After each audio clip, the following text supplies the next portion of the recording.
Afternoon. Welcome to this meeting of the Board of Education.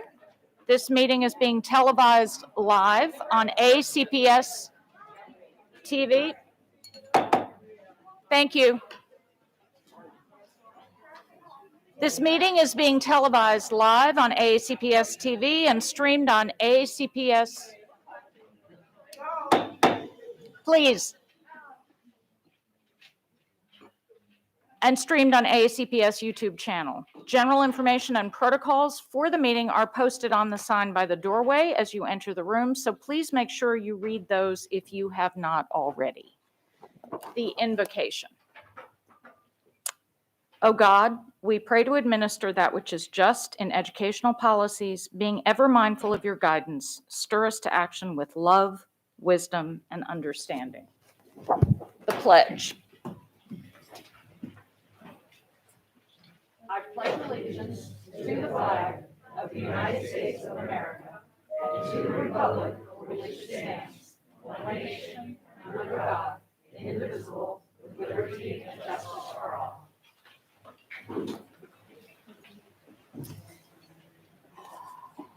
Thank you.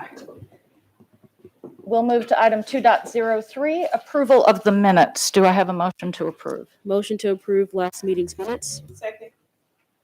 Do I have consensus of approval? Okay. Item 2.04, establish agenda order. Do I have a motion? Move to adopt agenda as printed. I second. Do I have consensus? Thank you. Okay, we'll move to item 2.05, Educator of the Month. Ms. Schallheim. This afternoon, the board recognizes a leader who during the pandemic last year facilitated a new committee called the Virtual Learning Committee. This committee addressed the needs of teachers in terms of providing virtual learning tools, tips, and resources. Former school performance coach and current assistant principal, Paige Chang, is our February 2022 Educator of the Month. Paige leads by example. She is a model educator. Paige has grown professionally by taking on new roles and responsibilities throughout her tenure at Severna Park High School.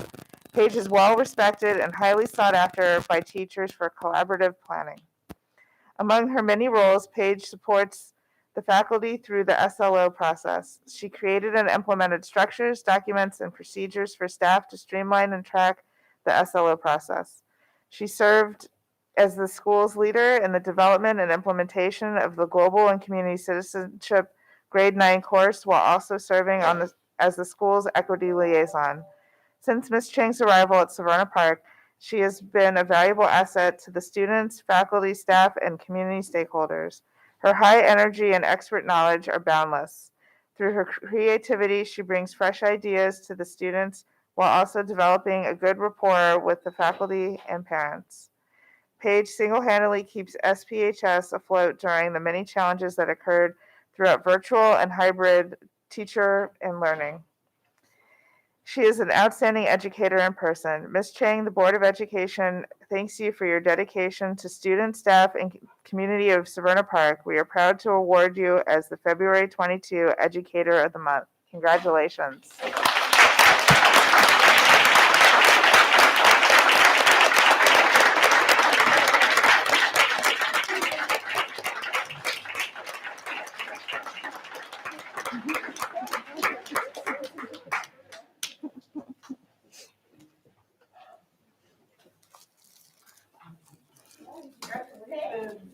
Who do you have with you today? I have my principal, Mr. Bathurst, and another assistant principal, Dr. Jones. And what did they do to get you here?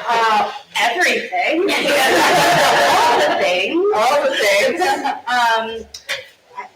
They told me I was presenting something else. Well, this is for you. Thank you. We'll just take a couple pictures here.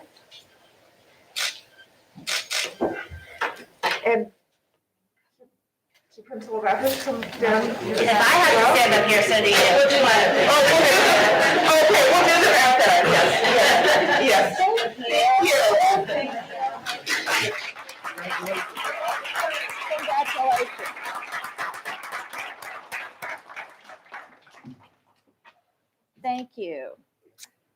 We will now move to item 2.06, Employee of the Month.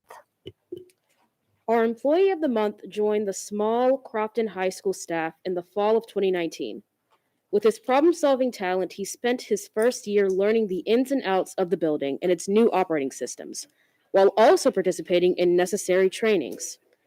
Donald Rankin, Senior Facilities Engineer, has established a culture of professionalism in customer service at Crofton High School. Whether it involved a drop-off of supplies for the week of graduation, a special need during one of the ceremonies, or the cleanup process, someone from the CHS custodial staff was always present and ready to assist.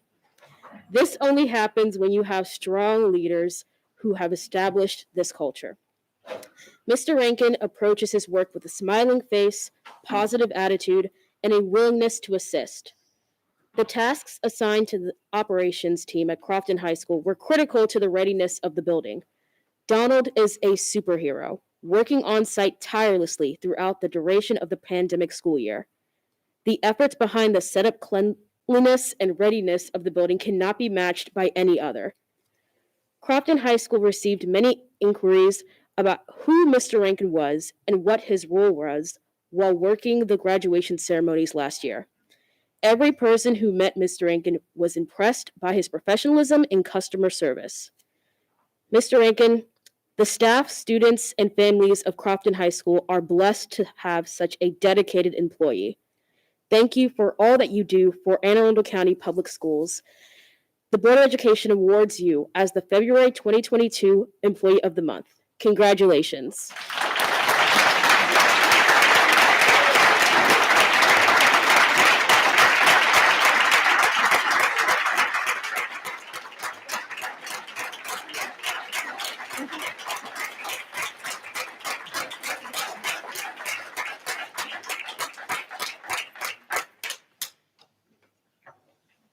Congratulations.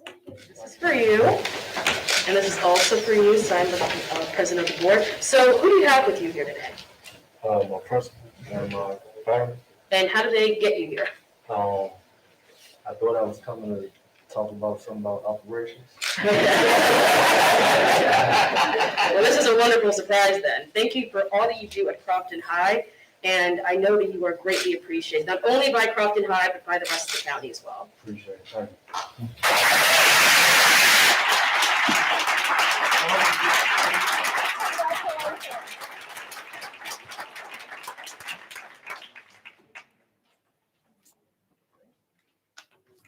Thank you. And now we move to item 2.07, Volunteer of the Month. Thank you, Dr. Tobin.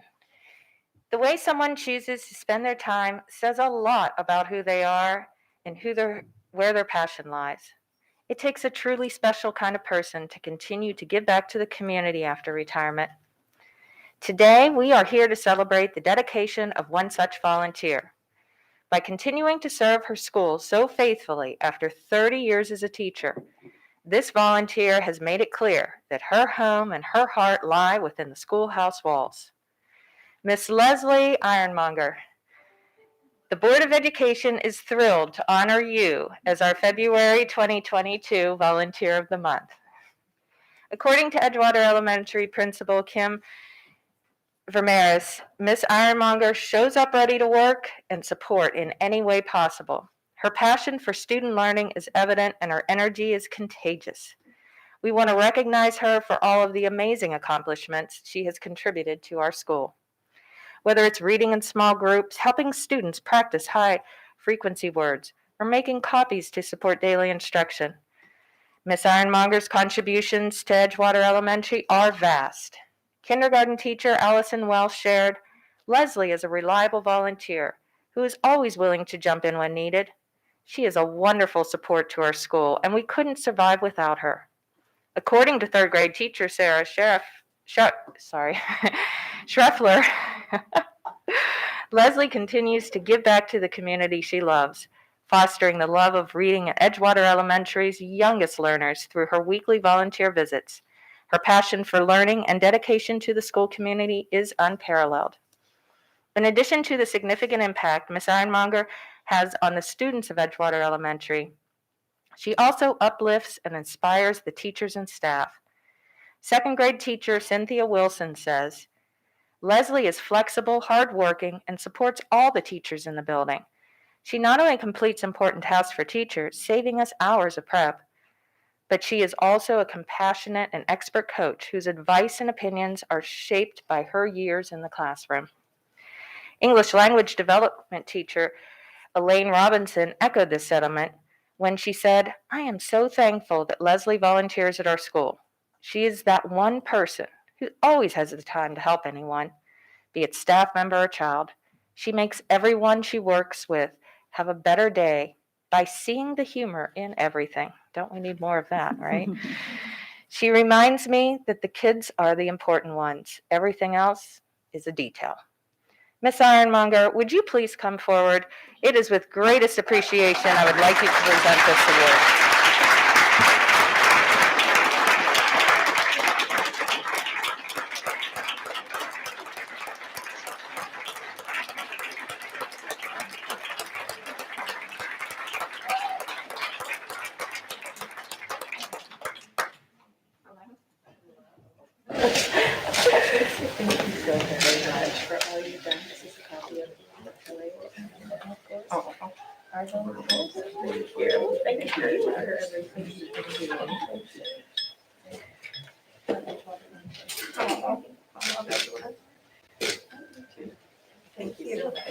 Congratulations. Congratulations.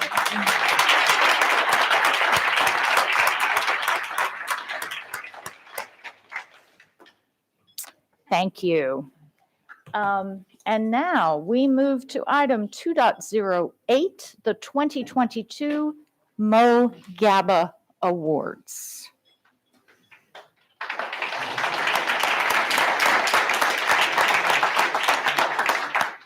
Ms. Monk.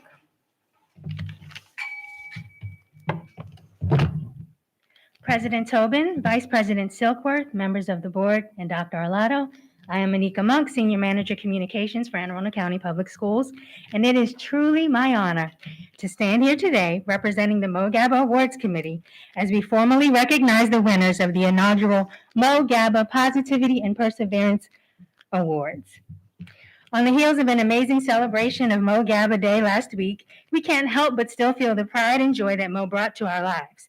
We are equally proud of all of today's honorees. Before I introduce these AACPS awesome students, I would like to acknowledge the 21st Century Education Foundation for contributing $500 in the winners' names towards kindness initiatives at each of their schools.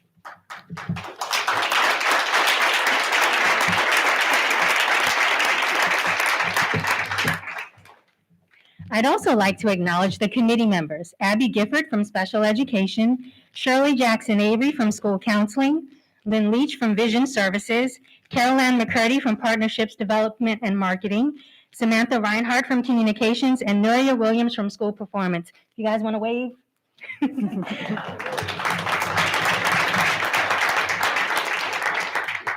This group of amazing professionals balanced their keen eyes for detail and resolve for fairness with empathetic hearts as we carried out the difficult task of selecting this year's recipients.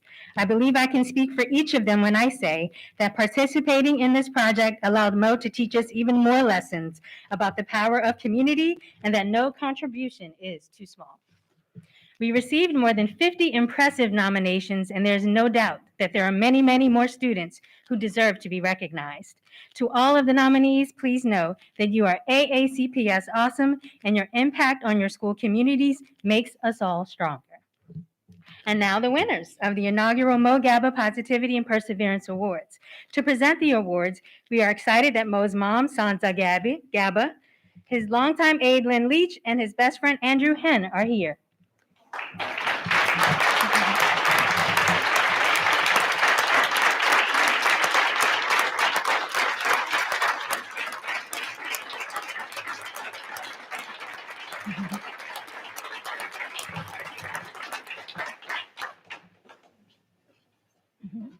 Each winner will be introduced individually and then come forward to receive their award, take a picture with our special guests and board members.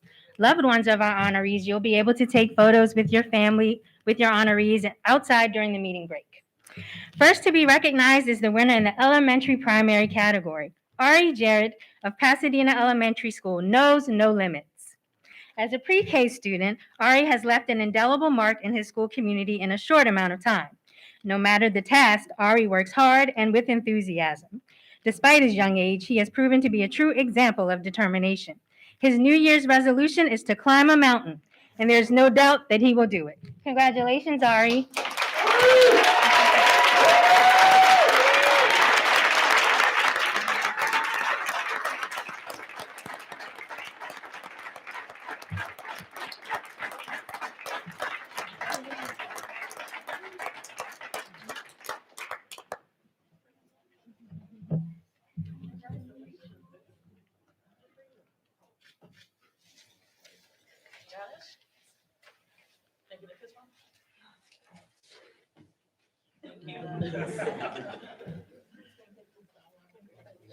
We're gonna get a quick photo of them. You guys want to be in the front? Okay. You can be in the front. You can be right. You can be right.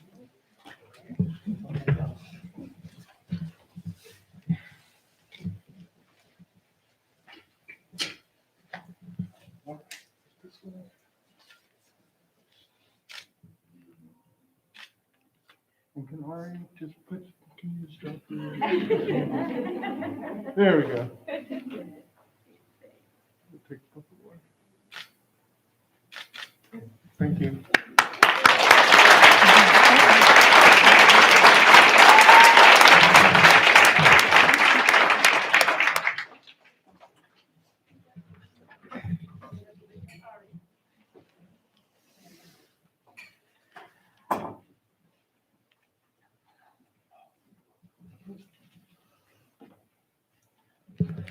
Next is the winner in the elementary intermediate category, Gianna Bonnet of Jacobsville Elementary School.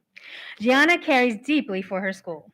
From helping her fifth grade peers as a welcome buddy, serving on kindergarten safety patrol, or being a one-on-one mentor to a younger student, she may be destined to be a school counselor or principal or global ambassador. Whatever the future holds for Gianna, she can be proud of the impact she's had today. Congratulations, Gianna.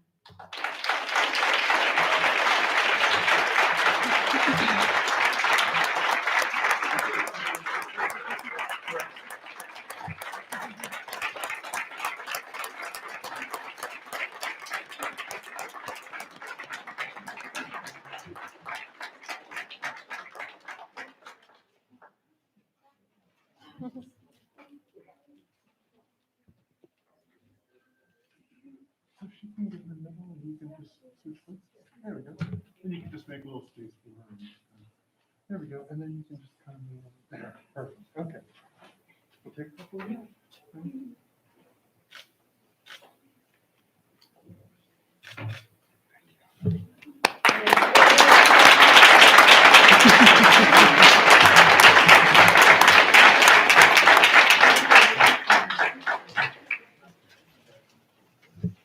In the middle school category, Selena Hauk of Southern Middle School exudes courage and confidence. Despite health challenges that could be discouraging, Selena uses positivity to triumph over any obstacle. From showing her best moves at the Baltimore Little Ravens cheerleading camp to tackling every school task with a smile, Selena's can-do attitude is impenetrable and infectious. Congratulations, Selena.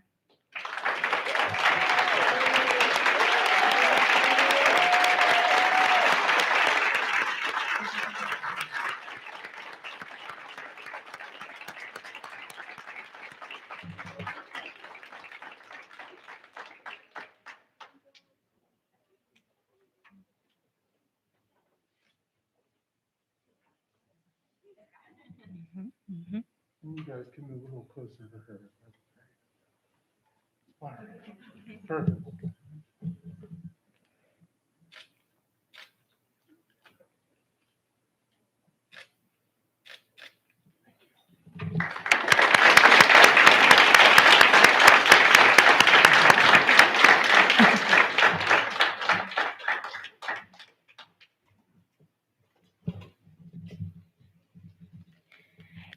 And in the high school category, Lauren Wilson of Meade High School. Lauren's long list of service projects is a testament to not only her dedication to her school and community, but also clearly her selflessness. Despite suffering personal loss, she has never allowed her circumstances to dictate her treatment of others. Lauren is a shining example of resilience, and she is proof that kindness is powerful. Congratulations, Lauren.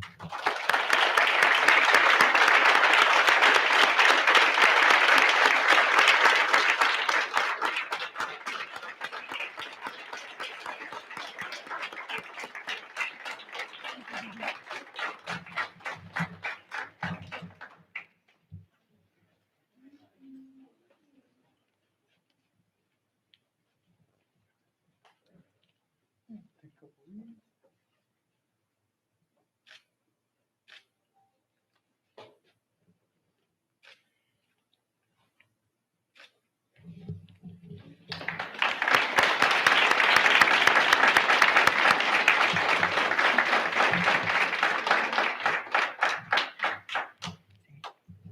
It is clear why these students are the first class of winners of the Gaba Positivity and Perseverance Awards. They are truly inspirations to us all. But wait a minute, we're not done yet. As the committee did its work this year, we decided to introduce an additional award, the Gaba Positivity and Perseverance Legacy Award. This award will be presented each year to a student who embraces the inclusion of all by supporting, encouraging, and advocating for their peers. This year's winner is Mo's best friend, Andrew Henn.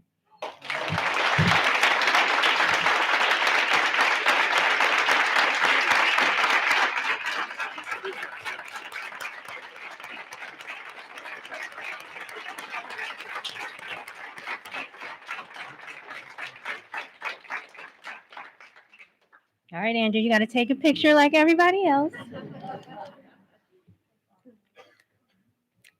Andrew is a sophomore at North County High School and had been Mo's confidant for his entire school career in AACPS. He carries Mo's spirit forward in everything he does today, and we are sure he will continue to do that always. Congratulations, Andrew.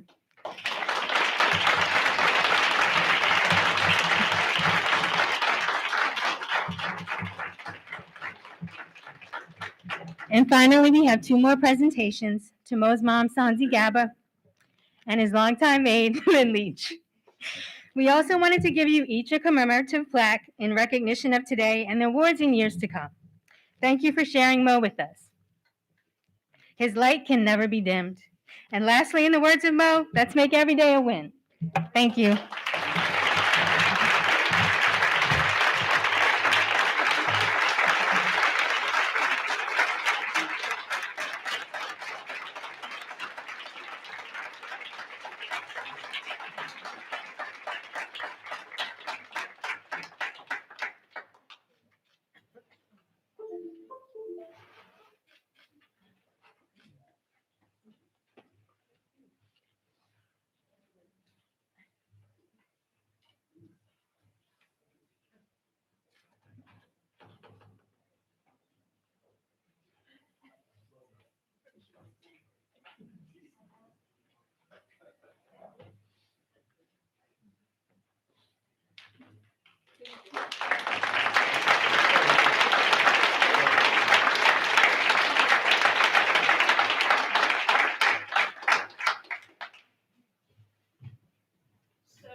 Sorry, we will take a quick break for photos right now and be back.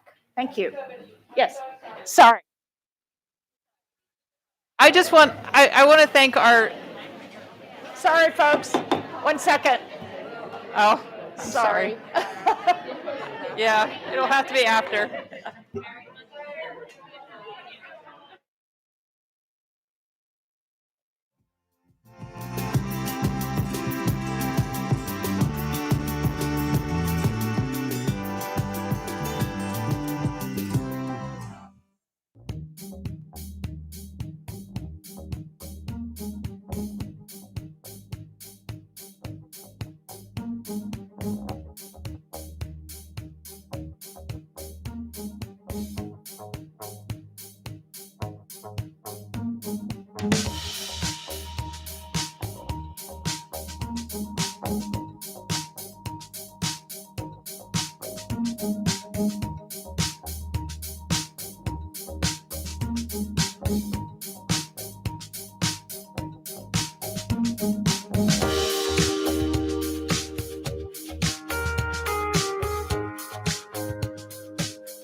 Okay, welcome back, everyone.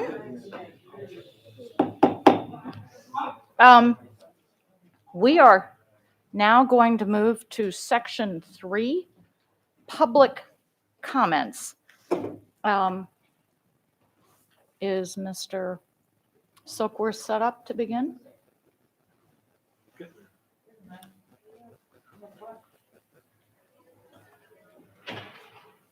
Okay. All right.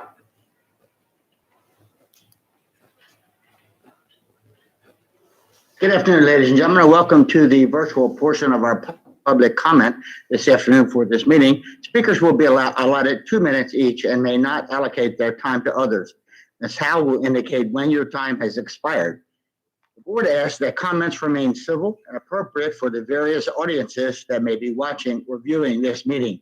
Student-specific and personnel matters are confidential and cannot be discussed in this forum.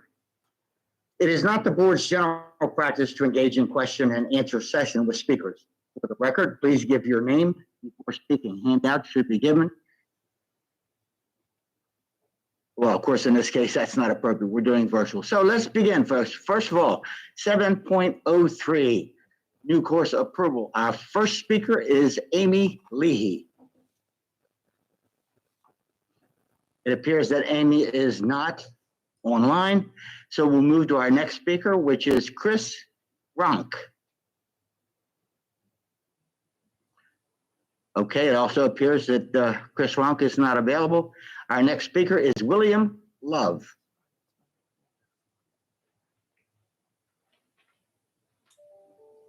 Miss Hello. Hello. Yes, I'm actually going to be speaking about the new subjects, the new classes. Correct. Okay. All right. Hello, my name is Bill Love, and I live at 490 Fair Oak Drive, Severna Park, Maryland. Teaching sexuality should be left to the family and not to our schools. Teachers are already overwhelmed, and we should be focusing on our core subjects such as reading, writing, math, and sciences, since Anne Arundel County seems to be falling behind in test scores. LGBTQ+ studies is a subset of CRT and other racist teachings. It's godless and has no place in our schools. To our liberals on the board, your progressiveness is wrecking our schools and our kids. When you leave office to hide from your damage, you will wreck some other department or area. Stop indoctrinating our kids. You're on notice. If you continue to break your oath of office, you will leave us no choice but to come after your insurance bonds. We will hold your funding hostage until you resign from office. Thank you for your time.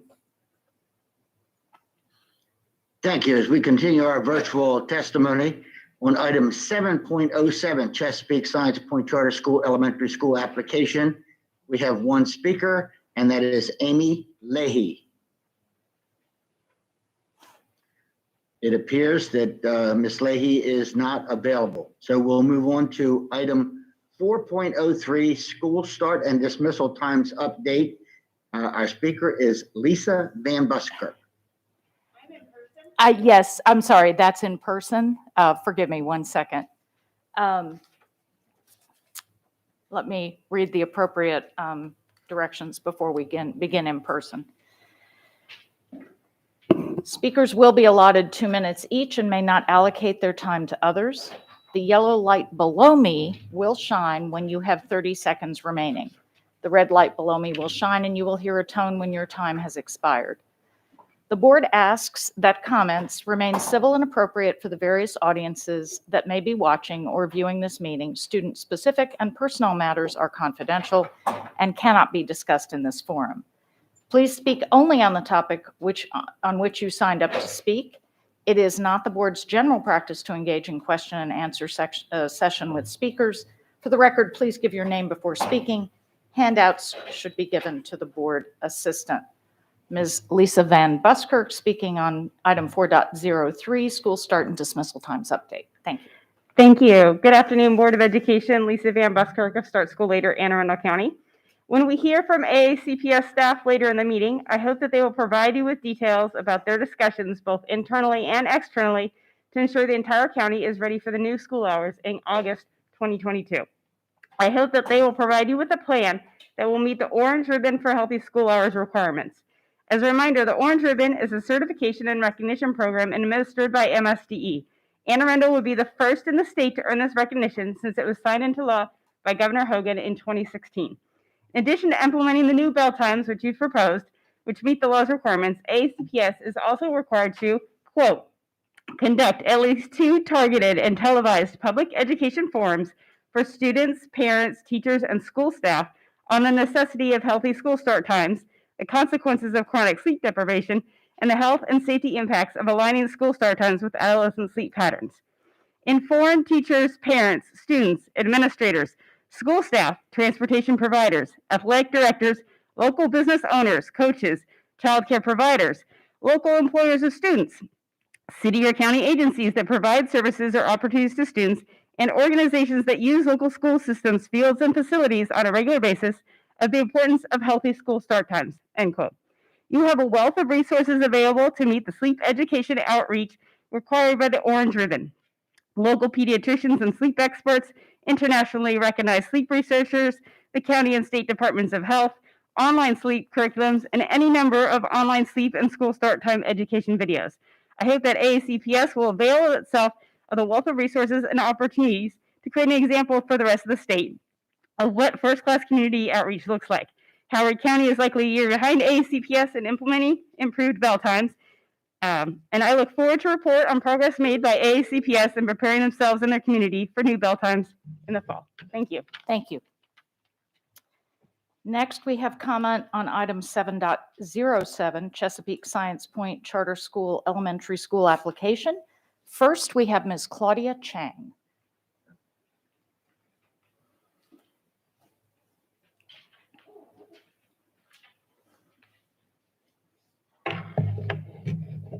Good afternoon, board members, Dr. Arlotto. My name is Claudia Chang. I am the president of CSP Governing Board. I'm a parent of 3 AACPS students in kindergarten, 5th, and 9th grade. I am also the parent of a CSP graduate, class of 2017.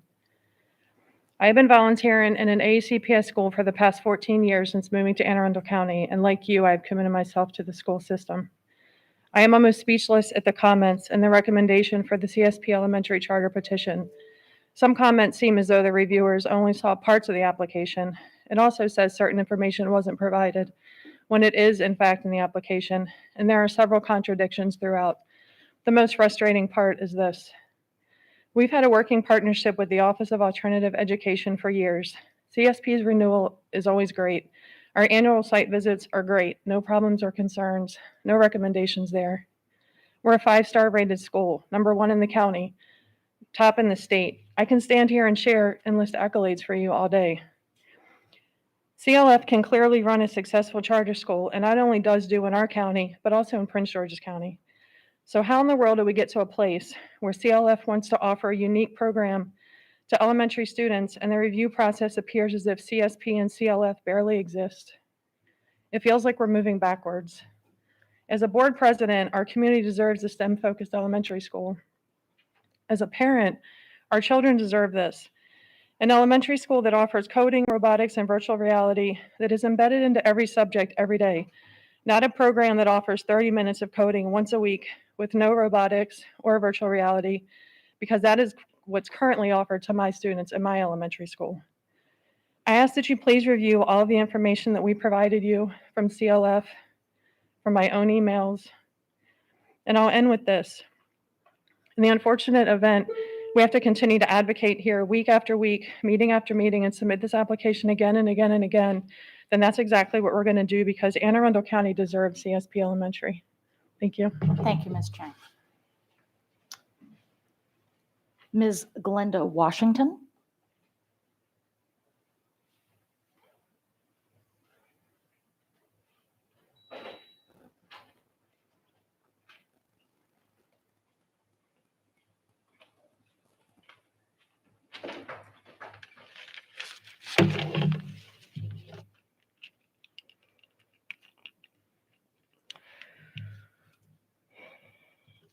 Greetings, Superintendent Arlotto, Madam President, board members. I am Glenda Washington, a retired elementary school principal, now communications director, speaking on behalf of Chesapeake Lighthouse Foundation. We value the charter application process because it's about education, safety, and the future of our children. Obviously, you cannot simply give charters to anyone with a great idea and, big dreams. So when considering the charter application, we do believe it comes down to 3 questions. Is there a sound instructional program? Are the petitioners qualified and do they have relevant experience? And does the organization or entity have the capacity to deliver the proposed program? Based on our conversations with the district staff, they have every confidence in the capacity and the qualifications of the CSP board and the CLF. On the question of the instructional program, excuse me, the petition is not offering anything different from what our current CSP school is offering. The district staff suggests that our curriculum is no different from the district programs. We beg to differ. But in essence, there are no valid concerns about the instructional program that we offer. We have a beautiful brand new facility at a great location that St. John Property has taken off the market just for us until February 15th. There are $300,000 of federal funds waiting to come to the students of Anne Arundel County should our petition be approved. Please Now- summarize. I am asking the board to please approve our petition today. On behalf of our students, we have a proven track record and should not be held just because there is a concern over what is written when our actual performance speaks for itself. I appreciate your time. Thank you. Thank you, Ms. Washington. Ishmael Mirza?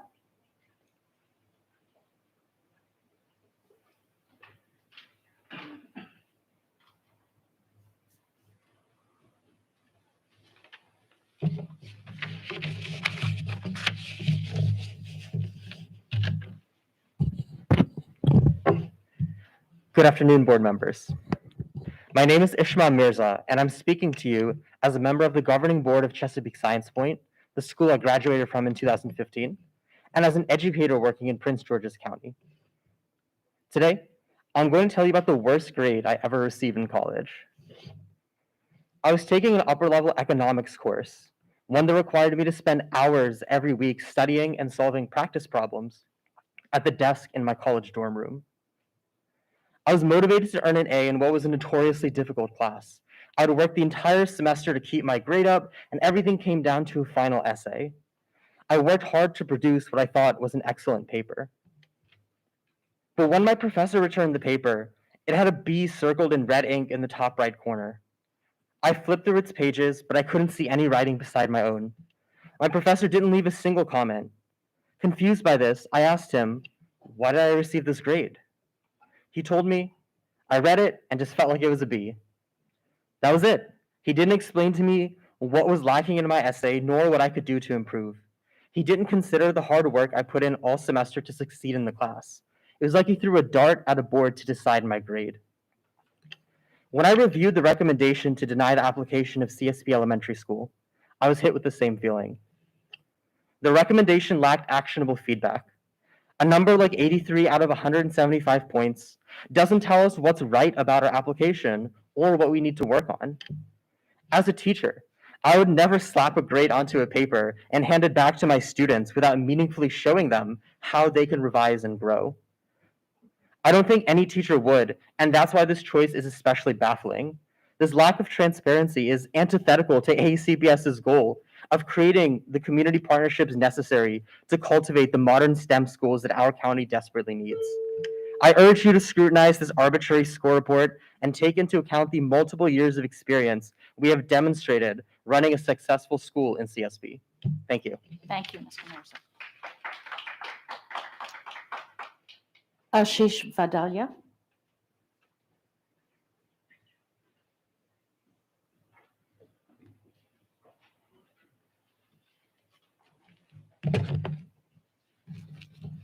Good afternoon, board members. My name is Ashish Vidalia, and I have a problem. I'm obsessed. My obsession roots in nothing similar to others of drugs or stimulants or everything of that fashion. Mine is a passion for doing everything in my power to better the future generation. My passion led me to become a career educator over the countless hours I've spent tutoring kids and treating them as if they were my own sons and daughters. The fruits of my labor are on full display if you were able to go through the student public comments in support of CSP Elementary. As fellow advocates for students and their futures, I ask that you also indulge in my addiction and provide students and parents of this county a choice.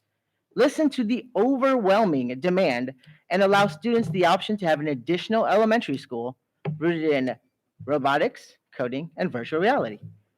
Despite the public support, there is an unfavorable recommendation being presented to this board that has some misunderstandings. For example, one of the comments being made was that we didn't have a facility ready for such a school, whereas we have a very large 18-year agreement ready to sign, as we have mentioned previously. In the words of the recommending committee themselves, they have no problem recommending us as an entity to run and operate a fully functional charter school. It came down to a single document that was submitted. There is precedent set by this very board to go against a recommendation being made if it's in the best interest of the community and the students. Well, will this board vote no based off of a recommendation of a few individuals reading a single document with a single conversation with the other party? Or vote yes based on a 15-year track record, excellent teachers such as myself, and the students that you know well? Thank you to all of my former students who wrote this speech for me. Thank you. Thank you, Mr. Vidalia. And that concludes our public comment. Thank you very much. So now we will move to section 4, presentations. We will now welcome the item 4.01, Joint Commission on the Opportunity Gap.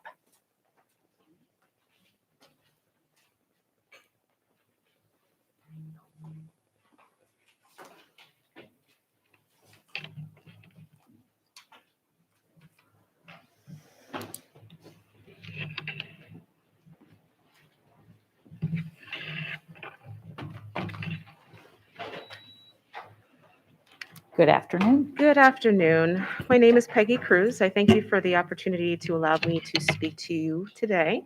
I'm the chairperson of the Joint Commission on the Opportunity Gap, which is a commission that was formed in partnership between AACPS and the Office of the County Executive to examine and to counteract the opportunity gap, which refers to the arbitrary circumstances in which people are born, such as their race, their ethnicity, their zip code, and their socioeconomic status, being great factors in determining their opportunities in life, rather than the idea that all people have the same chances to achieve to their best potential. Slide. In discovering what causes the opportunity gap and finding ways to counteract it, the intention is to ensure that as many children are ready to learn when they enter kindergarten as possible. In 2019, when AACPS administered the Kindergarten Readiness Assessment, it was found that only 46% of children in kindergarten were actually ready to learn. Of course, with the COVID pandemic, the test was not administered in 2020, but the results from the 2021 test are now in, and the situation is even more dire. Now only 40% of children entering kindergarten are showing that they are ready to learn. Slide. The opportunity gap draws attention to the conditions and obstacles that students face throughout their educational careers. It places the responsibility on a system that is not providing opportunities for all kids to thrive and to succeed. We can't hope to eliminate all the inequities that students face, but we can certainly try to find some solutions to promote systemic reform and empower communities to demand more. That's why the Joint Commission on the Opportunity Gap was created. Our ultimate objective is to remove barriers to learning and to promote success for individual students and for Anne Arundel County as a whole. Slide. So what brought us here? The commission has been in the making for a few years now. In September of 2019, there was a joint initiative to eliminate the opportunity gap comprised of community members, representatives from the school system, the county government, etc., who came together to discuss the opportunity gap. I'm not going to spell out all the details because the opportunity gap report is available for anybody and everybody who wants to read it on the AACPS website. The result, however, was the executive order that was signed in May of 2021 to announce the creation of the Joint Commission that I am here representing today. The initial 12 members were chosen by Dr. Arlotto and Mr. Pittman. And since August of last year, we've been working, 1, to seat the remaining 3 members, and 2, to come up with a plan on how to approach the Herculean task of making all of the educational opportunities that our county has to offer available to all of our students. Slide. County Executive Pittman executed an order to create the Joint Commission on the Opportunity Gap along with Dr. Arlotto, based on the recommendations made by the Joint Initiative to eliminate the opportunity gap. The Joint Initiative made 4 priority recommendations, including to establish a coalition of stakeholders to provide review and oversight regarding the opportunity gap, and to empower them to make recommendations to change equity issues that make more equitable make a more equitable playing field in academics and discipline.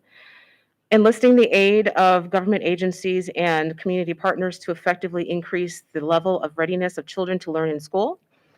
Helping to make the public aware of the fact that there is an opportunity gap that affects the way that children can have access to learning and how we have a vested interest in reducing that gap, and making recommendations that can help provide an equity lens to AACPS, the Board of Education, and all the partners involved, through which they can examine policy changes and new initiatives. In accomplishing these 4 recommendations, we will be looking at available metrics, soliciting input from the public, making recommendations for budget items, and all the while providing updates to the Board of Education, the County Executive's Office, and to AACPS. Slide.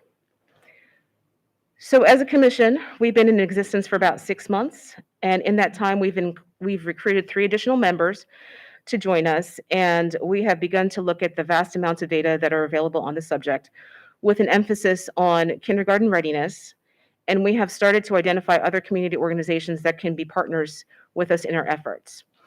To zero in on who we would like to invite to join us as the 3 additional members of the commission, we formed a nominating committee that received nominations from other members and painstakingly reviewed the information about the nominees and chose them based on what they thought they could offer the group in terms of expertise, past experience, or possible networking opportunities that we could leverage on behalf of the community. Slide. So this is a snapshot of one of our committee meetings. Actually, I think it's our last committee meeting, that we were led by the wonderful Allie Holstrom from the Partnership of Children, Youth, and Families through an activity called Turn the Curve.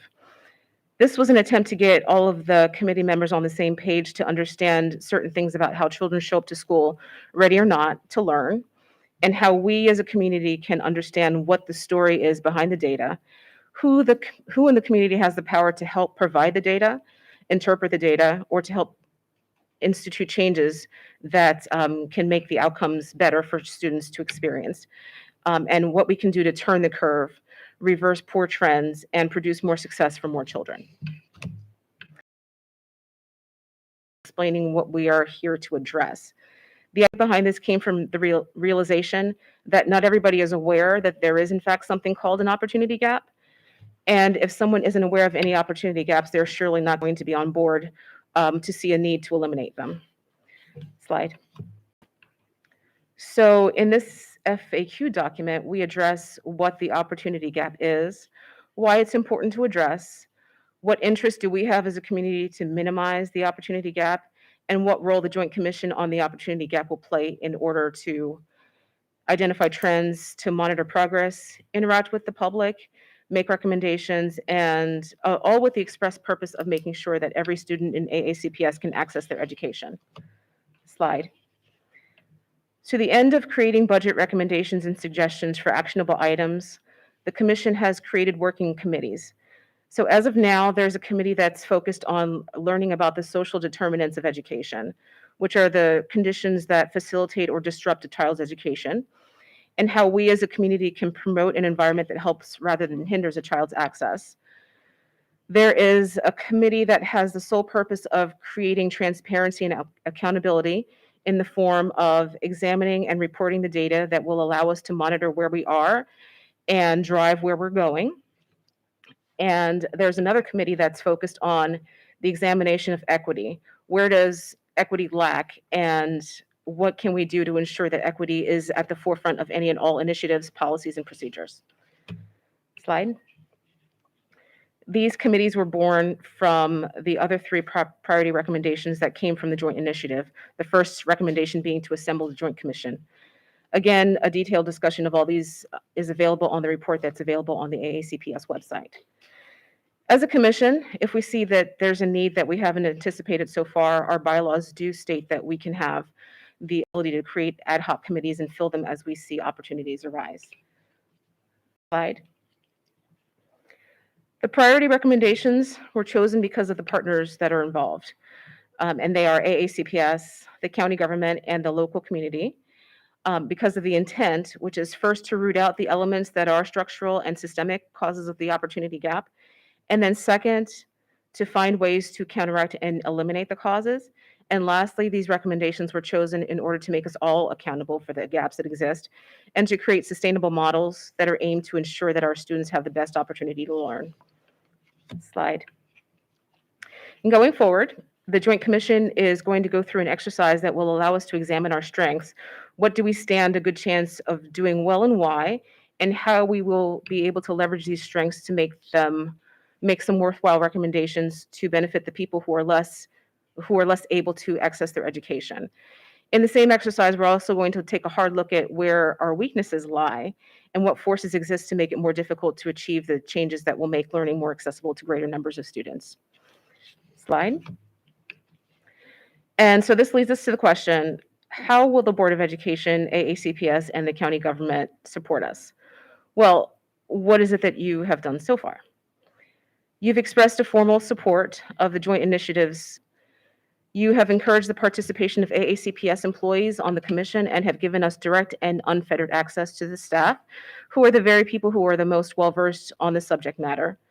You have addressed some of the disparities that have occurred as a result of this COVID pandemic, the wide distribution of Chromebooks among students, and the increased internet access for these students easily come to mind. And the Board of Education worked in partnership with the county to help address the COVID-related disparities and to assist families with specific needs. The opportunity gap is just another area where this partnership can and should continue. Slide. And now this leads us to an even bigger question, which is, why are we here and what are we asking of you now? How can you help us help our kids be ready to learn as possible? We're asking that you please keep the opportunity gap at the forefront of any and all discussions about student performance, student access, student discipline, student transportation, and anything at all to do with students. There will be times that we as a commission will request data from you, specifically data that is disaggregated, so that we can see what the current trends are, what the current state of affairs is, and to see if our efforts are making any measurable impacts. We ask that you please be willing to provide this information to us. And lastly, we ask that you please consider funding initiatives that are aimed at addressing the opportunity gap for the 2023 fiscal year and beyond, because these initiatives are long-term to address the systemic issues that have been present for many years and that will require many years to rectify. We ask that you please allow the commission to be a true partner in making AACPS and Anne Arundel County the best place to learn for all. Slide. And thank you for the opportunity to speak with you today. Thank you. Thank you very much. We appreciate you coming before us. Let me see. I see, Ms. Ellis, your light is on. Is that an old light? Oh, should we go around or do lights? I think. Yeah, I think lights are good. So, Ms. Amasori. So the first question, I think you may have already answered it, but you stated that only 44% of our kindergartners are ready to come in for school. So, and you described it as more dire than previously thought. So has that been significantly affected by COVID, or do you think that there's another factor at play that's been seeing the lowering numbers? Well, we can all take a stab at it. I think that there may be other factors at play, but COVID is the big thing that we have experienced between the last test that was given and the most recent test, and there's been a 6% drop. And so we can say that if not 100% the reason, COVID does play a huge role in why we see a 6% drop. Okay, and then my second question, given the acronym SWOT, could you give an example of what a threat would be, like one that we should look out for? So I think that in addressing the opportunity gap, it's going to have to be a community-wide effort. And so if there are people who don't recognize that an opportunity gap exists, they're not going to want to be on board with addressing any things that any of us identify as an opportunity gap. So that in itself represents a huge threat. And there are plenty of others for sure. Anybody want to take a little example? That I knew the one about people, if they don't know it exists, they're not going to be able to help, dismantle it. But once we do recognize that it does exist, what's another threat that we should be able to recognize when we see it? Well, I think there are so many threats, honestly.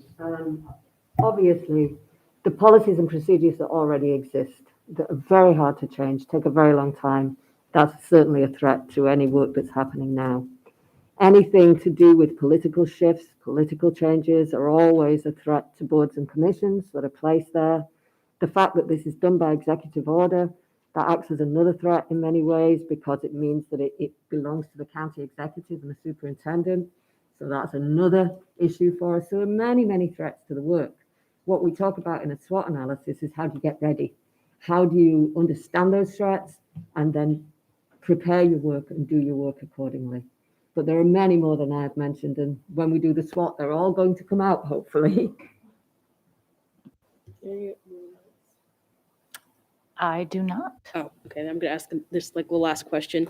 So within the metrics that you've seen, is there fluctuation on the numbers for kindergarten readiness depending on where in the county that you're looking at? So is it higher in, say, like West County, but lower in South County? And what are, I guess, the biggest disparities depending on where you are in the county? I know that there are disparities that occur depending on where in the county you are. I don't have the information right in front of me right now, but I do believe that it can be available. Okay. You want me to take that?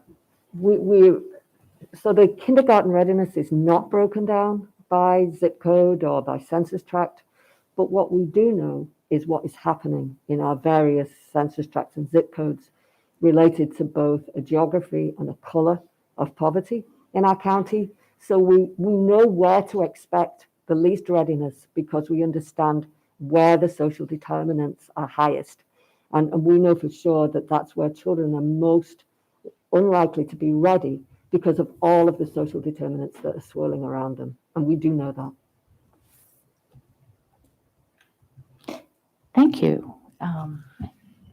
Dr. Arlott. I just want to thank you all for being here. Ms. Cruz, just because I'm not sure our board has all met you, would you introduce yourself one more time and the work you actually do during the day? Oh, This is not a okay. full-time job heading the commission. Yes. I do Thank have you. a day job.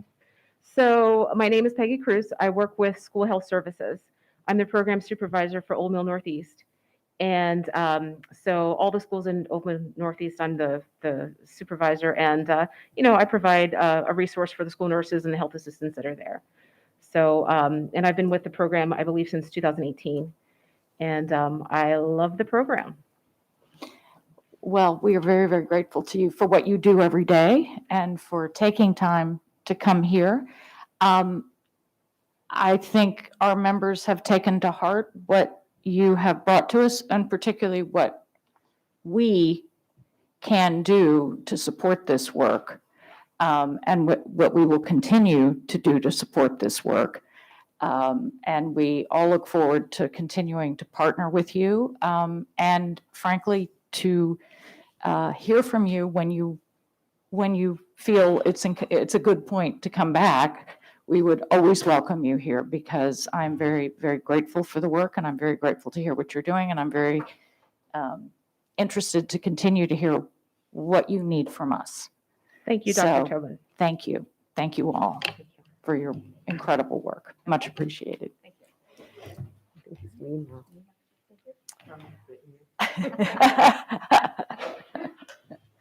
So that brings us to item 4.02, Partnership for Children, Youth, and Families. Dr. Brown. Dr. Tobin? Good afternoon, Madam Chair. Good Oh, afternoon. excuse me 1 second.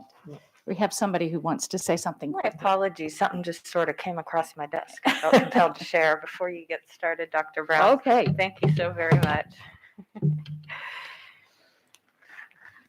The Anne Arundel County Partnership for Children, Youth, and Families provide community services needs and identifies gaps for children and families throughout our county. The partnership collaborates in efforts to develop solutions and fund services for our children and families. It also works to reduce the negative impacts of parental incarceration on children, families, and communities, improve the outcomes for our disconnected youth, reduce childhood hunger, and reduce youth homelessness. Throughout the COVID-19 pandemic, the partnership has gone above and beyond to support families in need by connecting them with the most up-to-date resources to fit their individual needs. Their innovative approach to solving some of the most daunting challenges our community has ever faced is a true testament to their love, compassion, and dedication to our community and AACPS family. Executive Director Dr. Pamela Brown has focused her and her team's efforts on the importance of community partnerships in diverse neighborhoods. She has been conducting community needs assessments for more than 20 years to support AACPS and Anne Arundel County's efforts to help families and communities in need. And on a personal note, I've known this woman for well over 15 years now and worked in the trenches with her. And I could just say that, if we could create a DNA store bank to clone those most helping our community, I would definitely nominate you. I just can't say enough. I could probably spend an hour with example after example how she has touched the hearts of so many individuals. These folks are willing to go into, when I say go into the trenches, I mean walking in boots into the homeless camps, in those wetlands, going into some of our most critical needs communities, and being willing to always have a hand out. Rain, sunshine, or snow, literally. The work that they have done in helping us get resources connected with the right families and the underserved is like none other. Creativity, thinking outside of the box, and most importantly, not taking no for an answer and going back and saying, no, we got to talk about this again and again. And that's how we've got so many resources to families. And I know the need is increasing. So, Dr. Brown, I am honored to present this citation to you today. Oh. Dr. Brown, the Board of Education of Anne Arundel County bestows this citation upon you in recognition of your unwavering commitment to serve the students of Anne Arundel County Public Schools and Anne Arundel County communities. We are grateful for your leadership and continued partnership. Thank you so very much. Thank you very much. Thank you.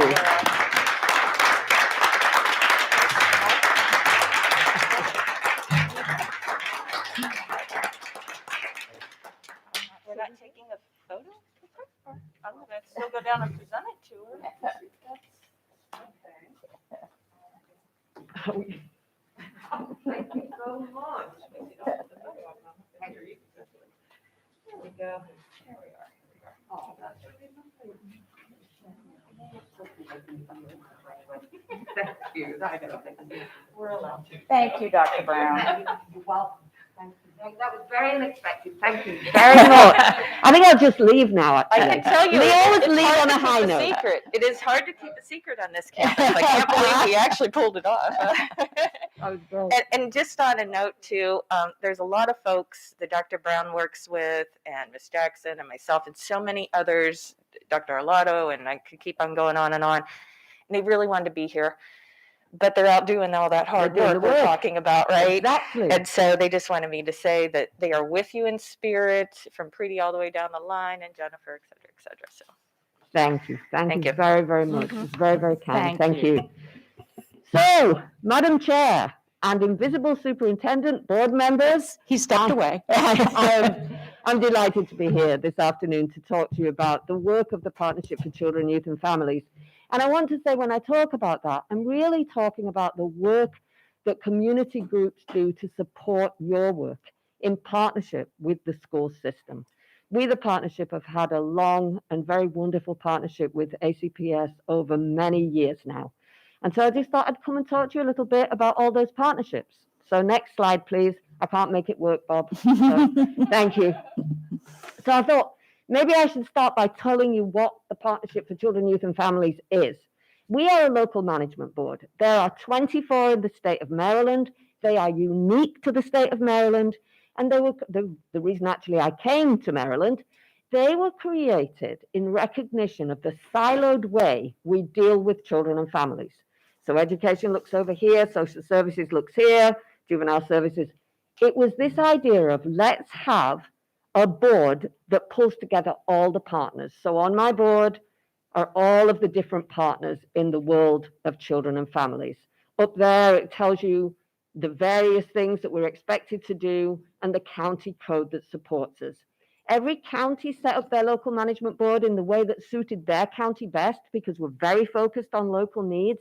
Here in Anne Arundel County, we're called the instrumentality of county government. I've been here a long time and I still haven't figured that one out, but we will take it. So next slide, please. One of the things that local management boards do, and the partnership does, as you know, is to assess local needs. We do the community needs assessment in partnership with the Community Foundation, which is called Poverty Amidst Plenty, and we also do the community health needs assessment.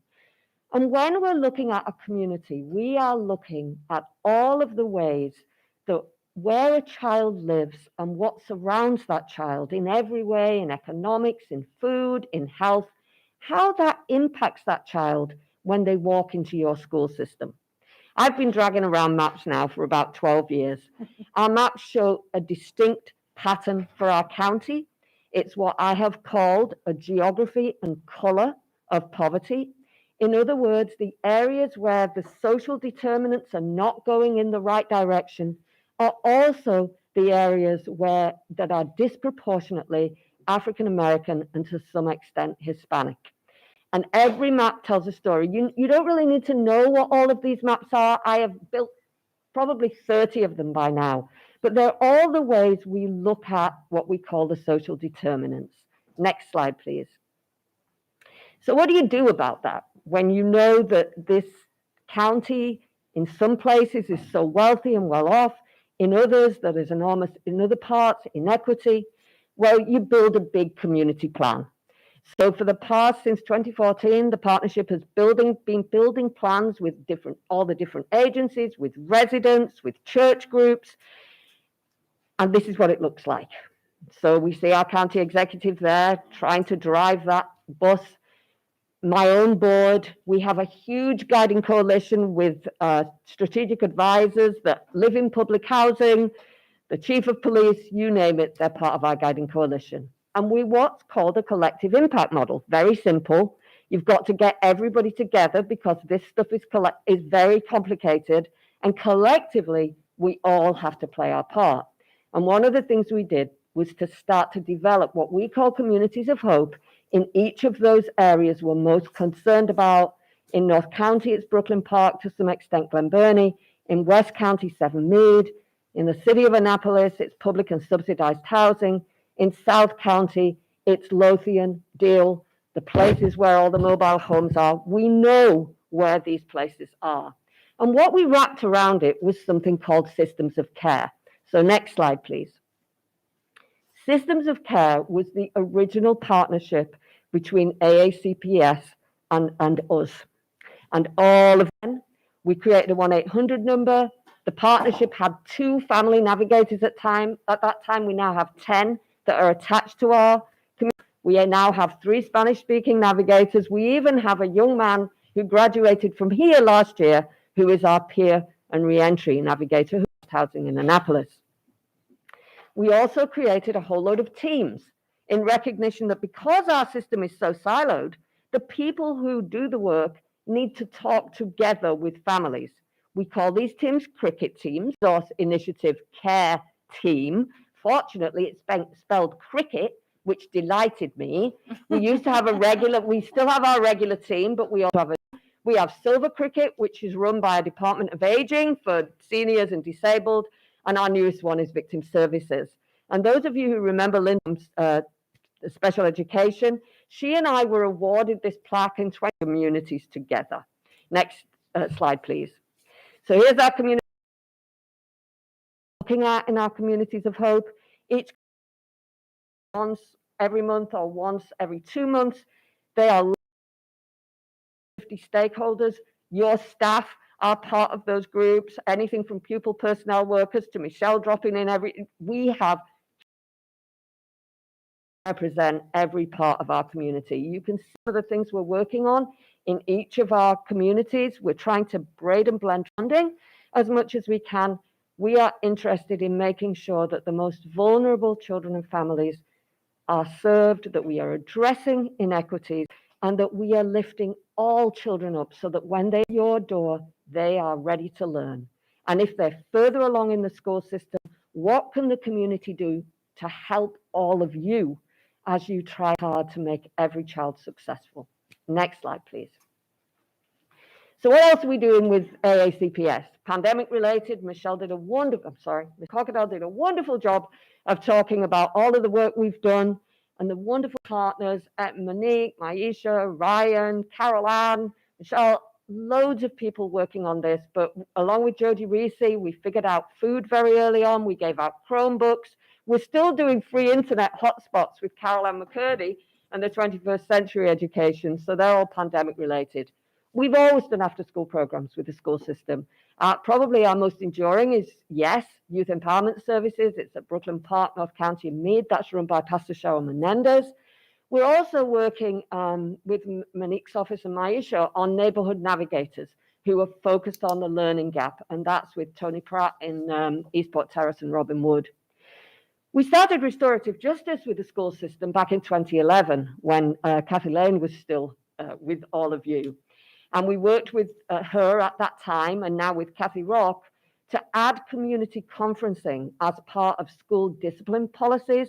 It was like a really big triumph for us at the time.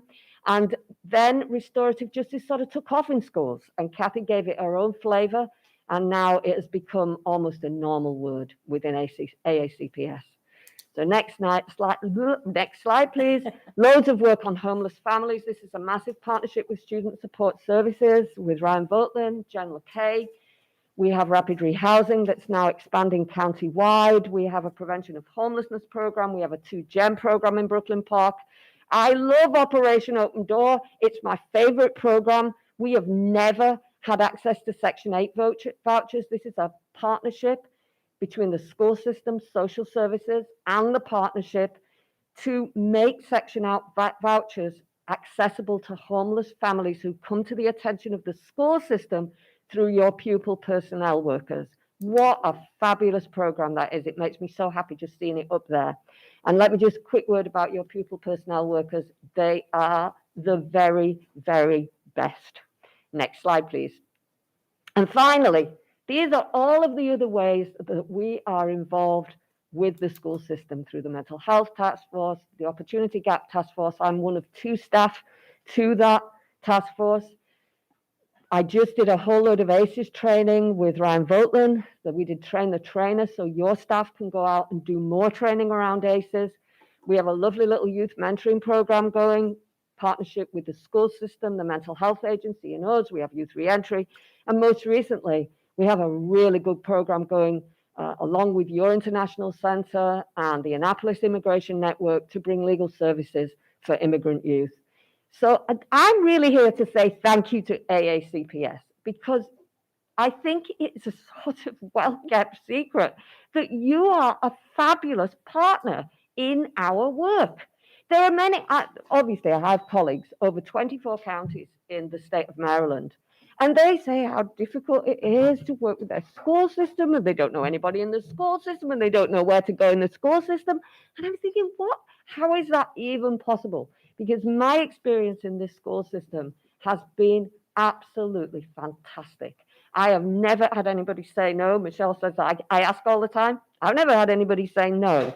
And the quality and the caliber of the people that work for you at every level, they are just beyond compare. And the work they have done over the last 2 years, I cannot even say, I cannot find the words to talk about everybody in AACPS, the teachers, the people who serve meals, who kept on going through what has been basically a massively traumatic experience for all of us. So thank you to all of you and to everybody who works at AACPS. You are my favorites of all favorites. Thank you very much.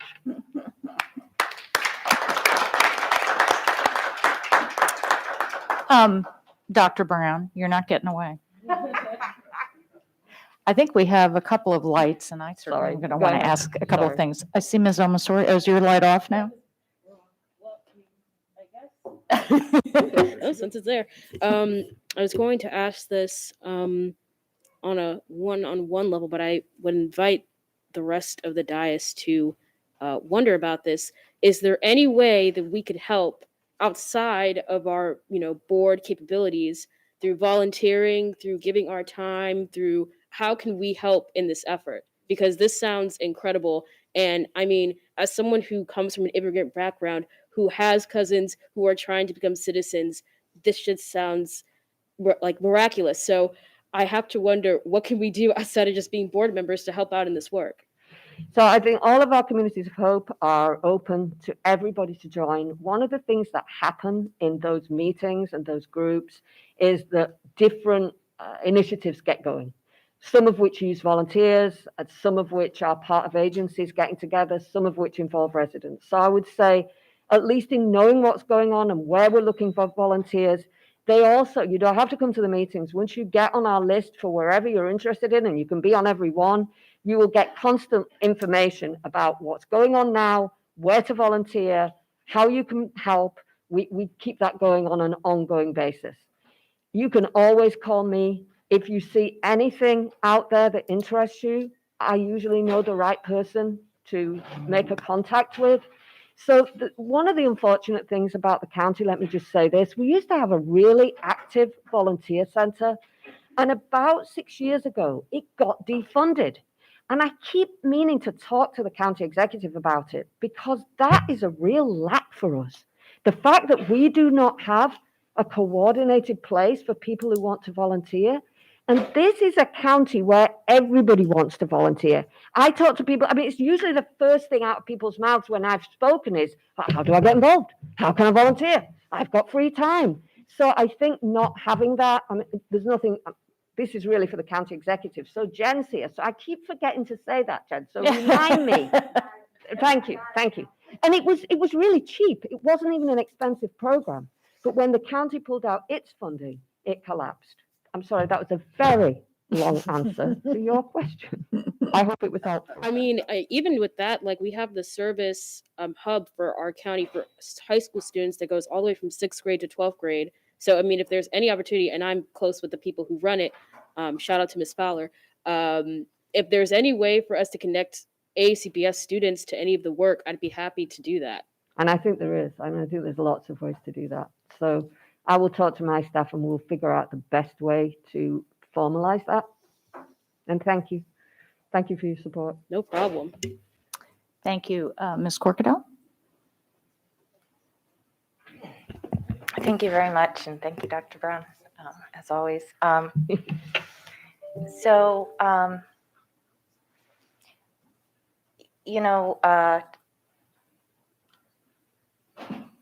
Before the pandemic hit and during, I know you and I've had conversations about trying to identify ways that we can better communicate with our underserved population. And I've been focusing in particular on our ESL families and those wraparounds. Their unique circumstances, of course, creates, unfortunately, some language barriers in accessing some of our components in communications, and focusing particularly on our board business. I know if we could just find a way to foster that more interactive communication, our stakeholder families or students, it would definitely better serve how we make informed decisions, and demonstrate our desire to make those decisions as reflective as possible for our values, which is exactly what we're in the business of, and those are our values. They respect the cultural and life circumstances of everyone, and overall willing to meet the students where they are. And that's what you guys do. When I say boots on the ground and active engagement, they're meeting our students and our families where they are, not where we are, asking us to, come see us. So I know you've been working with a lot of our underserved groups, our EL students, and I'd like to ask Dr. Arlotto a couple questions because some of the stuff that you discussed, and as well as some of the work that I know that's going on, has me thinking about little ways with big impacts. So if I could, Dr. Alato, can you share what wraparound services AACPS is providing? Just a quick summary to our ESL families, specifically focusing on those translation services and for the public information, et cetera, et cetera. Sure. Certainly, I think Dr. Brown could answer as easily as I could because she's so engaged with the folks that are doing the work. So we have an International Welcome Center. So when international families arrive to us, there is a special place that they go to at Phoenix Academy where there are registrars and counselors and educators there that take the families in, not only assess the students for their English language skills and their math skills, but go through the documentation and get those children and families ready to begin to enter school. They are registered there for their home school, wherever it is that they're living. And then that's where sort of we can begin to use the term wraparound service. We can begin to wrap our arms around those international families. So they'll be connected to a counselor, but most importantly, they'll be connected to a bilingual facilitator in their home language. And it's that bilingual facilitator that then is the conduit to those wraparound services, not necessarily that the school system supplies, but that the county has available to them. And so that's where those connections are made. So then could be a reference to a specific counselor or mental health agency. It could be to assistance in housing. I'm getting in touch with BG&E for getting the electric turned on and bills paid, whatever those things are. So it begins for us with the bilingual facilitator. And then we have our PPWs, our social workers, our school psychologists, and then the individual school counselors that assist those families in first and foremost getting their children assessed and enrolled in school, but then assisting those families with access to all the wonderful resources that Dr. Brown and her team and our county are able to provide for those families to now get them settled. And I'll just add, for the school system, Gaston is the most wonderful, represents you in all of the committees that I serve on. He is a fierce and wonderful advocate for immigrant children. He makes a difference on his own. We both belong to two work groups for the Latinx community. One is a specifically pandemic recovery work group, and the other is a general needs and services work group. Both Gaston for the school system, and me and many others serve on those two work groups. And I would say that's one of the special pieces of Anne Arundel County. There are thousands of work groups and task forces who are constantly trying to coordinate, because it seems like the more electronic life has got, the less easy it is to coordinate. So we've had to create loads and loads of structures that we did not have just to do that between agencies. But certainly the relationship between Centro de Ayuda and the school system has been a wonderful relationship. And we're all connected. I don't know how 600,000 people do such a good job of knowing one another, but in Anne Arundel County, we actually know one another and can pick up the phone, and still do pick up the phone when it's to do with a child or a family.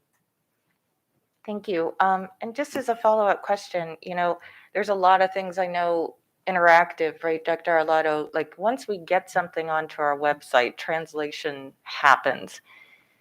But not all of the board's business in particular, all of AACPS business, what you guys do, everything's intact. There's from time to time where I'm kind of going like, I wonder if there would have been a benefit if we would have just simply released something that had the translation or something sitting over in board docs or so. Dr. Arlato, would yourself and staff be willing to maybe, nothing formal here, but maybe work with the board to help us identify, or maybe, we can compile some ideas that members may have of specific types of documents or when events come up, to maybe work with you guys to see if we can increase our automatically translated, as it's being released for some of our families, because we do make a lot with COVID in particular. There's a lot of changes that are constantly happening. We can barely keep up with it. And I can just imagine a family who's in a completely new environment going like, well, what's even going on? And our translators go above and beyond, work incredibly long hours, and are always there for their families. Those are their families, and I know how they feel about that. But we can't always impose that, I think, as a board on them. And I'm just kind of wondering, maybe we could, is there an opportunity, is maybe we identify something or something comes up to work with you to maybe increase our inventory on that level? Certainly. The Okay. board can identify documents that it would like to have that you all believe are most important to the families that would need or better or more access through translation. So we're glad to do that. Let me state, as Mrs. Corkadell, for those that are not aware, because it's sort of this hidden gem in the top right-hand corner of our website, that you can pull down any one of several dozen languages, and the page before you will automatically be translated. It is a fantastic piece to our website 2.0. It's in the upper right-hand corner. It won't translate things that are, say, a PDF that was uploaded to the site, but anything that is native content, things that we have created and posted to the site and the page, will automatically translate in something like several dozen different languages. So I hope that you and families will take advantage of that, but we'll look forward to hearing from the board and working with you to identify documents that may not be translated so easily that the board feels are most important for our international families to access.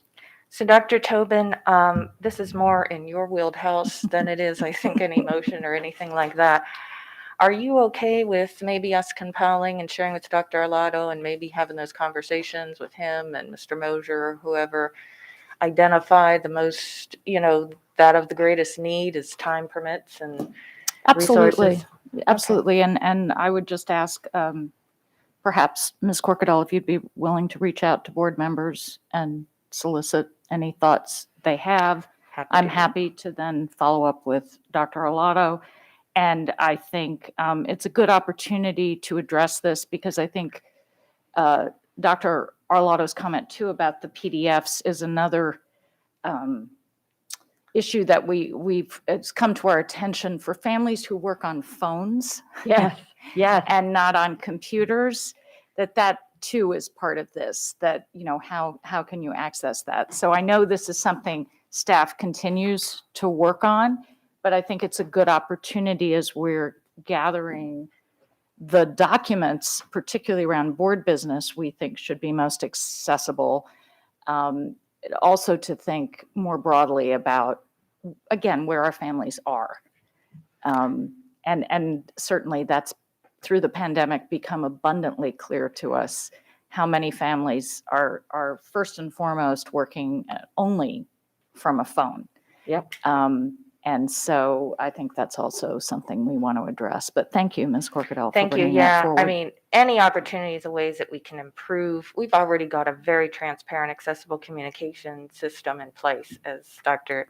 Brown attests to, and many of our families who have benefited. But there's always room for improvement, especially when the need is always greater than the resources. So thank you guys for that consideration, and thank you once again.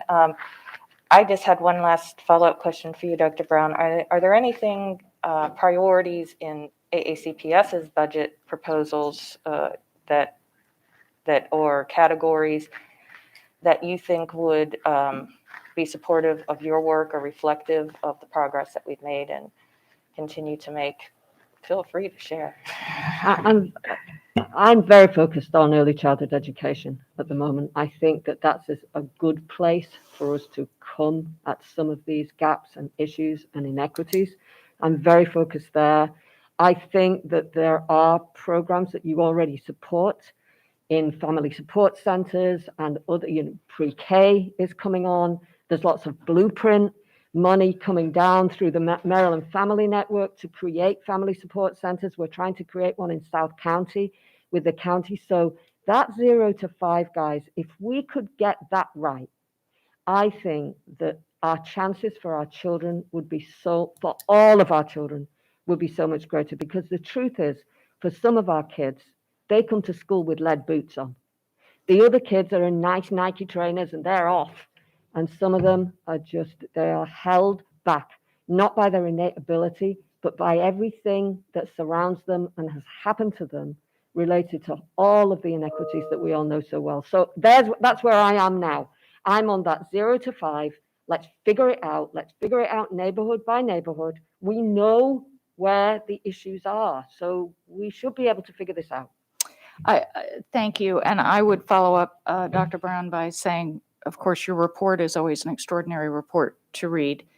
And it demonstrates in very clear ways now, if we speak in purely economic terms, where to be maybe a little surgical about it. The ROI is best in evidence, right? And early childhood is that. Exactly. And I urge anyone who hasn't, I doubt there's anyone on this board who hasn't read your report, but I would say that demonstrates that abundantly. And I've heard you talk about it in other discussions. So thank you. Thank you very much for you're very welcome. Thank all your of you. time. I see, Ms. Omasori, that was your previous light? Or you? Okay, so I think I don't see any additional lights. Thank you so much for your time. You're I very believe welcome. the photographer is now here, so we can I memorialize. was hoping to get away with that as well. Yeah. You know, I was thinking, I'm like, man, he did not have a chance to take lunch. Yeah. Probably. And So can we be we're always super- late or early. Could we be super quick down here and take a quick photograph? Yeah, I'm being told. Yes. And I'm always extremely obedient. and Yeah. superintendent knows No, that. no, down here, Ms. Stay here. Should we have a board? Yeah. Yeah. So, yeah, you've got all the board. Everybody will be pointed in the right direction. Do you want us? Yeah, we'll all go down. Where do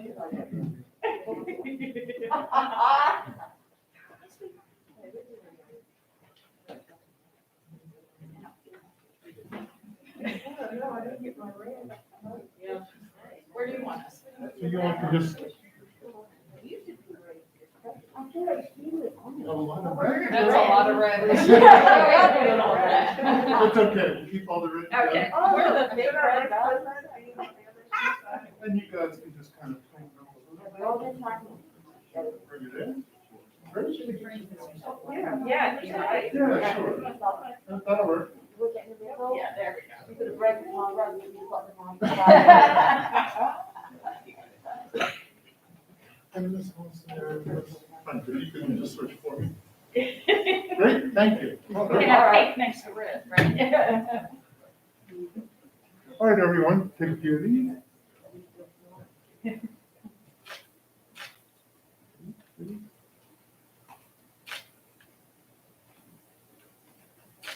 There we go. Thank you. Thank you so much. Thank you very much, everyone. Congratulations.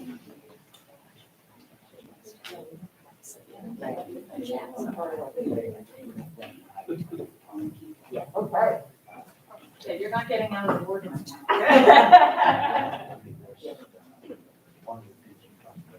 We should have frequent flyer things. Yeah.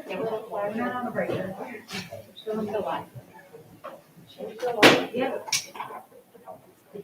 Yeah. Yeah, but keep them moving. Yeah, a good nap or something.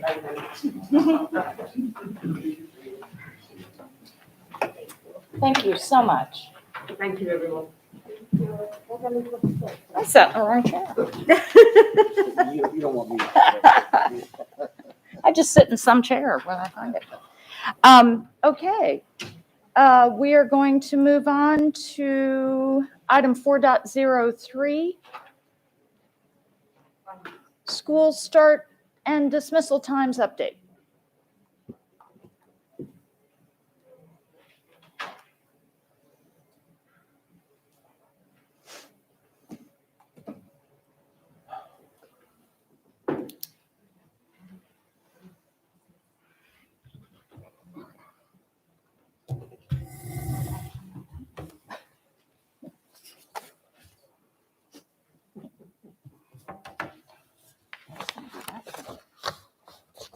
Mr. Sheknovich, good afternoon. Good afternoon. For the record, Alex Sheknovich, Chief Operating Officer, here to provide an update relative to item 4.03 on the school start and dismissal time project.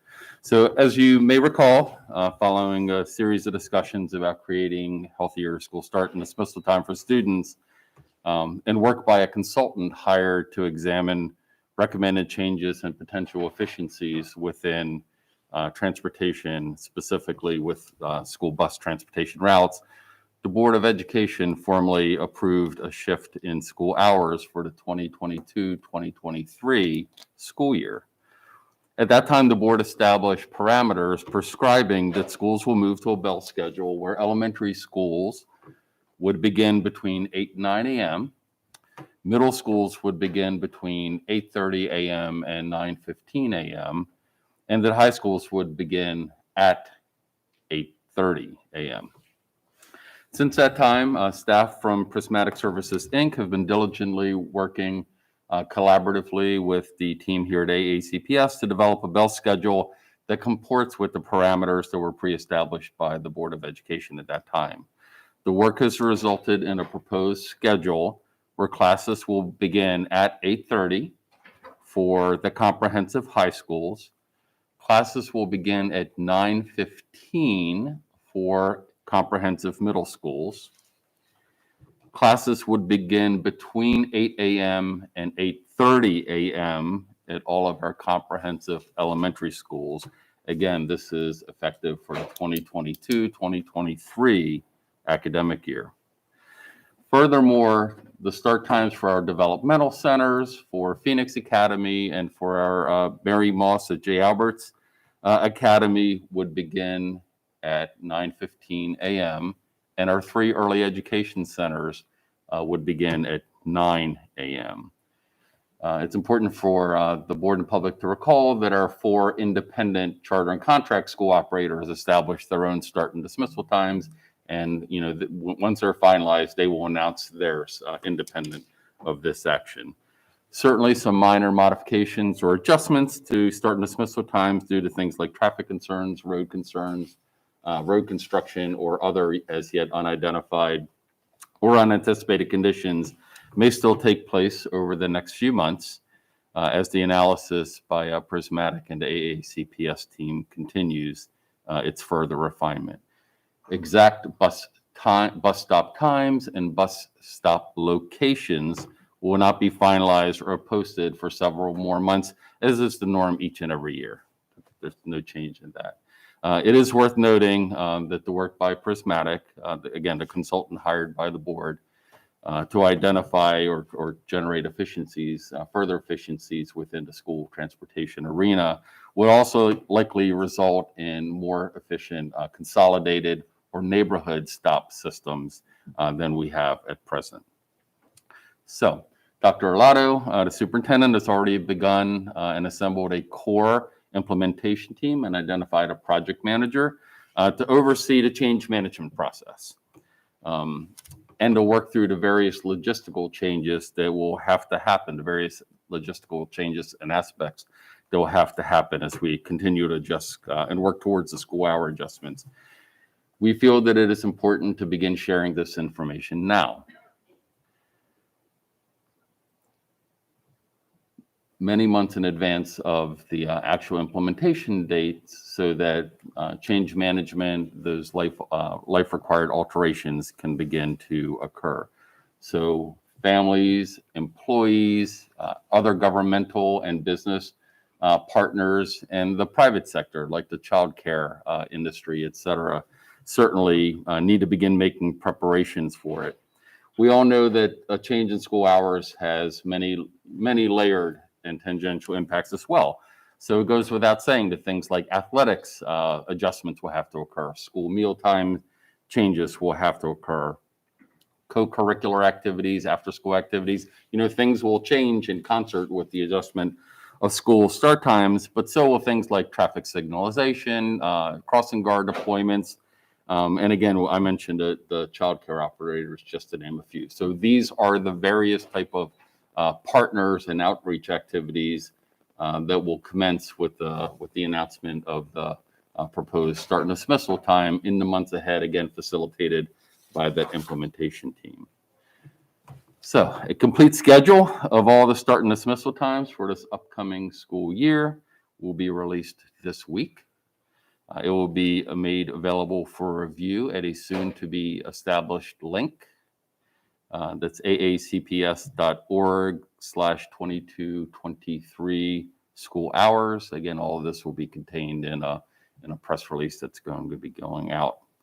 Additionally, this Board of Education members, supported by the project manager and other staff members here at AECPS, will also hold a series of soon-to-be announced informational sessions to provide more details about school hour adjustments and other operational changes across the school district.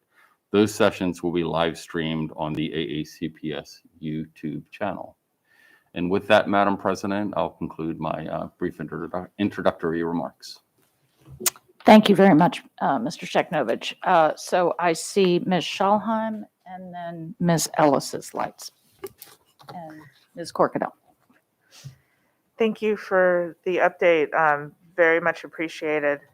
The informational sessions, can you expand upon that a little bit? What if there's other details that you happen to know about them? It's my understanding that it'll be, well, several of them, but can you give me any more details? Yes, ma'am. So we'll be working with board leadership and the board assistant to identify dates for a series of informational sessions. We contemplate that they will be geographically associated with the districts that you represent. That's the most logical alignment, and it will provide an opportunity for the board member to make any introductory or overarching comments that they wish to make.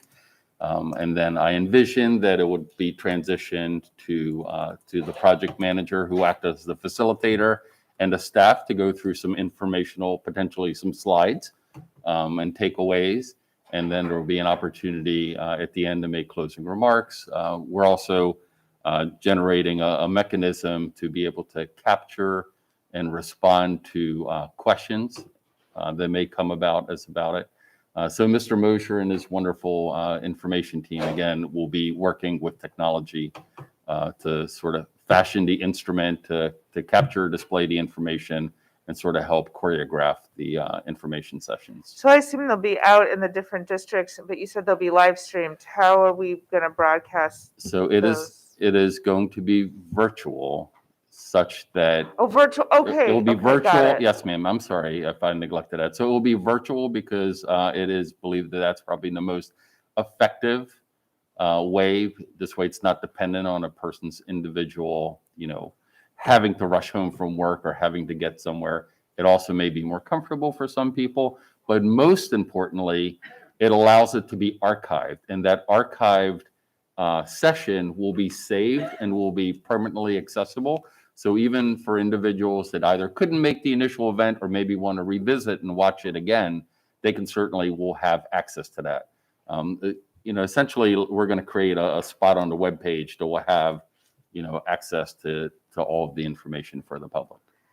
That's great. And then just a tiny follow-up question, because I think it's coming to us in a month or two, but the release of this in these sessions also dovetails nicely into the report back about the potential for an opt-in system so that we can tighten up those routes. That work is still Yes, ongoing. ma'am. Fantastic. Thank you so much.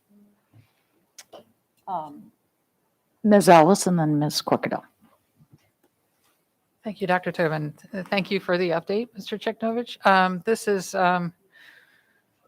is a delight for me to see us continuing to move forward, and I want to thank everyone involved in the work and the continued work into making this happen. I know it's no small task.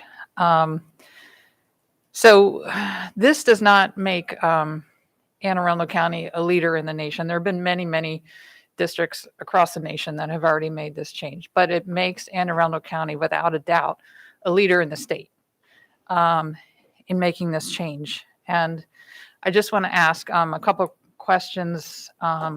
First of all, I believe there's an application process for the orange ribbon. I don't know if it's orange ribbon for healthy hours, healthy start times, but I do hope that we are going to pursue that. I think we should be very proud of this accomplishment.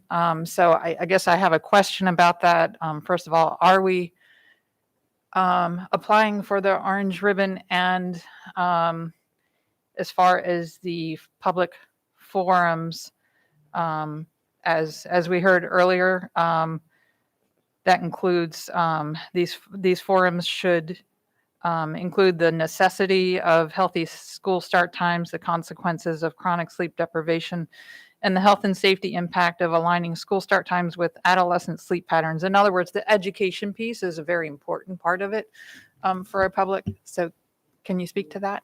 Sure, absolutely. The first, your first part regarding the orange ribbon award, is that what it's called? So no, we haven't applied for it because we haven't changed start and dismissal Right. times yet. No, I But meant, we will- is that the intention? Dr. Duarte will take that on.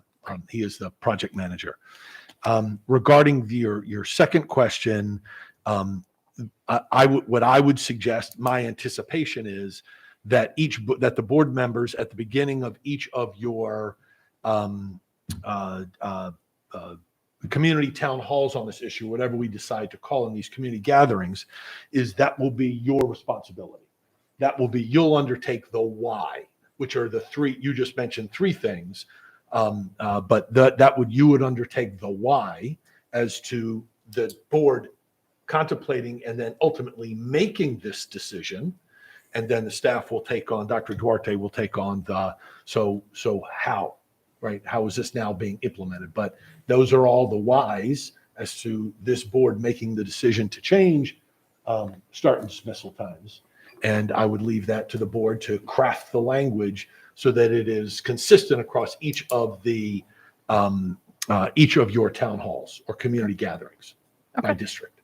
Great, thank you. Thank you again. Thank you, Ms. Ellis. Ms. Corkadell. Thank you. Well, I'm very excited about the public information sessions. And I think that's important because we did hear, we've got quite a few stressed families out there right now. Ones who are looking, to their high schoolers' internships, from childcare, because different parts of the county have different, numbers of accessibility. Whoops. And I think, so Dr. Arlotto, and then we have, I think who I heard from the most though, was the folks who still have challenges with the bus services. And I was just maybe wondering if the staff or Dr. Arlotto can speak to, do we anticipate a possibility of similar outages at the start of next year? And if so, does changing the start times make it harder for us, or would we be in similar circumstances? In other words, are we making, if we don't get enough bus drivers and we still have our ongoing shortages, because I just am wondering, and maybe share a little more information of what that looks like. And I think that'll help a lot of people, and myself included. I just want to make sure that we're successful at every mark. So I would, thank you, Mrs. Corkadell. There are no indicators right now that there will be a plethora of bus drivers available in Anne Arundel County, in the state, or across the country. Correct. That's just the truth of the matter. That's a fact. There are no business indicators that are saying all of a sudden people are lining up to become bus drivers. We are chipping away at it. We are adding drivers each and every week. We've got some drivers you'll hear in my report upcoming. I think we've got 6 or 8 drivers that are slated to be tested this upcoming Saturday with Maryland Motor Vehicle Association. That's all good news. But there does not appear to be, as I talk to my colleagues around the state and around the country, any long line of folks that want to line up to be bus drivers. So we could very well be in similar circumstances at the beginning of the next school year.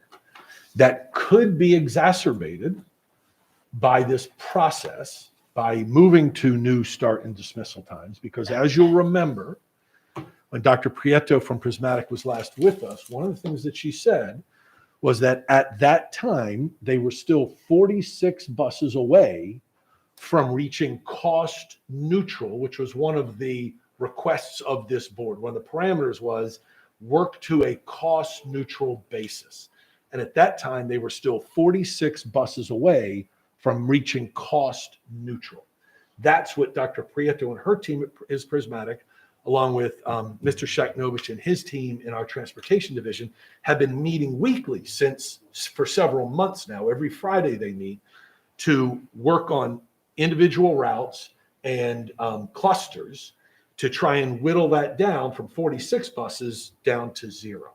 They're not at 0 yet. That work is still ongoing. So it could be that they don't get to 0.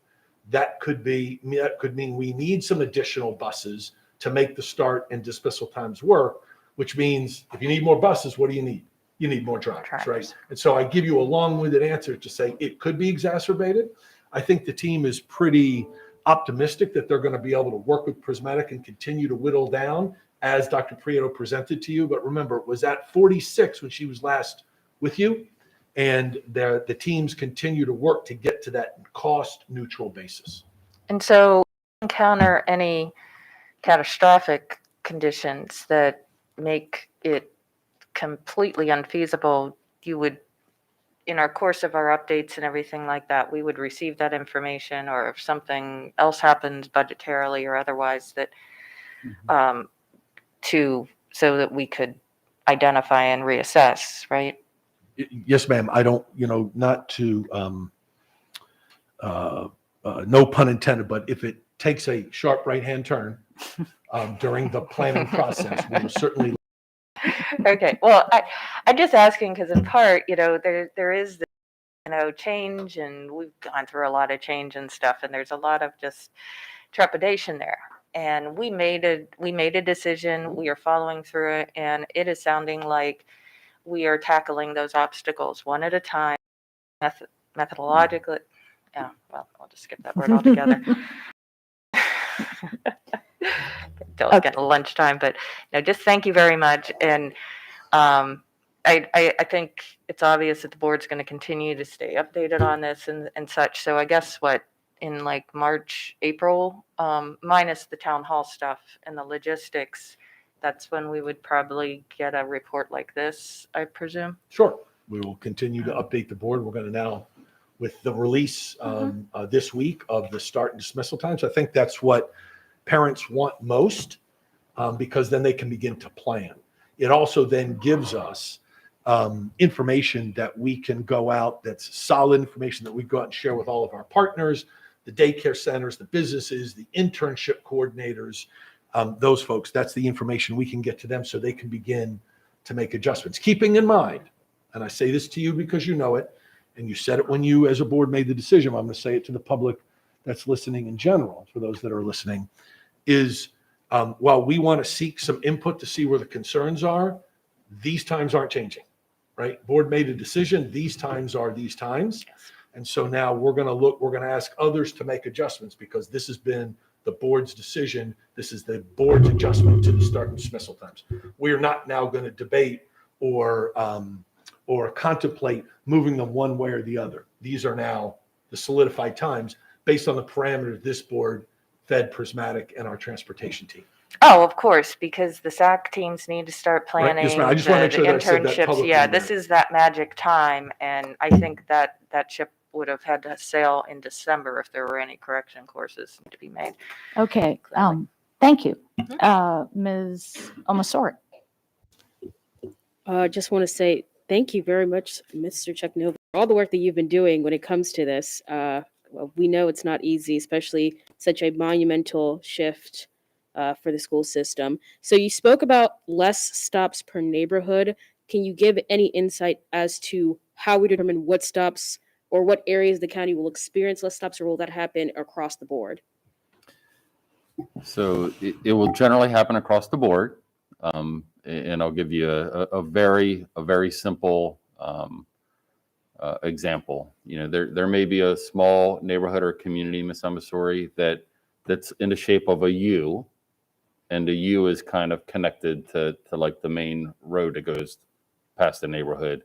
And in days of old, we would, on occasion, not always, but on occasion, we would go into that U and pick folks up in the U and then come back out to the main road, right? But in order to sort of create efficiencies, to shorten the run times, to make sure that we don't add additional buses, to Ms. Corkadell's point, right? Because we don't want to increase the number of buses that we need to deploy. One of the ways of creating those efficiencies is the bus stays at that main road, and instead of driving into that letter U, Miss Missouri, it picks up where the letter U connects at those 2 points to the main road. So we expect, we have a walking policy, right, in this school district. So we expect students, there's a non-transport zone around elementary, middle, and high schools anyway, and we expect those youngsters to walk a given distance to an elementary, middle, or high school. So it's not uncommon to have our school children walking a little bit. And so within reason, we're asking them to walk a little bit to come out to those collector points. And that's why I said it's going to be more of a collector or a community stop instead of, I won't say door to door, but a much more granular into the community effort. Okay, yeah, I remember walking all the way to the bus stop in middle school, Mhm. and it wasn't fun, but I guess it's necessary. I just have one more follow-up, and I think Ms. Corkadell basically asked this question, but I may have missed the answer. So it seems as though, based on your responses, that this is a yes, but in terms of the companies like NSA and other partnerships the school system has with places that give internships to high school students, has the work begun to make that shift? Because a lot of students are concerned, thinking, well, my internship starts now, and if we change school start times, I won't be able to do it anymore. And I just want to assuage that anxiety a lot of students have. So this is not, so the short answer is yes, the work has begun, but it is now going to begin in earnest because we'll have published start and dismissal times, which we didn't have before. And so this is not new. This school board and this school system, this community has been talking about changing start times for some time. This board made a decision a year ago. So our folks that are out there have been internship coordinators talking to NSA and others, have already begun to feed information that start and dismissal times will be changing. They haven't been able to tell them exactly what they're going to be, but we knew what the parameters were based on the board's vote and the board's direction. So we knew that high schools were going to be starting around 8:30, which means if they start at 8:30, that means they get done around 3:15 or so, right? To give us our usual 6+ hours at the high school level, to use that as an example. So now it will begin in earnest where Dr. Duarte, who is the project manager, and members of the implementation team will be reaching out and talking directly to folks. But Mr. Seknovich has regular conversations, for example, with Recreation and Parks. This will not be new news to Ms. Lays, who's the director of the county's Department of Recreation and Parks. They're very familiar with what's going on. We've kept them up to date throughout. So their before and after care programs for young children and their athletic programs, they'll begin to make adjustments to their times to begin the new school year. Thank you. Did you have a new light, Ms. Schallheim? What? Yeah.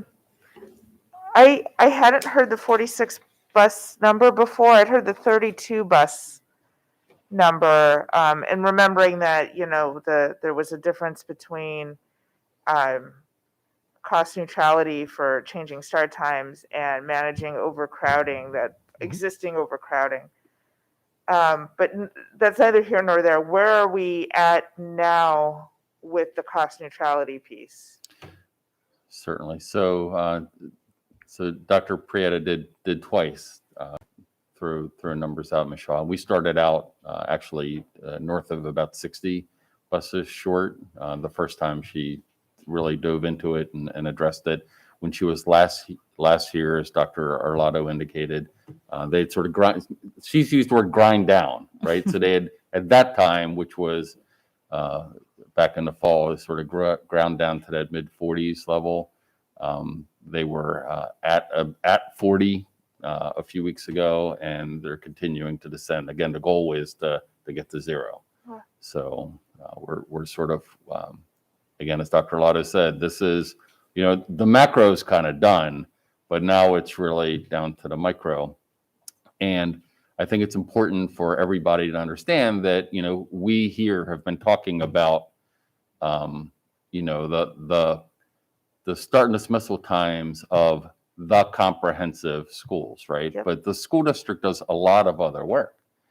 We have a lot of non-publics that we have to service. We have to make sure that we have non-full day, still pre-Ks. We have non-full day ECIs. We have to run CAT shuttles. We have to run shuttles from high schools out to, for example, our 2 PVA high schools have buses to go to Studio 39 for their work. So, the macro work has kind of been done, and now we're down to okay, now we got to figure out how to get these 2 kids to this non-public school or whatever. And through consolidating stops and runs and sort of redeploying things.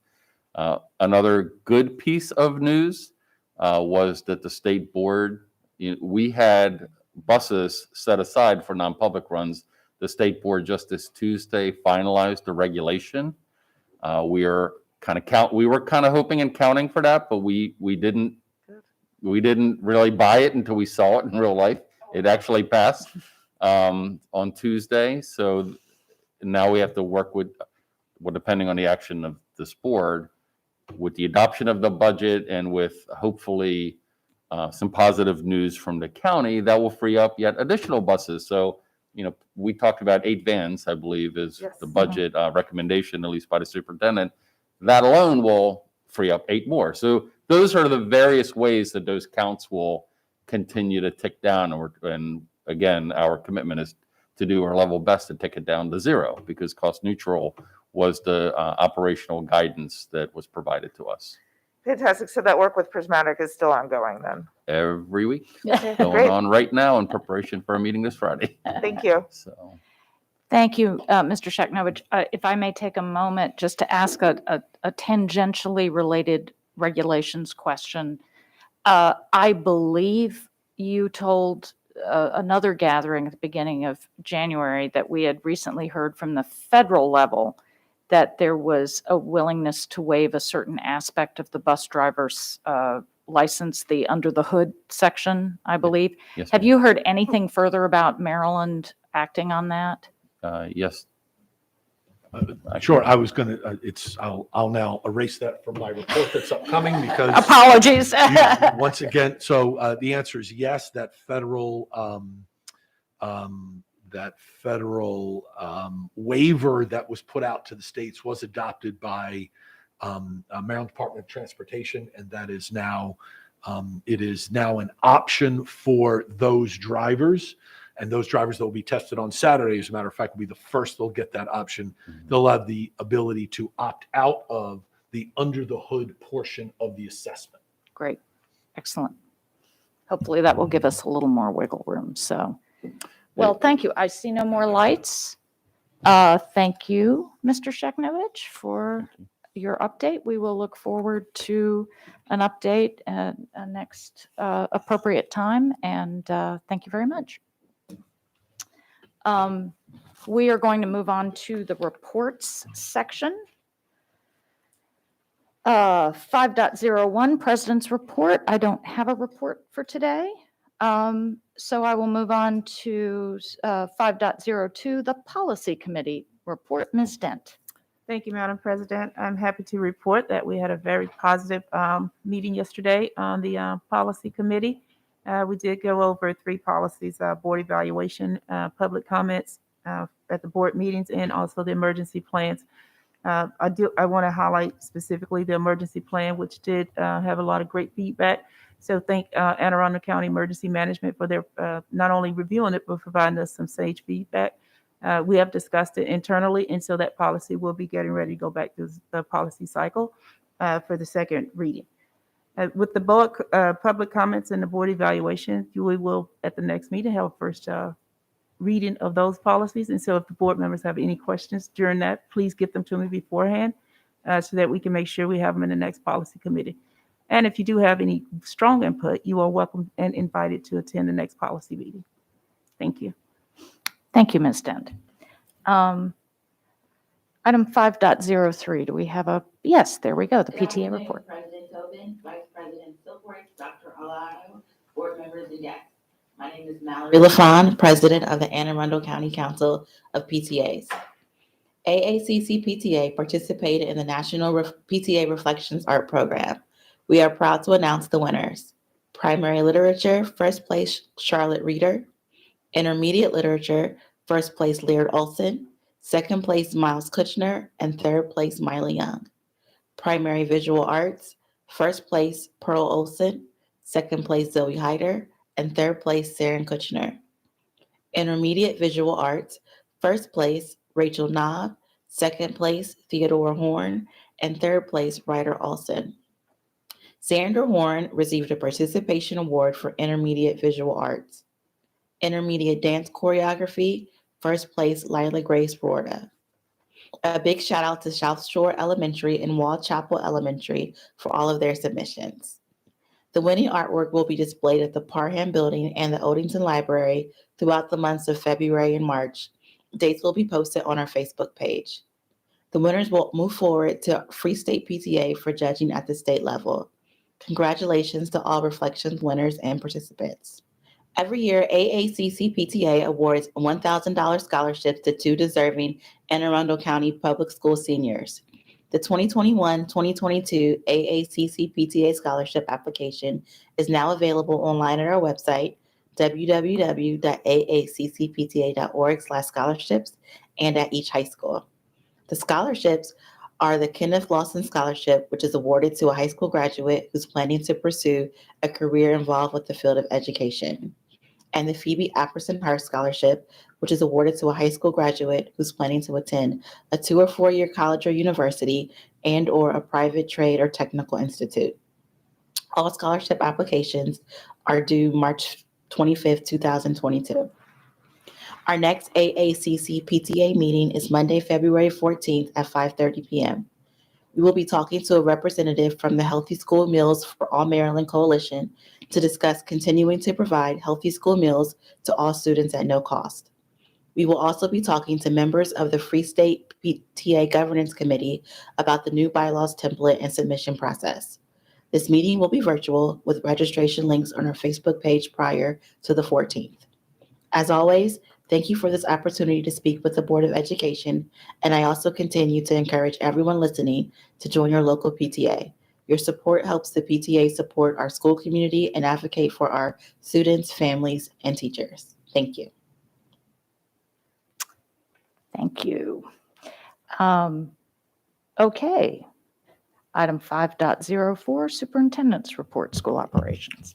Thank you, Madam President, members of the board. I have some brief updates for you regarding operations of the school system. As I do each board meeting, I begin with sharing some of the current COVID active case numbers. Currently, we have 334 active student cases of COVID. This time 2 weeks ago, when I last reported to you, there were 1,214. The case there are currently 38 active staff cases. This time 2 weeks ago, when I last reported to you, there were 81. The case rate in Anne Arundel County is now 35.8. This time 2 weeks ago, when I last reported to you, it was 95.7. These decreases are certainly good news. We've talked about outbreaks, and over the course of several weeks, we temporarily paused in-person instruction at 8 schools as a result of declared COVID outbreaks. Students and staff operated in the virtual environment during this time. We have not had a closure in the past 12 days. And we're all knocking on wood. We continue to monitor the data daily with our partners at the Department of Health. As everyone is aware, the State Board of Education instituted a masking requirement in schools across the state of Maryland early in the school year. Recently, that regulatory language was updated and approved and is in effect. I shared with you during our last time together, our last meeting, that the new regulations allow for the lifting of face covering requirements in schools using one of 3 off-ramps as these options have been described. Because there is continued conversation around masking in schools, I thought this information was worth repeating. Masks will continue to be required as outlined by the State Board of Education and in law now, in legislation, unless one of the 3 options are met. 80% of the residents in the county are fully vaccinated, or 80% of the students and staff in a school, single school, are fully vaccinated, or the county has seen 14 days of moderate to low transmission rates. Lastly, regarding transportation, as you heard from Mr. Sheknovich, the Maryland Department of Transportation confirmed appointments for 8 AACPS affiliated or contracted school bus driver candidates at the special MVA School Bus Driver Day, which is this Saturday, February 8th. At that time, the drivers will need to select either the full CDL test, inclusive of the under the hood portion, or sign a waiver request to opt out of the under the hood test, with the understanding that they will receive a CDL license with limitations in that regard that will only allow them to drive school buses, not the full complement of CDL eligible vehicles or equipment. This waiver option was created by the Federal Department of Transportation and recently accepted, as we just talked about, by the Maryland Department of Transportation.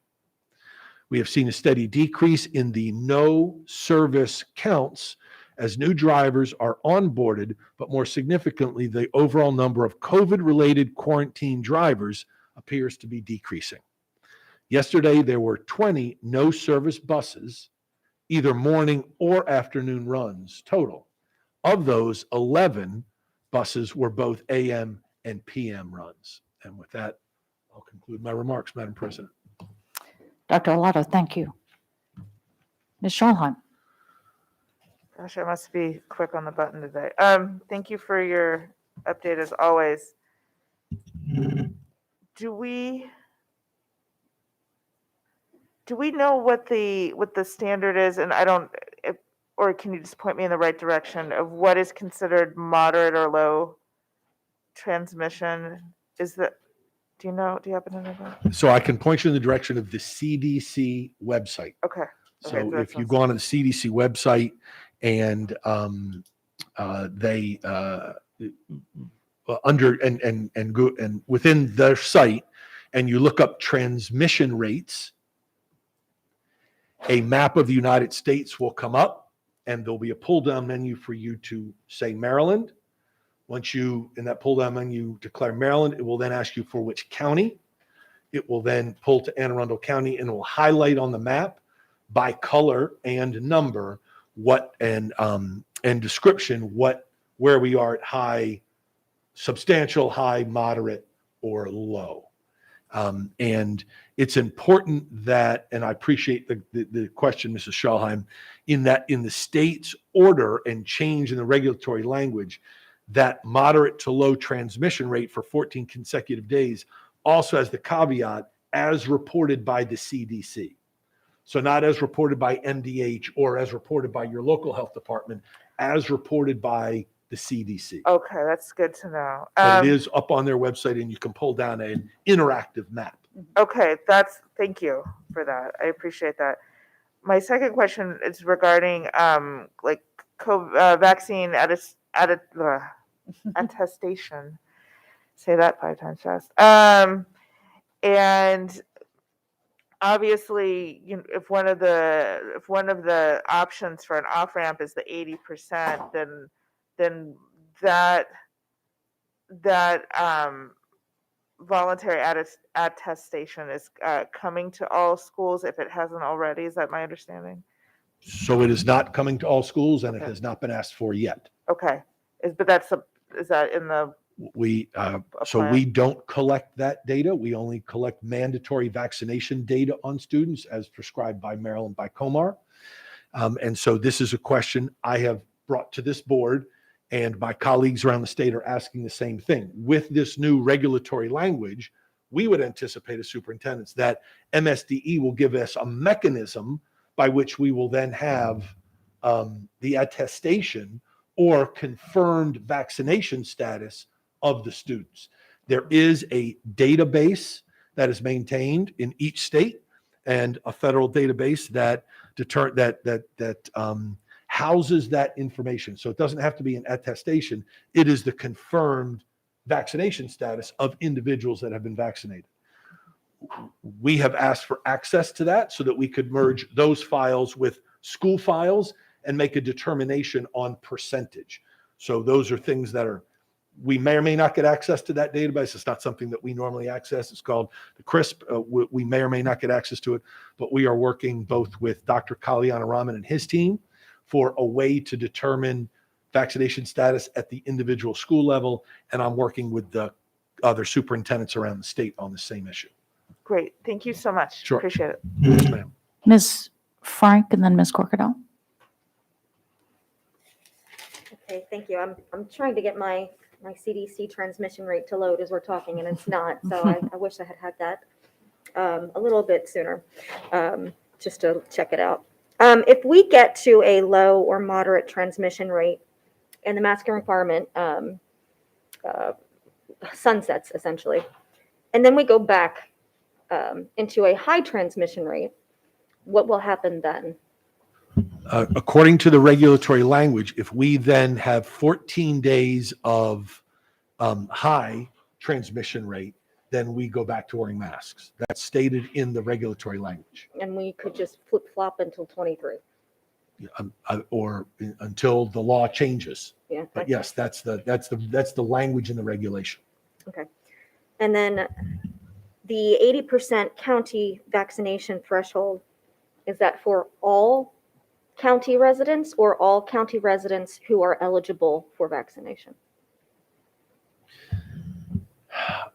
I believe it is for all those that are eligible for vaccination. And that's something determined by, and that has to be reported by the Maryland Department of Health. It's not reported by the local health department, but by the Maryland Department of Health, according to the regulation. Okay. Okay. Do you have any, this is still not loading. Do you have any clue where we are as far as transmission rate? Have you checked it recently or somewhat recently? Do you have it? Yeah. Okay. Yeah, we're at high. We're at high. Okay. All right. Are we close? Yeah. No? Okay. Lowest 10 and below. All right. Thank you. That's all my questions. Thank you. Thank you. Ms. Corkadell. Thank you very much. Just a couple questions as it relates. When we do have situations where staff or administrators in a school and they need to differentiate between our unvaccinated and vaccinated as it relates to our quarantine, the CDC, and I'm pretty sure we're now in alignment with the mainstream on quarantining and on the same page as it relates to general populace. But in that regard,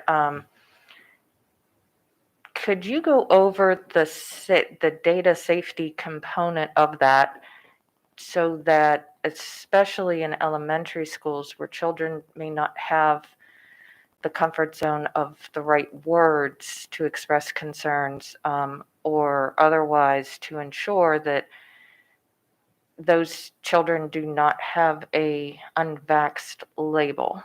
And I'm saying that because all across the nation, we are getting and hearing about, and even incidentally, occasionally from time to time here at ACPS, about targeted behavior of bullying, intimidation, and other labeling. And when Ms. Frank brought up that, we have eligible for vaccines and we have ineligible for vaccines. And I'm just wondering, do we do this quietly or otherwise? Because some of the assumptions that I think are being made may not necessarily reflect what's happening. And I've never seen that personally in live to know how we respect that student's health status, as it were, and health information. It's health information, guys. And ensuring that there is a, approach for that. Yes, ma'am. Thank you for the question. So we don't discuss health information of students. That's how we protect them. So it should not be a discussion at all about the health status of a student. So then otherwise to, if an administrator comes into a classroom to notify those children that they've got to now leave, is that handled with equal amounts of discretion? So the principal's not walking in and pulling students out of class. Phone calls go home and tell parents that there is now a declared outbreak in the classroom, and they need to determine from the parent, is your child vaccinated or unvaccinated? Because the CDC and Maryland Department of Health guidance on a classroom outbreak determines how we react. And we are required then we can allow students that are vaccinated to remain in that classroom. Those that are unvaccinated must quarantine for 5 days. So that's set by the CDC, the Maryland Department of Health, and accepted and is the guidance of Dr. K and his team, our Department of Health. But the principal doesn't go in and should not be going in and singling out and discussing with children their vaccination status. The call goes to the home and say, tomorrow we are in a quarantine period for those that are unvaccinated, and your child, if unvaccinated, will need to remain home. So they wouldn't remove if 3 kids are identified as unvaccinated, all of a sudden just asked to leave the classroom or anything? That should not happen, because the phone call goes to the home That's what I to thought. let the parent know to keep that student at home and quarantine for 5 days. And of course, if there's any issues or concerns, parents should be reaching out to their school-based administrators Correct. first, and if they are not comfortable, to the regional, correct? Correct. Is that the next step up? All right. Thank you very much for clarifying that. And then the other thing is, I was wondering, spring sports is nearly upon us, and there's a lot of confusion and concerns, particularly when we were so successful with our fall implementation under our older protocols. And I'm starting to get a lot of questions of what is the magic threshold by which we would consider. And the other questions that I'm hearing a lot about have to do with the quantity of breakthrough cases are indicating concerns from folks that may be insufficient. And should we be going to full test or no test? And I'm hearing on both sides. So maybe not for today, but maybe we could spend our next meeting a couple minutes during this reopening to discuss what our spring student athletes can anticipate, because that's one of the heaviest participated in sporting seasons. So we have the Vaxxer test program currently in place for our student athletes. And as of today, we're going to continue that Vax or test program for the protection of those student athletes and their spring seasons.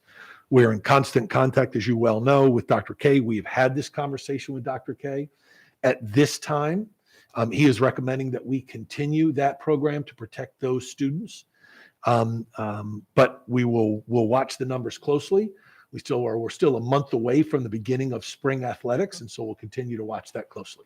Well, and that's why I was asking too, because some parents are concerned that by not testing the vaccinated, given the amount of breakthrough cases in Omicron, my family had included, they had vax and booster, still got it, still had to quarantine and everything, of the concern. And then, of course, you have the total opposite of is, all or nothing sort of approach. So I'd be curious to see what our thresholds are going to be to make some of those programs that we've needed to stage down, or how do we restage up if we need to, like if we come down and all of a sudden we're seeing something.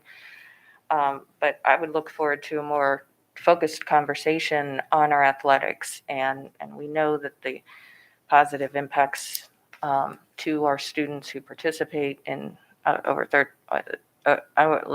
10,000 over a course of 13,000 different things, because they oftentimes take on more than one sport. Okay. Thank you very much. Did you have another light, Miss Frank, or is that your old light? Okay. I believe that concludes our questions. Dr. Arlotto, thank you for your report. At this time, I'm going to have us take about a 30-minute. Oh, wait, we need to read the, yes. Read the motion. It's on your clipboard there. Yes, because we need to make a motion to go into closed session and take a break for 30 minutes.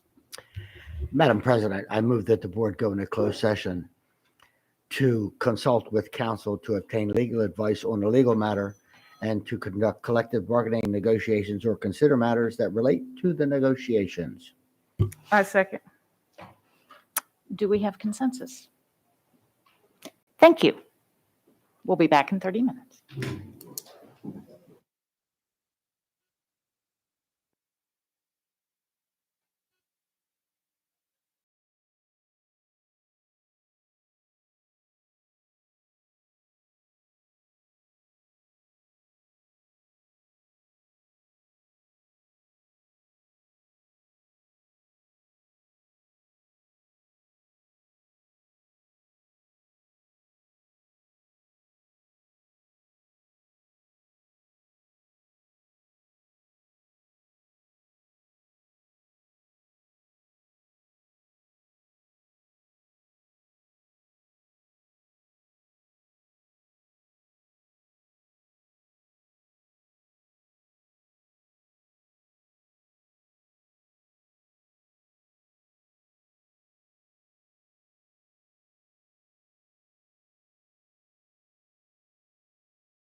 Good afternoon. We are back. Okay. We are now ready for item 6.01, HVAC award of contracts.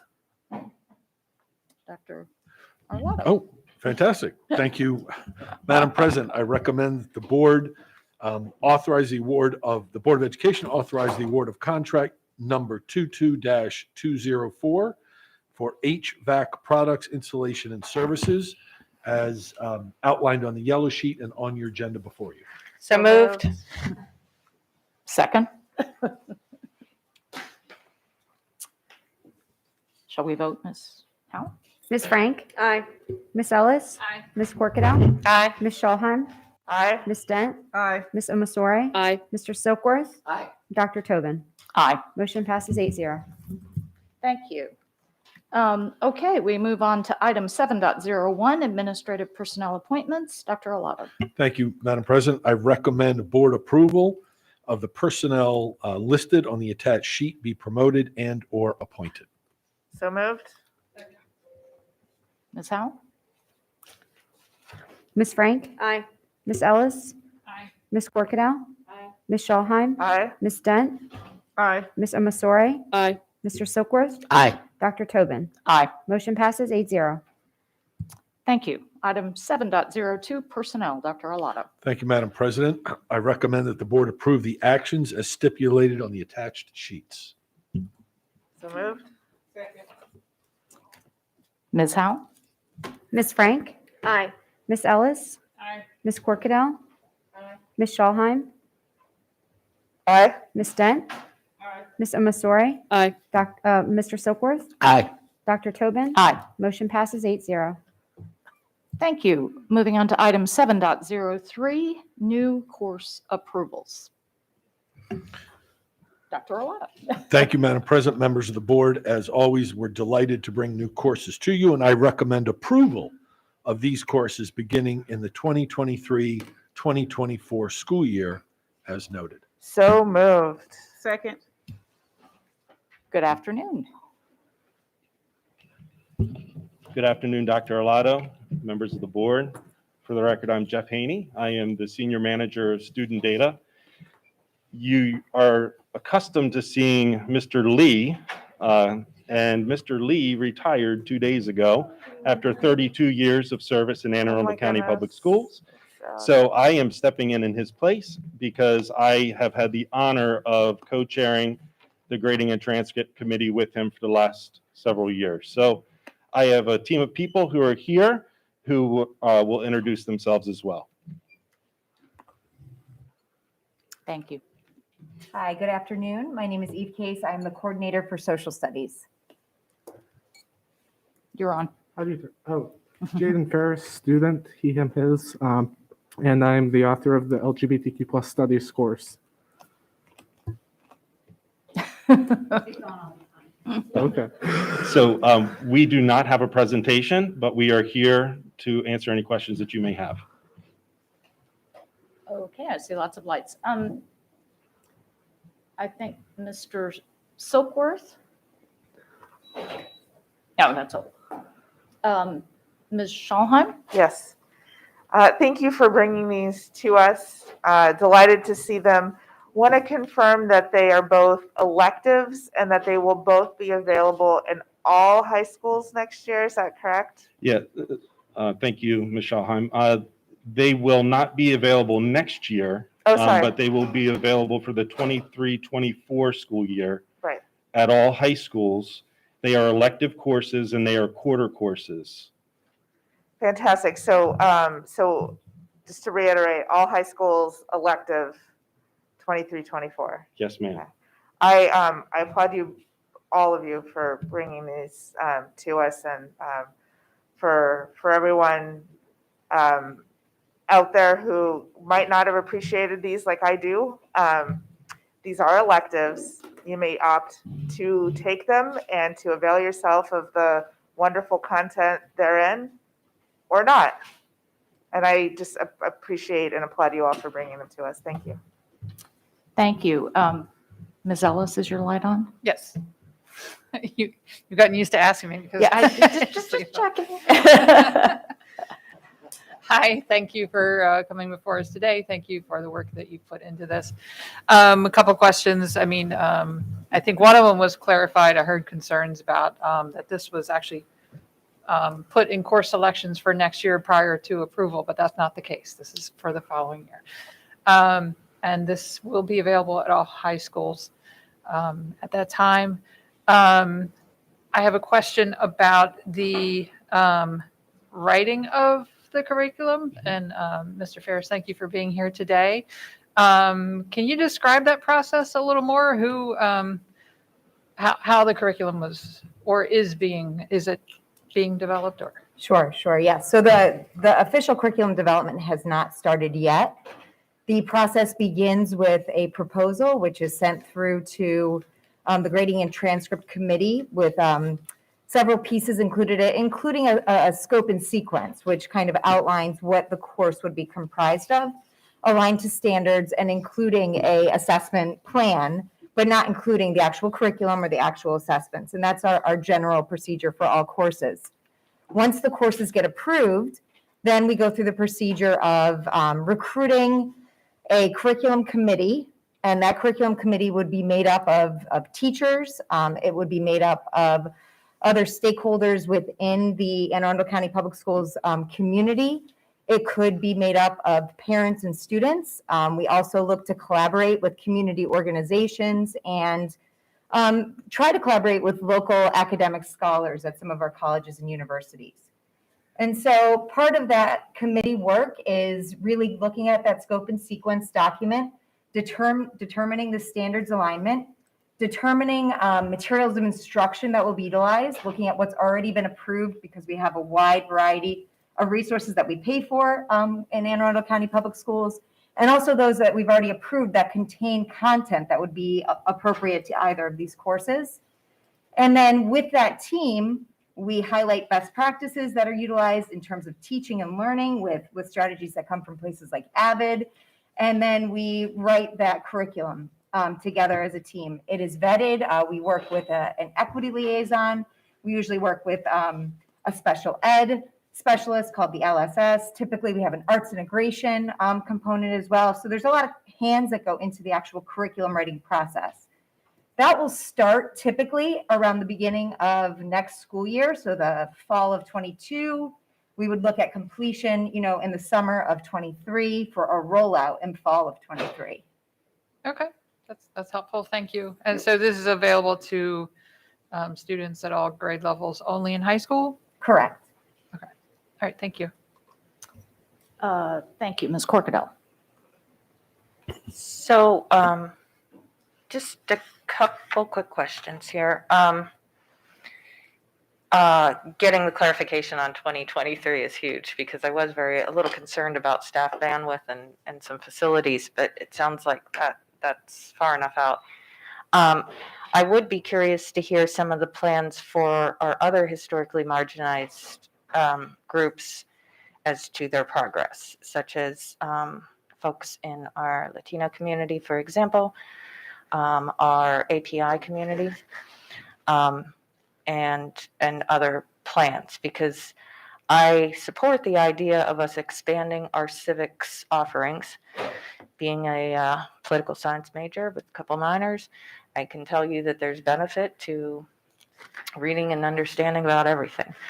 But I do want to make sure that we're targeting the folks that we know we need to elevate And so can you explain where we're at with that and how the selection of your civics expansion is determined? Like, how did we come to that conclusion? And, you know, the stakeholder stuff, I know you already explained to Ms. Ellis, but. Sure. So the Passion course format really gives the opportunity to provide some specialized courses around a variety of topics. A prior student member of the board had proposed 4 courses that related to cultural studies from around the world. Currently, we are writing the East Asian Cultural Studies course. There's a Latin American Cultural Studies course. There is a Middle Eastern and North African Cultural Studies courses, and those were already in prior development. The 2 courses that we bring to you today kind of came about in 2 different trajectories. So last year on May 5th, you may remember Dr. Arlotto briefing you all about a local history initiative that was occurring with the Office of Social Studies and the Office of Equity and many, many community organizations. And through that work, we've developed a really robust and comprehensive website, which is still in progress and is still building every day. And so this course becomes, I believe, another step. The African American history in Anne Arundel County becomes another tool, another way that we can really dig into those resources and allow students and teachers to become involved with local history. So when I proposed the African American history course in Anne Arundel County, it was through that partnership that had developed out of the local history project. Other amazing partnerships are springing up every day with organizations out of our county executive office, with the new, if you get a chance to see the new civil rights story map that they just produced, and they're featuring for Black History Month. Historic Annapolis has just opened a brand new museum called Annapolis, An American Story, which really tells an inclusive story of Annapolis beyond the colonial era.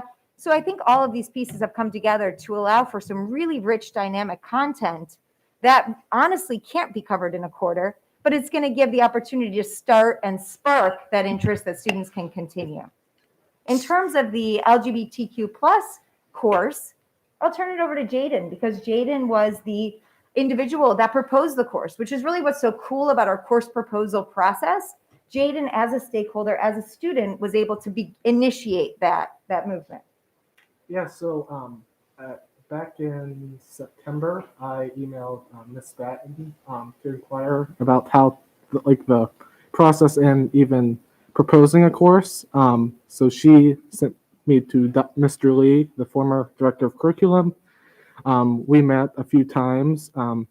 He gave me the proposal form. I looked that over. I met with a few students from all around the county, such as students from the county district-wide GSA that was recently formed. And that really, with their input, we kind of created a course and scope and sequence to where the study in the LGBTQ+ history timeline.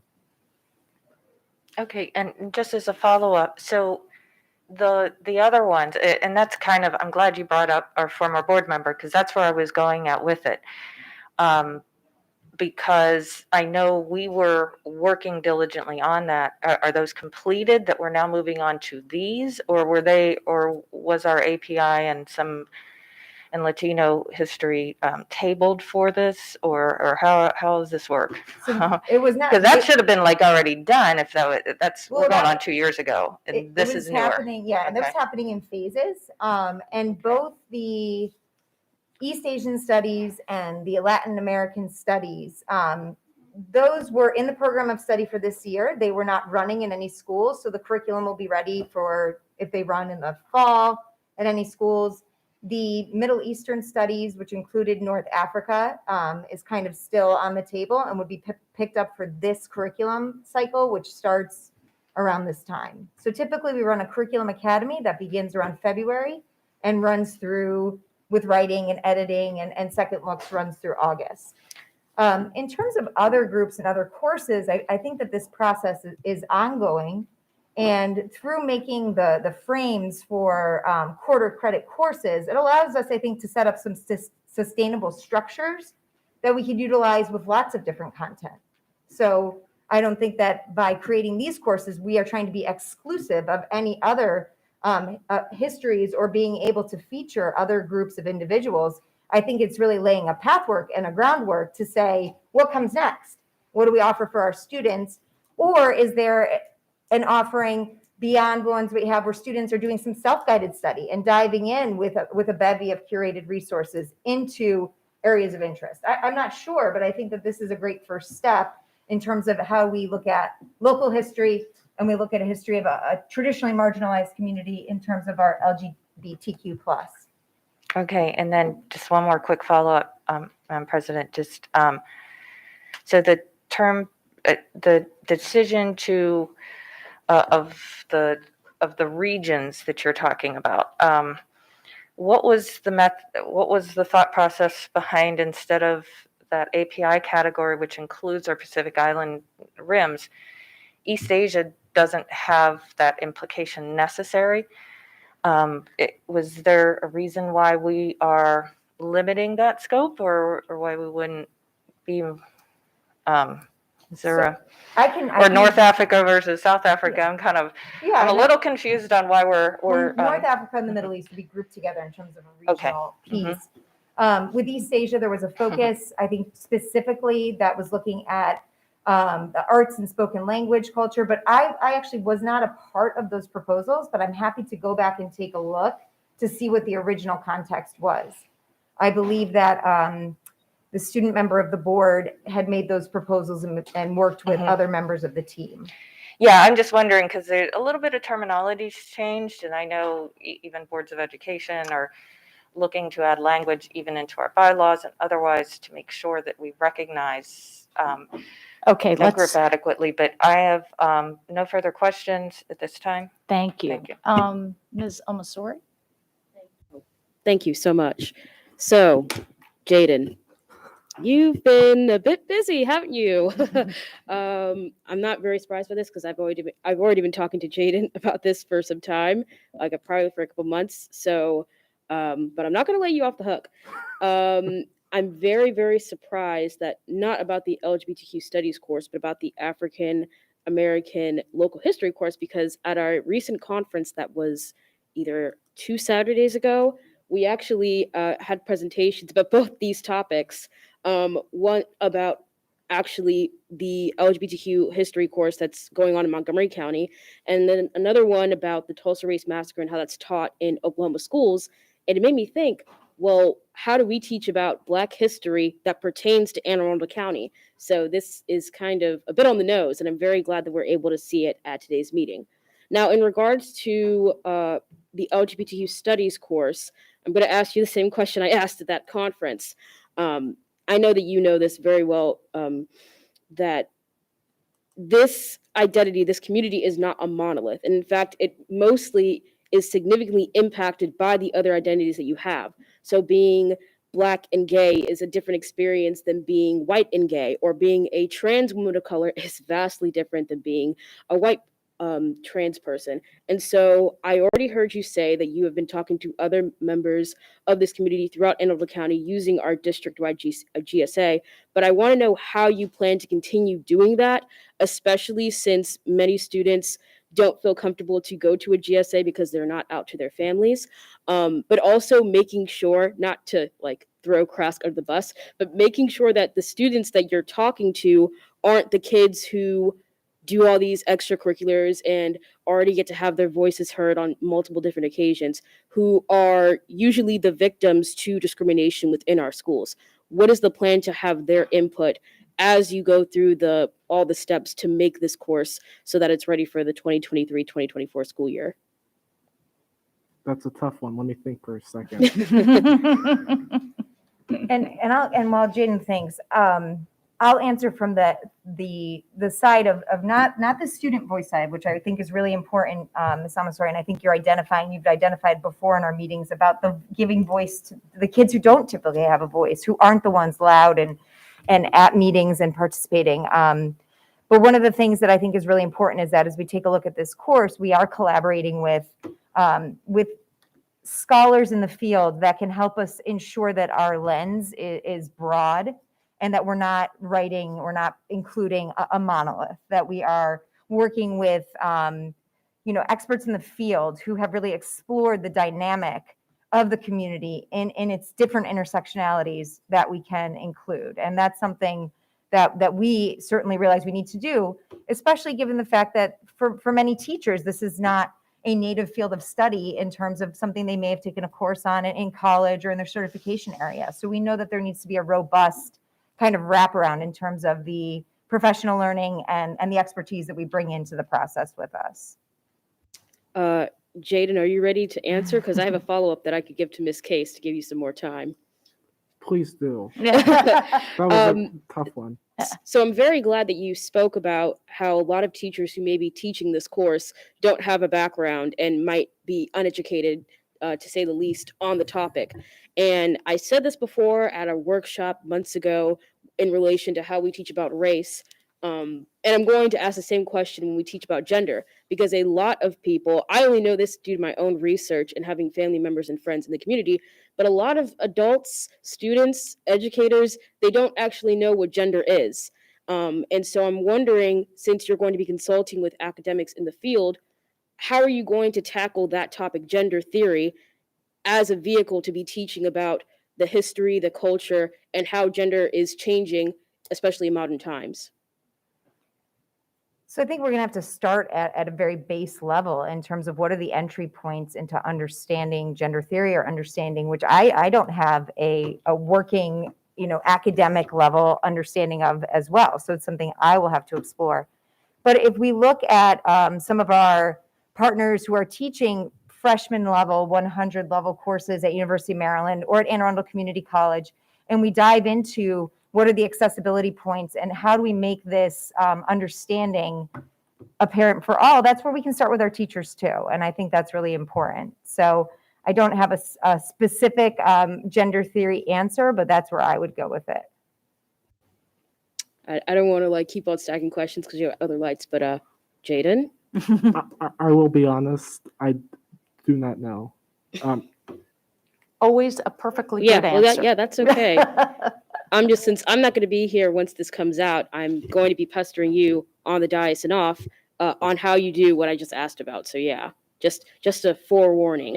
And I think one of the things we've decided, and as Jade and I have talked, is how do we include the GSA team from different schools, the sponsors, and the student services and others that might help us to get to some of those voices so that we are accessing a dynamic voice of students, even if those aren't the students that might come and sit and help us with actual curriculum writing, because that tends to be a pretty narrow group. Thank you. Ms. Frank, is your light on? Hi, thank you. So I checked through some of our offered courses, and I did not see courses like the birth of democracy in Greece. I did not see courses like the Federalist Papers or Roman military history, or any of what I would consider the sort of classical liberal arts curricula. Are there any reasons we don't offer more curriculum on those types of courses as well? Well, I think if you looked at the state standards and the core courses that are required, starting really in elementary school, but you could start at 6th grade, you would see each of those that you just mentioned represented in those standards. So they are being taught, and in some cases, more than one time throughout that trajectory from 6th grade through to 11th grade for the required courses that all students have to take. Yeah, in high school, I know we have the U.S. history and the government. I understand that we have those, and there may be some pieces layered in, but we don't have courses specifically dedicated to those topics. That's correct, yeah. You're absolutely correct. That's right. So your mic's not on. I'm sorry, turn it off. You're absolutely correct. Elective courses really come from grassroots, whether it's a staff member, faculty member, or in this case, student, bring forward an idea about an elective course. Okay. So I would absolutely like to signal my intent. So a lot of the comments that we got about this course suggested that there are certain things that we're missing, and they would like to see those types of courses engaged. So I would certainly like to signal my intent to see courses like that to give a more inclusive lens to some of the courses that we offer. Thank you. Ms. Dent? I actually echo, and I think I've said it before, exactly what Ms. Frank is saying. I've talked about this on numerous occasions about what I call white studies, right? Because we are always brilliant in talking about difficult and crucial conversations about underserved communities, but we also have another history that we have to take a look at, right?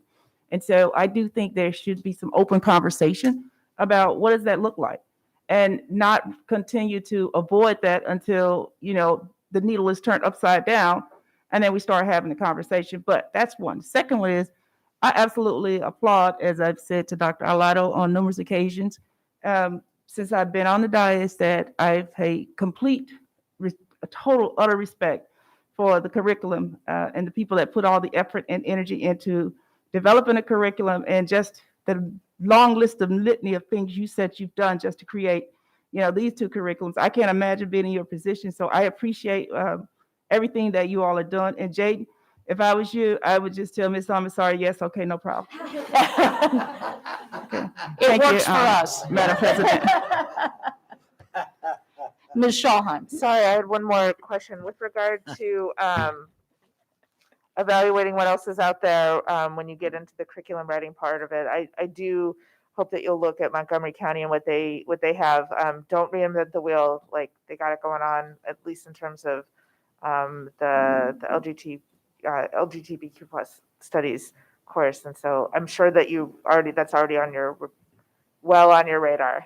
Okay. Good. That's actually what inspired me to make this course. So if this passes, we'll be the second school system in the state to have such course. Fantastic. And then I didn't say it before, but I'll say it now. Approving new courses is one of the best parts of my job, and I just appreciate seeing you all. I've never seen one I don't like from you all, so thank you. Thank you. Okay, I think that's it for lights. Ms. Ellis, your light's still on, but I'm assuming that's the other one. Okay. So I just want to add my thanks for this. And Jaden, especially thank you to you. I am a huge proponent, always have been a huge proponent of student-driven, inquiry-based work. And this is a perfect example of that. Ms. Case, you always blow me away, so thank you. I wish there were a way for a couple of us sometimes to audit, or, I would just love to have an opportunity to sit in on a couple of these and many other courses that are offered. But I just want to thank you. This has made my day, and I am so looking forward to this, to really seeing it roll out, and you make us very proud, so thank you. So with that, there was a motion, there was a second. Shall we? Ms. Frank? Is this for both courses, or are they? Both. So I would support one and not the other. Was it for both? Yeah. Could you repeat the motion, please?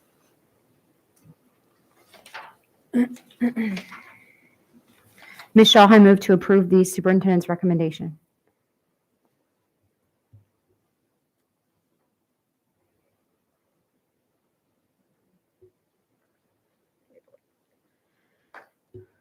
Can you hold?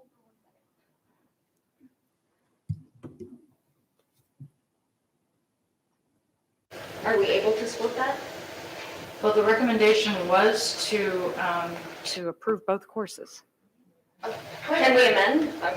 Well, then I'd like to move to amend. It's okay, so we can amend. Okay. I want to interrupt, but there is a motion in Robert's rules specifically to take a large, Right, and do a split. I don't have the language in front of me, but I do know that is possible without diminishing the integrity of the initial motion. I don't know what that looks like, though. I see Claudia. Well, can we just, would it be okay if we just amend? Yeah. I think we can amend, so. But yeah, there is a way. Okay, so you want to amend to vote separate? On each recommendation separately. So. Does anyone second that amendment? Okay, so let's vote on the amendment. I mean, unless there's further discussion on the amendment. Okay. Ms. Frank? Aye. Ms. Ellis? Aye. Ms. Corkadell? Aye. Ms. Schulheim? Nay. Ms. Dent? Nay. Ms. Omasori? Nay. Mr. Silkworth? Nay. Dr. Tobin? Nay. 3-5, motion fails. Okay, so now we'll vote on the original motion. Yep. Ms. Frank? Nay. Ms. Ellis? Aye. Ms. Corkadell? Aye. Ms. Schulheim? Aye. Ms. Dent? Oops, aye. Ms. Omasori? Very proud of you, Jaden. Aye. Mr. Silkworth? Aye. Dr. Tobin? Aye. Motion passes 7-1. Thank you. Thank you. Thank you, everyone. Have a wonderful rest of your afternoon. Good to see you. Okay. We are now moving on to policy revisions. Item 7.04, naming facilities. Good afternoon. Dr. Arlotto. Thank you, Madam President, members of the board. I recommend approval of policy EG, subject to final correction for style and format. So moved. Second.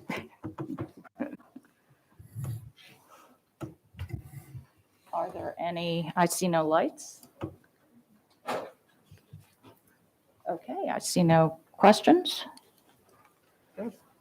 All right then. Ms. Frank? Yes, naming facilities. Aye. Thank you. Ms. Ellis? Aye. Ms. Corkadell? Aye. Ms. Schulheim? Aye. Ms. Dent? Aye. Ms. Omasori? Aye. Mr. Silkworth? Aye. Dr. Tobin? Aye. Motion passes 8-0. Okay, thank you. Item 7.05, redistricting and attendance areas, code JAA. Dr. Arlotto. Thank you, Madam President. I recommend board approval of policy JAA, subject to final correction for style and format. So moved. Second. Okay, I see a light. Ms. Corkadell. Yes, I sent over to the members just now language and to Ms. Howell. Look, guys, I was just rereading it, and I know our Gibson report always talks about making sure that we're reading our policies out loud before we finalize everything, and that a random public human being could look at the policy and without going into regulations, understand the basic precepts. Now, we've got a lot of state regs and stuff like that, but in matters pertaining to us about our stuff, I just thought this is a little going a long way idea just to proffer to everyone. And if you look at the language, I am proposing to add the word in subsection 3. I am proposing that we add the word "the" before redistricting advisory committee members, and then between the word "members" and "shall" to insert "who are charged with presenting redistricting recommendations to the superintendent." And let me just explain really quickly. Number one, it says who they are by, in other words, what their goal is, and that they are making recommendations to the superintendent. And I thought that was important because a lot of our policies, as it relates, if we are going to reference it up at the policy level, it makes sense to me that an average person would be like, oh, that's the superintendent's team. I just didn't want that confusion. And it seemed to me that that's in the spirit and interest of it. It's a stylist preference, perhaps on my part, but I'm really trying to focus on our, easier to read, more transparent, and just would like you guys to consider it real quick. And I don't have anything else to add unless other people have questions with it. Thank you. Okay, I see Ms. Schulheim's light on. Yeah, I want to get, if I could, hi, Ms. Ortiz, how are you? Good Hello. afternoon. I'd love to get your response reaction. So for the record, good afternoon. Jeanette Ortiz, Legislative and Policy Counsel. Mr. Sheknovich might be able to speak on this better than I can.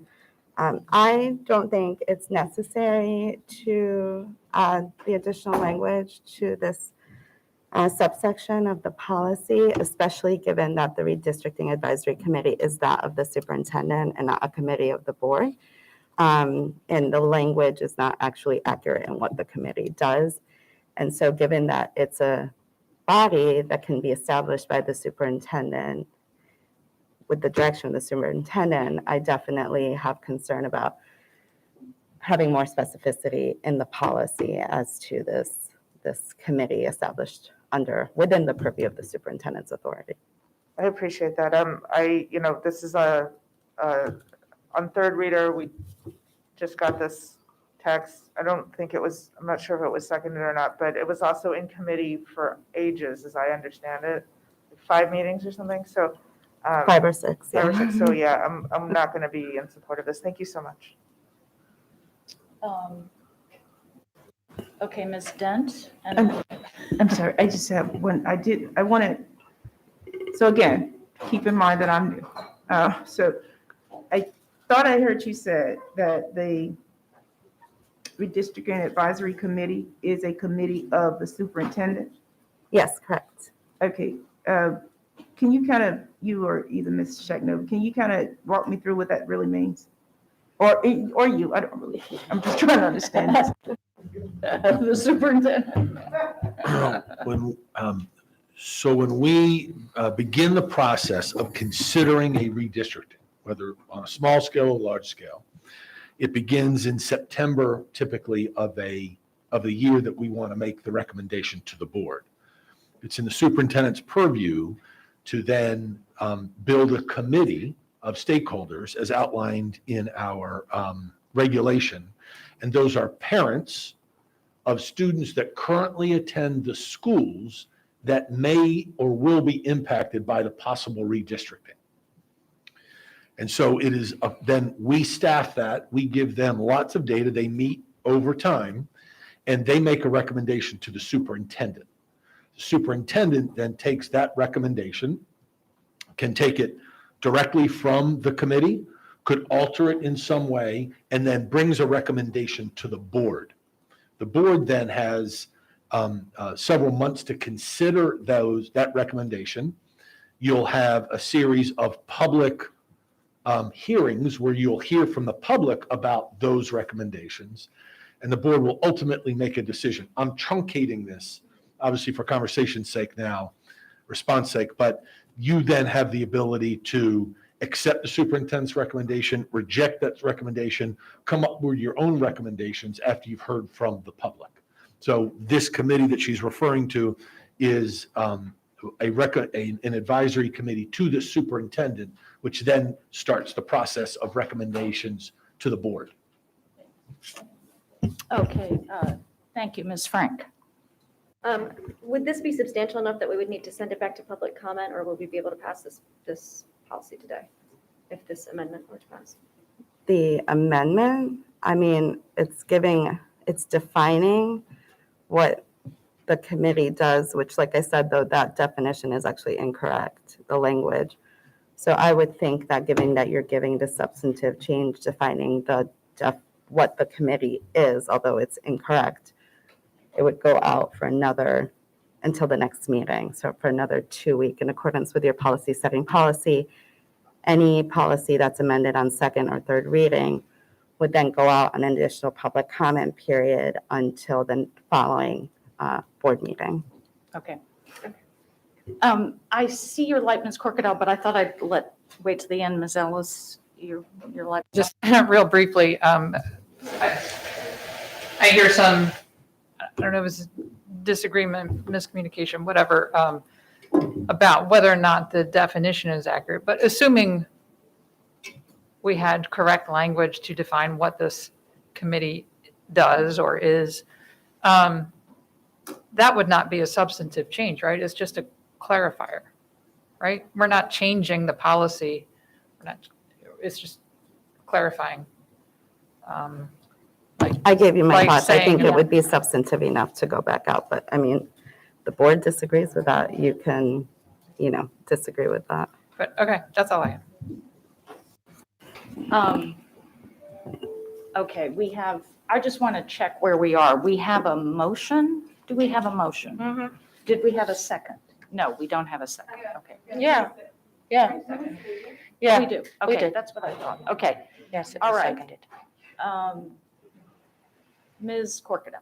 Okay, I gotta say, I know I came up with this yesterday evening, and I had asked for this in advance, this information that is it correct. I'm also gonna point out that I literally copy and pasted it from our existing regulations. That phrase is identical and made as brief as possible. And so it is in the regulations, which is why I was saying, hey, any suggestions for edits several hours ago? That is just disappointing at the time. But moving forward, I'm just going to say is the fact that Ms. Dunn had to say, what is the RAC in and of itself is an indicator.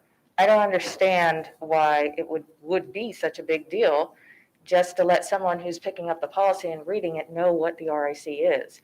And it actually, I think, strengthens the fact that it is the superintendent's, and it makes it perfectly clear in this edit that it is his committee.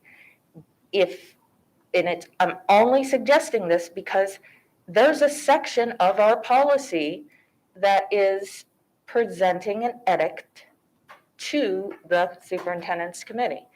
Now, if the board wants to remove that language altogether and contain it in regulation, because that language, I believe, looks like it was mirrored identical almost from the CAC and language we came up for specifically the CAC. So if this board's going to declare something about it in the policy, I think we should say what it is. If the interest is for the superintendent to have it exclusively, then it has no business being in our policy in the first place, because non-discrimination and all the other things that paragraph hopes to achieve is already contained in, and we only uniquely did that for the CAC and those that we oversee and those entities, because that's the board's intent. So I look at paragraph 3 as we're already getting in the business. And if we are, I don't understand why telling people what it is when you're mentioning it is such a big deal. And if there's edit suggestions that the administration would like to make it an alignment, I will re-request that again and hold off for a couple minutes for it to be given to me and amend it and hold until such time to not waste our time. But I'm feeling like it's a little bit, we're taking something very small and now it's becoming a big deal. So, I'm just saying, we can't have it both ways. We cannot have the board mentioning and interjecting an aspect of this committee that belongs to the superintendent and then not define it. And to say that we're getting in the business of the superintendent's committee, well, the proposed draft language did that already. I'm just suggesting that maybe the public might want to know what it is. And if the part of the regulation that I copy pasted does not accurately reflect the committee's definition, that would be great. And I'll ask again for that definition because I don't have it yet. Ms. Ortiz. So did you if have I a- may, the regulation, when the policy was being amended and reviewed for a very long time by the policy committee, the regulation's been updated. So whatever you copied and pasted the language from is existing regulation, but not what the regulation will be looking like once it is finalized, because it's currently being revised. Secondly, staff received this proposed amendment a few minutes before staff walked down here, so we didn't exactly have time to review it. This amendment did not come last night. Okay, so, and I appreciate that. I really do. I'm just saying that you have, if you just walked down and did that, and Ms. Schulheim had asked the question about that, I'm trying to get us to a place where we can agree. And so, once again, is there language that you have that would clarify it, or are you saying that you're not willing to provide it? I just really want to know it so we can move Yeah, along. so I appreciate the question. I mean, it made it sound like I was. Let me you know. reiterate what Ms. Ortiz said. So this is new language so the That's correct. administration, your superintendent, has not had any time to consider it during the course of the board meeting. Mhm. What I would suggest is that paragraph 3 is a position statement of this board to support the selection of a diverse representative advisory committee. I It's not a understand why. position of defining who the advisory committee is and No, who they report to. It is simply a statement of a non-discrimination in accordance with the policy, AC, in the selection and makeup of the advisory committee.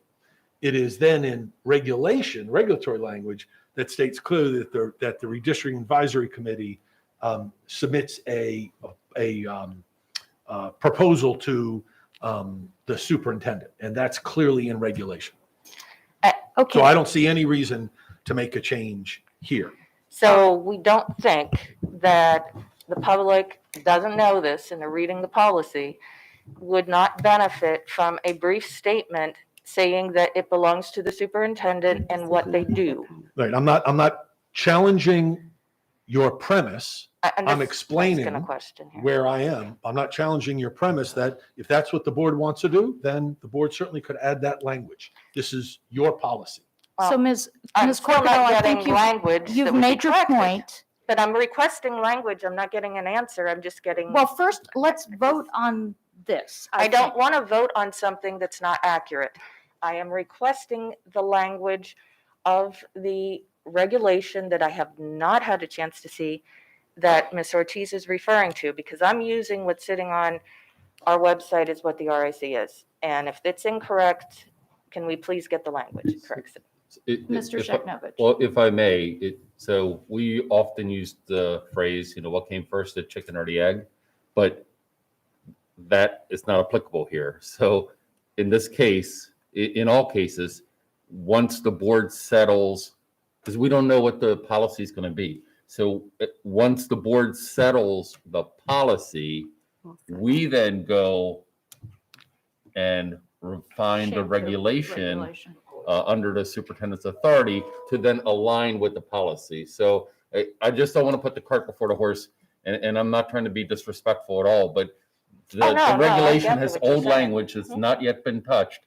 But once the policy gets fully vetted and approved, then we will absolutely dig into the reg to make sure it 100% aligns with the now new board adopted policy. So I don't want to redefine it. I keep asking the same question. Can someone tell me what that language should be? And I understand what you're saying, Mr. Sheknovich, but I just heard testimony that it is incorrect. Well, if it is incorrect and we know what the correct language is, great. If we don't know the correct language, then I'm inclined to skip this out, but I am concerned that something simple as just making sure people know what they're reading is met with such hostility. And so I will withdraw. I withdraw. So I withdraw. Mrs. Corkadell, there's no hostility. You asked a question and staff has responded and your superintendent has responded. There's no hostility. Well, so that was an incorrect word. I apologize, but I will just say that I understand it was last minute and I made a request and it was not honored, and we're moving along and withdrawing the legislation. But I really do think we need to start getting in the business of our policies being a little more language friendly to the people who are looking at them. Just saying, man. So you're withdrawing this. Okay. Thank you. So that is withdrawn. Is there any other motion with regard to this? Okay. I just want to say that I appreciate our policy committee. I appreciate Jeanette and her work and her team's work. And I think that they make every effort to make our policies as brilliant as they possibly can be. And I'm a little offended on that there would be any mention of anything to the contrary. I'm ready to vote whenever you are. Okay. So is there a motion with regard to this policy? I mean, we'd had a motion, so that one is, okay, good to go. All right, shall we vote? Ms. Frank? Aye. Ms. Ellis? Aye. Ms. Corkadell? Ms. Schallheim? Aye. Ms. Dent? Aye. Ms. Amasori? Aye. Mr. Silkworth? Aye. Dr. Tobin? Aye. Motion passes 8-0. Okay, thank you. Item 7.06, items of legislation. For the record, again, Jeanette Ortiz, Legislative and Policy Counsel. Before you are several items of legislation. Just as a friendly reminder, the bills in Section 1 would need a board vote, but there aren't any this week. Bills in Section 2 are just FYIs, no positions for a variety of reasons. It may be something like an advisory board or a commission, and we don't typically weigh in on those, or something, a local bill that's of particular interest, but we wouldn't weigh into another county's bill. And then Section 3, which is where the vast majority of your bills will always be, are bills, positions that are in alignment with your legislative program and also aligned with long-standing positions of this board. I am happy to answer any questions. Thank you. Thank you. Ms. Dent, is your light on? Ms. Corkadell? Okay, I don't see any other lights. Are there any additional questions? Ms. Frank? I do have some questions on this. In the interest of time, Ms. Ortiz, I will try to just email you though. Thank you. Okay, sure, no problem. Thank you. Okay, thank you. Thank you you. very much, Ms. Ortiz. Okay, item 7.07, Chesapeake Science Point Charter School Elementary School application. Dr. Arlotto. Thank you, Madam President, members of the board. I do not recommend approval of the application submitted by Chesapeake Science Point Elementary Public Charter Schools Board. Thank you, Dr. Arlotto. I see staff coming. Staff is approaching. Before and us. They have a presentation. They'll introduce themselves, beginning with Mr. Crane and team regarding the application process. Thank you. Good afternoon, Mr. Crane. Good afternoon.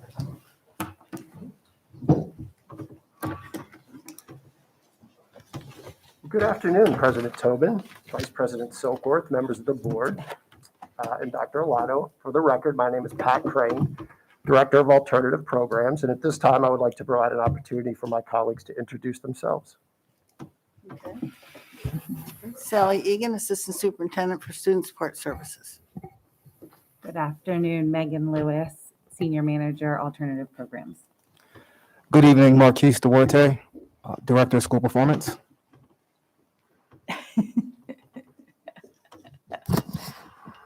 Thank you. Sorry, everybody. Sue Chittum, Senior Manager for Human Capital Management. Thank you.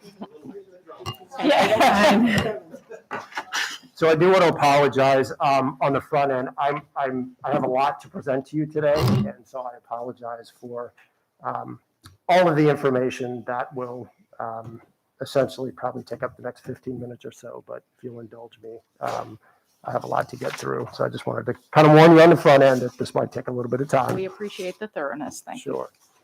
So we come before you today to bring forth Dr. Arlotto's recommendation regarding the review of the charter application submitted on October 21, 2021 by the board and operator of the Chesapeake Science Public Charter Elementary School.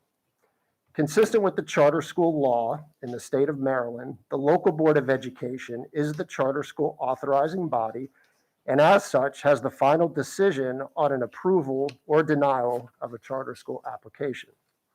The process, as discussed, what I provided an overview to each of you back in November, is a multi-step review and approval process that must take place within a 120-day period. So in brief, the application was reviewed by a highly competent team of 19 reviewers that represented an expertise in all areas of the application and scored it according to a rubric that aligned with the charter application. A final score was assigned to each of the three sections: Section A, Application Overview; Section B, Instruction and Student Services; and Section C, Business and Management Services. Based on the final scoring of these sections, a final recommendation was provided to Dr. Arlotto for his review. Dr. Arlotto concurred with the review team's recommendation not to approve the application, and that recommendation is now before you for a vote. Through a series of workshops, subcommittee meetings, and scoring sessions, the review committee worked diligently to ensure a fair and thorough scoring process was followed. Additionally, the applicant was brought in for an interview which provided them with an opportunity to respond to some of the review committee's concerns. I believe strongly that the final scores for this application accurately reflect the content submitted by the applicant, as well as information collected during the interview.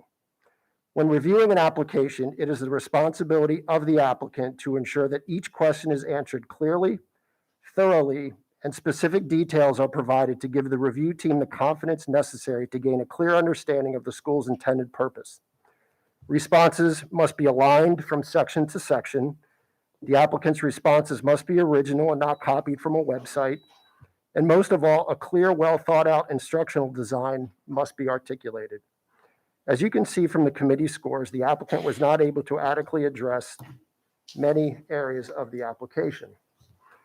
Before getting into the specifics of the review, though, I did want to take a minute to recognize the applicant for the partnership that we have had with them over the past 17 years as the operator and board of Chesapeake Science Point. Needless to say, we think very highly of CSP and the education it provides to each of its 500 students. This review has no bearing on CSP's performance or how we feel about the partnership with the Chesapeake Lighthouse Foundation. This review and scoring was strictly based on the content submitted as part of this application and the interview conducted with the applicant. At this time, I would like to walk you through each of the 3 sections of the application and highlight some of the areas of those sections where the review committee had the most concerns. Section A. Most of Section A seeks information regarding an overview of the proposed school, founding board and operator, legal entity, student population, and the recruitment of students. This is the section that sets the stage for the rest of the application and provides for the applicant to demonstrate their capacity.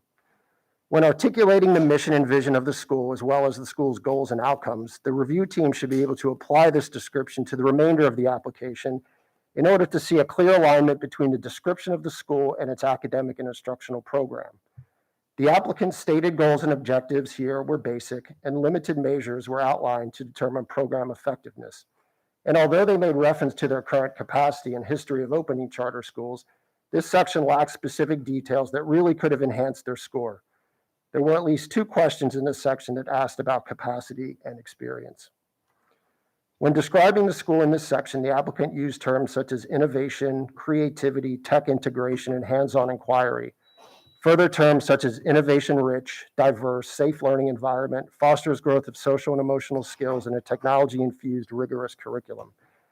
Their goals included maximizing a student's potential emotionally, socially, and academically by providing them with the opportunities in STEM, mainly coding, robotics, and virtual reality.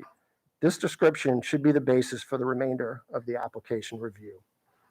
Section B, which mainly focuses on the school's education plan, curriculum assessment, student services, student behavior, and special education, should have been the section that tied together what was stated in Section A to describe the school. The applicant failed to adequately articulate how the school's academic program and instructional model would incorporate these terms. Further, throughout the application, the school was referred to as a replication of the operator's 2 other Maryland elementary schools. However, many more details needed to be added to show a true replication of these schools. Further, if this was a true replication, it should be expected that the applicant cite examples of what the other 2 schools are doing that provides for a rigorous education. The most telling discrepancy relates to their intended use of AACPS elementary curriculum. If this was a true replication, there should be some consistency with the curriculum used at all 3 schools. So despite the application referring to their 2 current elementary schools as being highly successful, very little data was provided to back up this claim. One of the schools has been in operation for 8 years, the other for 4 years. The application mentions 1 year of state assessment data for the 18-19 school year for one of their schools, but no data was included for their other school. There should be substantial data collected over these years to provide evidence of success. Perhaps student growth data could have been collected and shared as part of this application, since state data has been sparse as of late, and growth assessments are the cornerstone of their assessment program. The basis of this school's uniqueness has to do specifically with the infusion of coding, robotics, and virtual reality across the curriculum. Yet the applicant only spoke to students taking a standalone course and provided little detail and efforts they would take to ensure that these programmatic features enhanced core subject areas. One of the most critical areas that can and should be articulated by an applicant is their understanding of teaching students with disabilities. Most of their response to the special education section was cut and pasted from the AACPS special education website. This was particularly disappointing given the applicant's experience with operating several schools. Further, almost the entire English language learner section of the application was also copy and pasted from the AACPS website. Based on the demographics from the elementary schools in the proposed area of operation, this school would enroll both a high number of special education and ELL students. Despite the applicant referring to an innovative approach to education, the application referred to very traditional instructional approaches, and throughout the application referred to several examples of just doing what AACPS does in their other elementary schools. Throughout the application, the applicant refers to traditional methods of assessment, which included state assessments and NWEA as their internal assessment method. For a school that is based on innovation and technology, these assessment methods seem pretty basic and traditional. There was no reference throughout the application to how the school would support students' social and emotional needs, despite stating in Section A that it would focus on the social and emotional state of students in a safe learning environment. Further, despite the opportunity to outline the school's philosophy on student behavior, the applicant stated that they would use the district's code of conduct to address student behavior. Section C focuses on hiring, facilities, finance, school safety, and transportation. The areas of concern in this section focused on the discrepancies regarding the school's staffing plan and the application's failure to include several key positions to adequately staff an elementary school. There was no mention of the job requirements for staff hired to teach coding, robotics, or virtual reality courses. Despite there being a teacher shortage, the applicant did not articulate any ideas for recruitment of staff. There was limited mention of teacher onboarding and retention methods. The facility section submitted as part of the application was extremely limited. However, just recently, the applicant revealed a possible facility that they have identified in the Hanover area. And probably the biggest concern in this section was the applicant not offering transportation to families accepted into the school. Limiting enrollment to only families that can provide their own transportation creates many access and equity issues among families and limits opportunities for many students.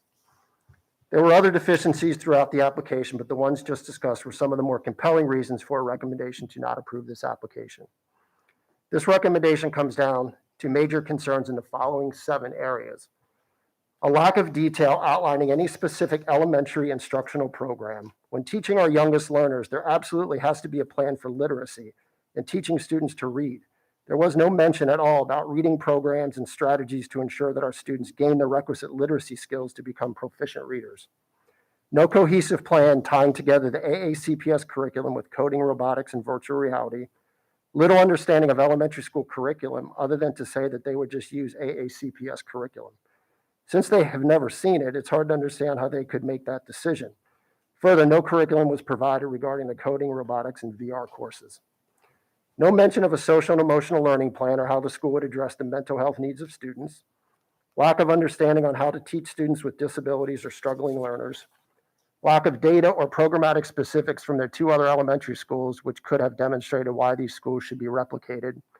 And no transportation being provided, which will lead to limited opportunities for a large number of our students. In summary, the applicant provided an application that seemed extremely general and lacked specific information and data that could have made the application more distinguished. The applicant could have really unpacked what makes their 2 other elementary schools successful, and as a proposed replica of these schools, articulated these ideas in this application. Members of the review team are happy to meet with the applicant and provide more details to them in an effort to assist them in their continued quest to assemble a more solid application. According to the Maryland Charter School law, there are no limits on resubmission. The applicant can certainly resubmit their application. That's it, and we are happy to take questions. Thank you very much. Thank you to the team for your work. I know that's an intense 120 days that you have. Yeah. Much appreciated. Okay. I see a light from Ms. Schulheim. First, thank you to Chesapeake Lighthouse Foundation for your application, and thank you all before us with your thoughts as well as the documents you provided to us. I appreciate it. It was a lot. It was a lot to get through and to understand for sure. So, gosh, I'm not even sure where to begin. yes, they can resubmit. Is that this year? Is that next year? Is there a time between working to better this if the board saw fit not to approve it? Walk me through like what happens next, because I do understand the long-standing relationship.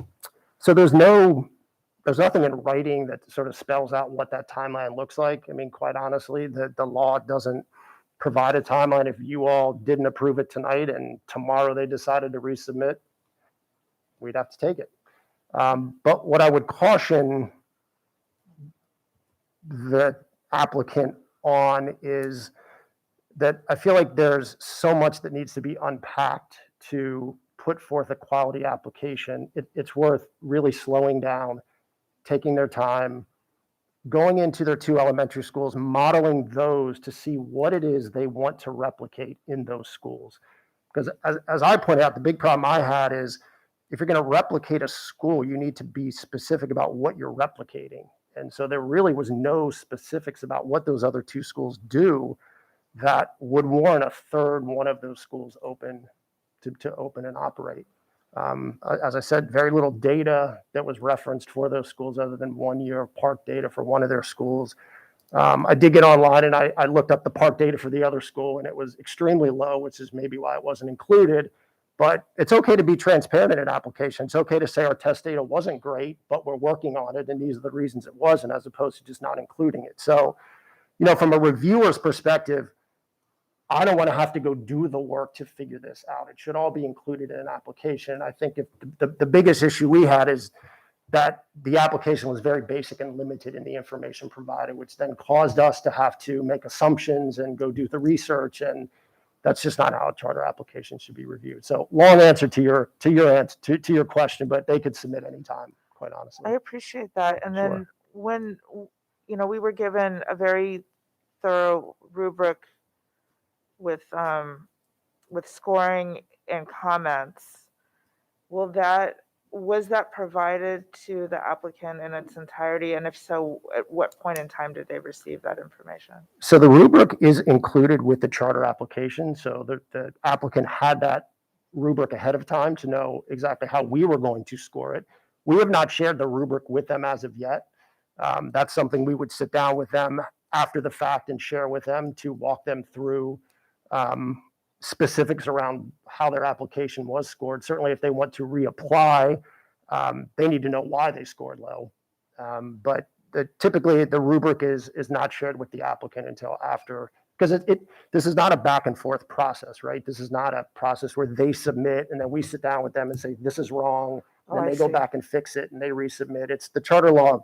You submit it, we review it, and then we decide on it. And then after the fact, we'll debrief together. But if we debrief during that process, then that sort of gives them an unfair advantage to circumvent the review process, because we're sort of feeding them answers as they go, if that makes sense. I see. Yeah. Okay, thank you. Ms. Corkadell, is your light on? Yeah, a couple quick questions here. So I heard, so the 120 days, that's state, but what time of year and the frequency of applying is not, correct? That's Did I hear correct. that correct? It's a rolling process. It's a rolling process. Yeah. Okay, so. School districts can set a deadline. We have not traditionally in Anne Arundel County. We've worked with the applicant on when they're going to submit. Okay. I do have a question for the CSP representative. Really quickly, there was a reference to a federal grant money. I don't believe we're questioning the CFP folks. Okay, I Dr. could answer that question. I wanted to know when it Probably. expires. Yeah. In particular, well, she was here. I just presumed that we were allowed to access her. No, okay. I think the state, I can't give you a specific expiration date, but I can tell you, knowing the MSDE is very flexible on those grants. If they extend a grant to an applicant and that application is denied, they typically will hold that money back for that applicant to allow them to resubmit. I believe the federal grant, don't hold me to this, with MSDE goes through at least another year. Okay. because they're probably not going to spend all that money, and so the feds will probably give them an extension on that grant. Those are just in the meetings I have with the state representatives. Those are some of the things I'm hearing around the state. And do federal we money. know if that the securing of those dollars is the contingency of successfully being able to afford this, or in other words, if they lose it and it doesn't come back, or does their opportunity for the elementary school go away based on the financial disclosures that were provided? That I couldn't answer that. That would be something that they would need to answer for you. I do want to say that, you know,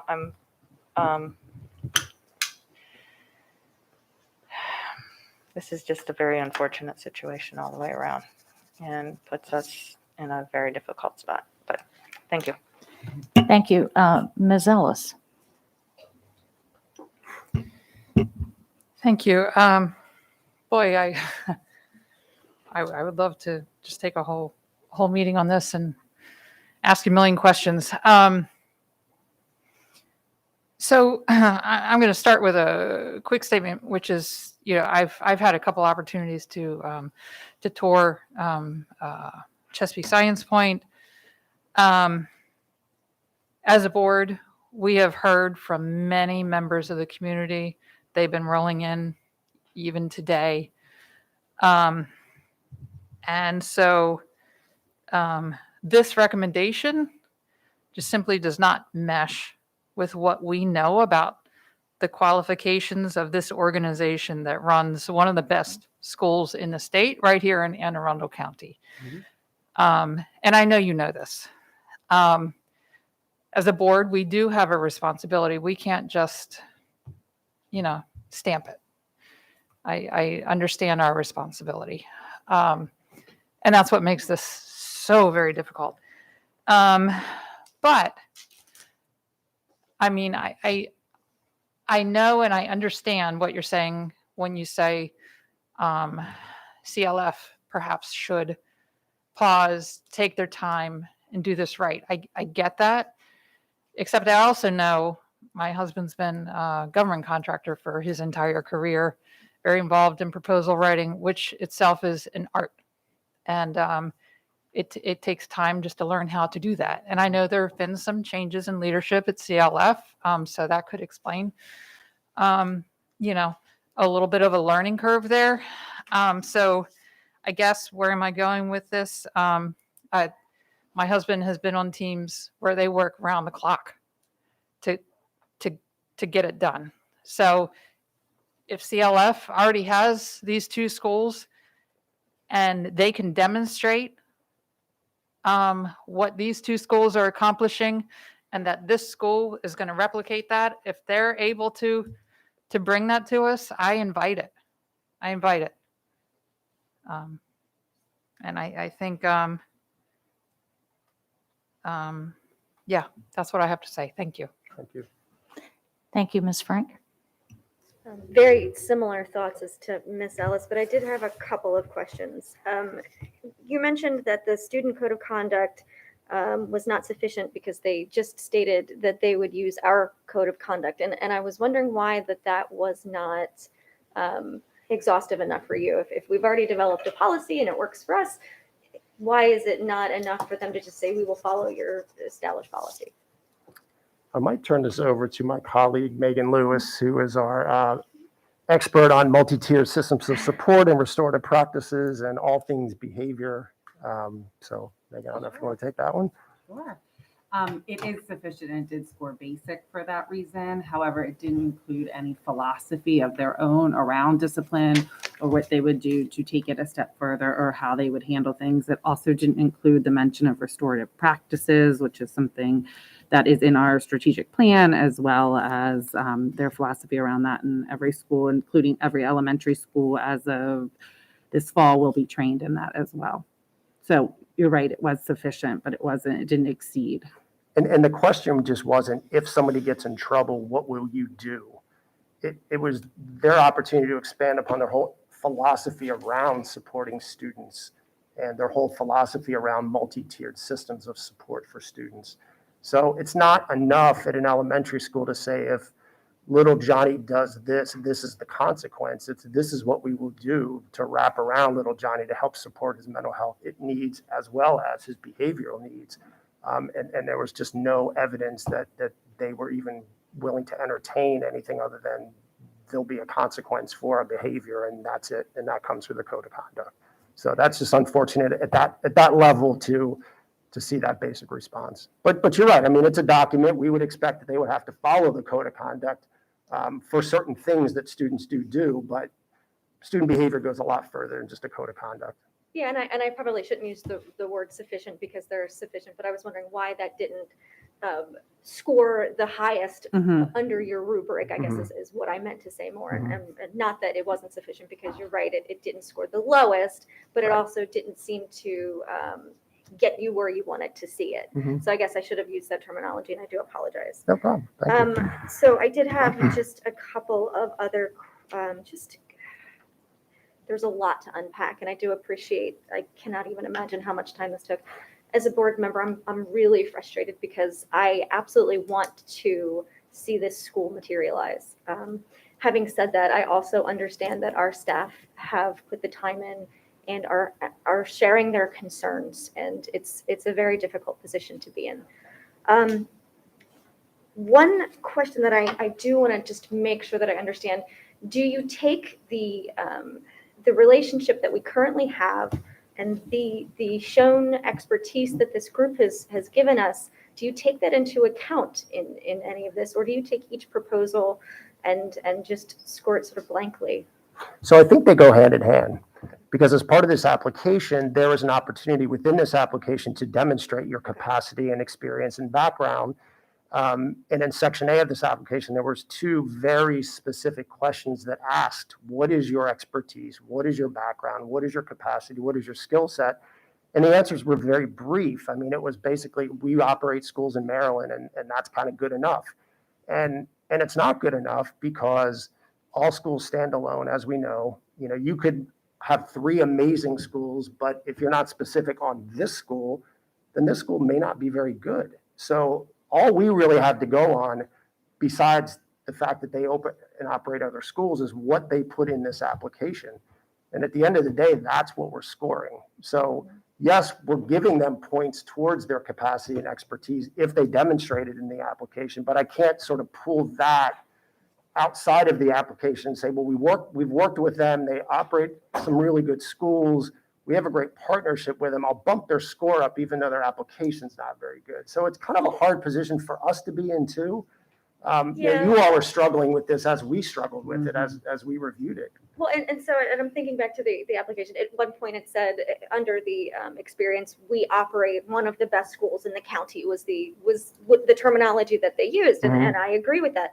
So I'm just wondering, would they needed to have said, this is the piece that we're going to pull from that award-winning model, and then that would have been sufficient? Or are you saying saying that we're an award-winning school?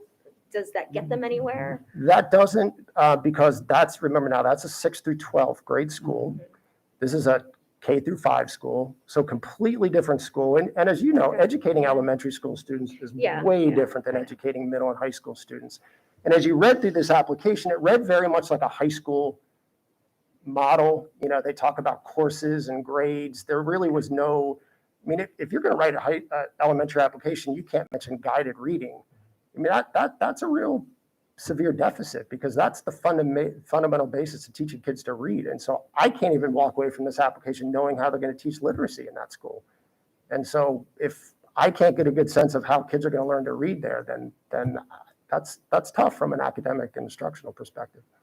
I really appreciate all of your explanation on this, and I hope that, you know, moving forward, whatever happens today, we absolutely are able to get everything finalized and get this school up and running at some point, and hopefully sooner rather than later. Thank you.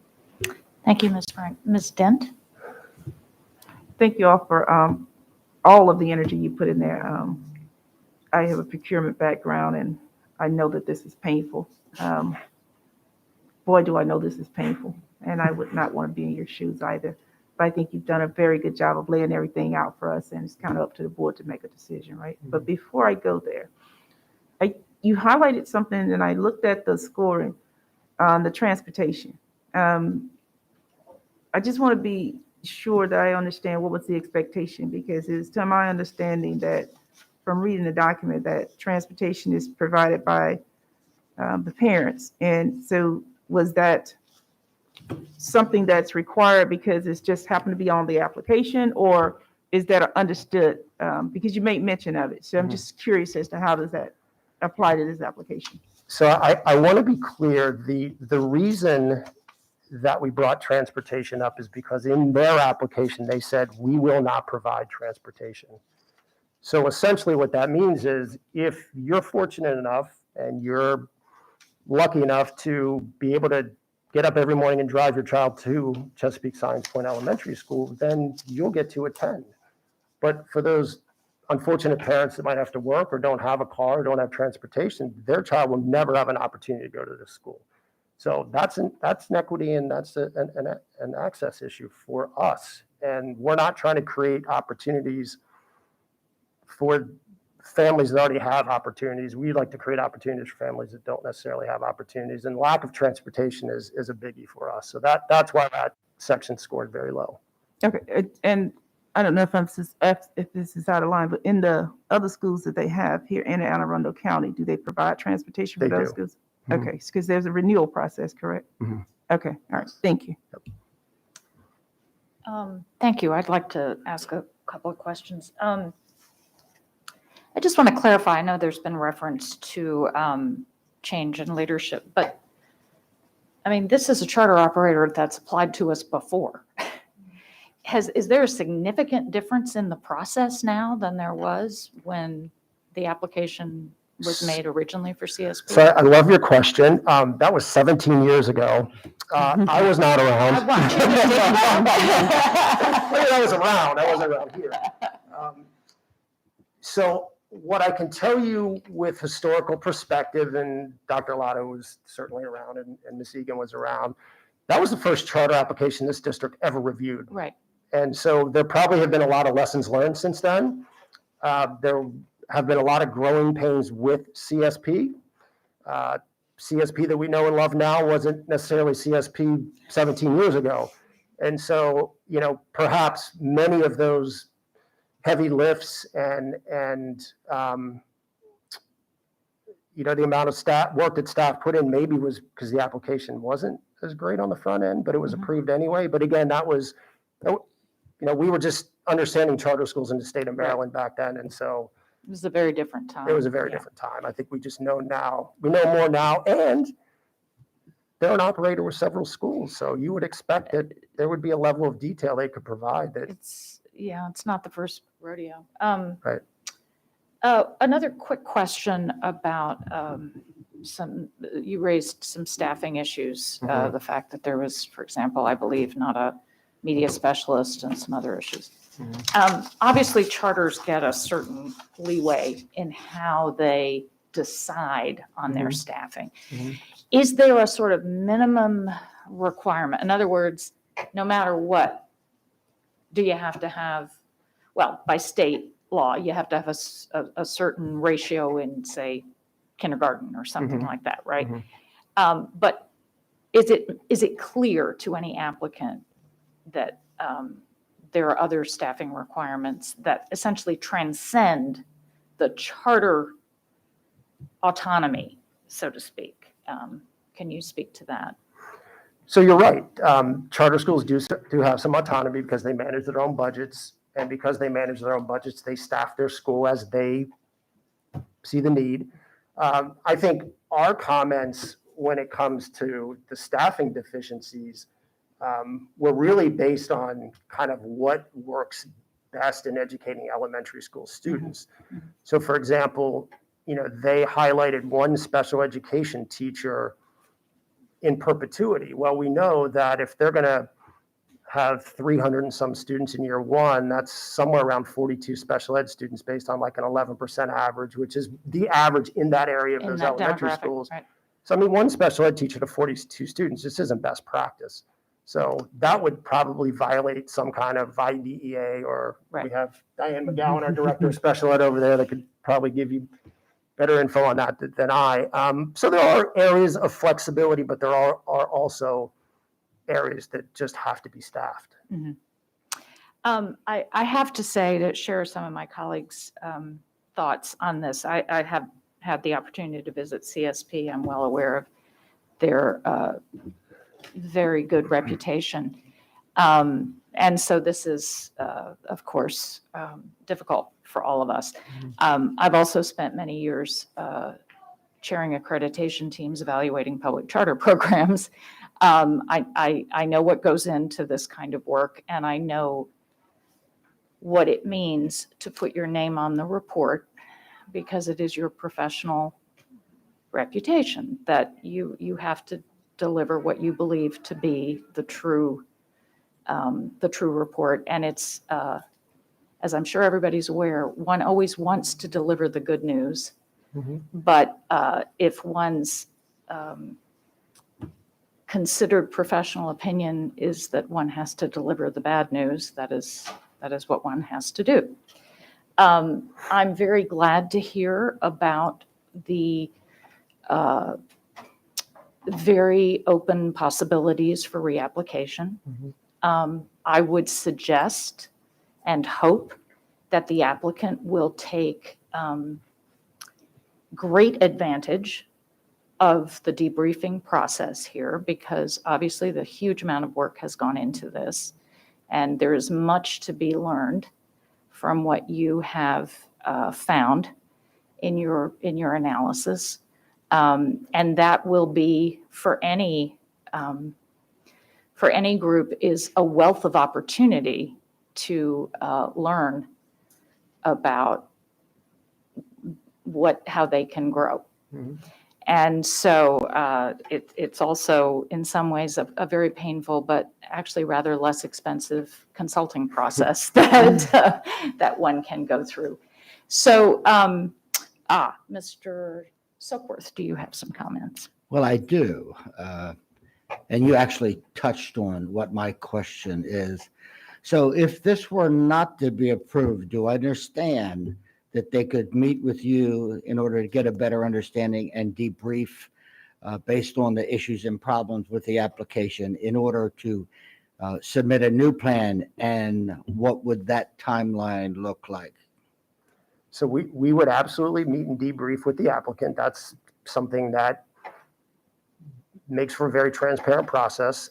In terms of the timeline, that's really up to the applicant based on the number of deficiencies that they would need to work on to fix this. I would have to say that based on our read of it, it probably would take a little bit of time to get this right.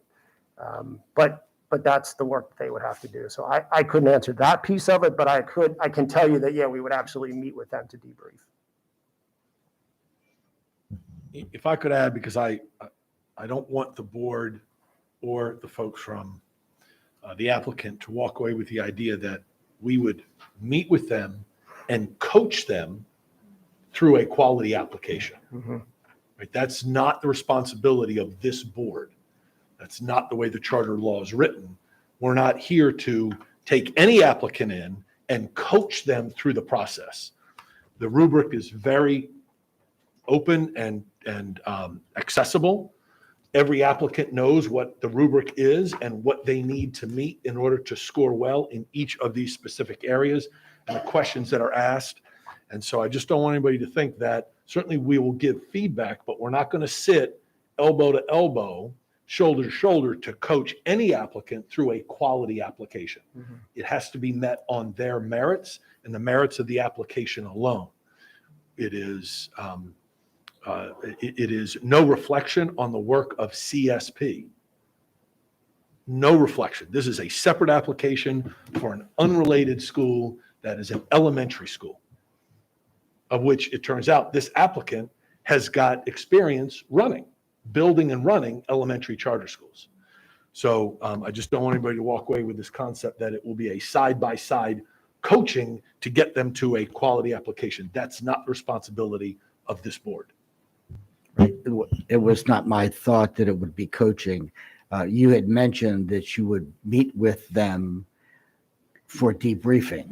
It would be. a And debrief, then yeah. the onus or the burden would be on them That's to right. prepare the new application that would meet the needs of the kids. That's right. That's right. Is that it? Do you have a new light, Ms. Frank? So, and Ms. Dent, do you have a new light or is your light? Oh, okay. I just want to make sure I'm clear because I'm trying to read, I'm trying to look online, I'm trying to listen to you. Sure. So the application submission process, understand you'll debrief. Is that next year or is that as soon as they get the application ready, just for point of clarity for me? So once we get through tonight, I don't know what the vote is going to be, but let's just say let's play this out. Let's say the application was not approved.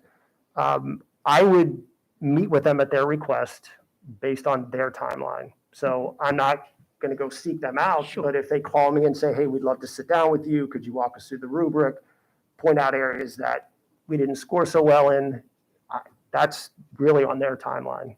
So whatever works for them, we're available. Okay. And then my last question is there like a suspense date of when you have to have a decision before you make because the application said it was for 23-24 school year. Is there like a time limit that you say, okay, what's the drop dead date that I need to have the charter schools submit in order for them to be ready for the next academic school year?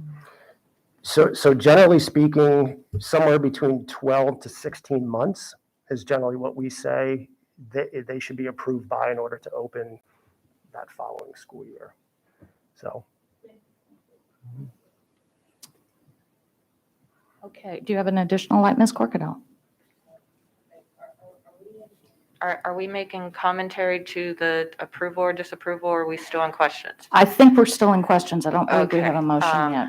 Well, if I may, Madam President, I'm going to have to depart. I know. I've been waiting as long as I Sorry. could here, and I have a hard deadline. Can't change it, no matter what happens. But I just want to say that, I appreciate the clarification, particularly on the timelines, because what I didn't want to do is create a scenario where everybody has to wait till next year, bump back, et cetera, et cetera. I do have concerns about some of their funding and their property and how that's going to all work. And I wish there were any other different situation. It does sound like the opportunity to do that. So if they got it, so if everybody just all hands on deck, let's say in theory, develop the robust version based on your information with Ms. Dent, it would be then 6 months is 120 days. So that would be March to September. That would still achieve the 12 to 14 month range that you are suggesting prior to opening. Well, then- and quite honestly, I mean, maybe it's not a 23-24 opening for them. Maybe they need to adjust that based on the amount of work that needs to go into putting in another Well, application. I don't want to take time with that's on them, positions or right. anything like Yep. that. I just wanted to make sure that I'm comfortable knowing that there is still an opportunity for them to achieve it in theory, provided all the universes line up and everything else. So it does sound like it's that correct, though? I mean, barring any concerns aside, that could work in theory? Yes, no? Again, there's a lot of work to be done, so it would just be whether they. Oh, no, I understand that, Could but do I'm it. just saying, I'm just trying to, I really, if it's like one of those once a years, I was going to suggest that we hold and request everybody go back to the, to the table, so to speak. That's not how this works, clearly. So there is no opportunity for that. But it does sound like there may still be an opportunity, although that window is continuing to close exponentially and not very likely. But we cannot proceed forward because the state isn't gonna accept an acceptance if there's too many deficiencies anyway. So ultimately, this would not probably end up working out, it's sounding like. But, all right, thank you very much. I do have to depart, folks. I do apologize. There's very, very few exceptions I ever make to departure, and my daughter is one of them. So speaking of children. Thank you. So thank you. Okay. I see no other lights. Is there a motion?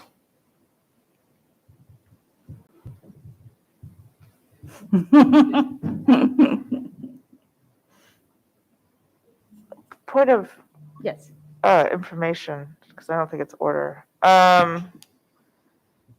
Usually Dr. Arlato has a recommendation. We move to accept his recommendation. He and gave that- the recommendation. Right, and he recommended not approving. So my question is, do we have to,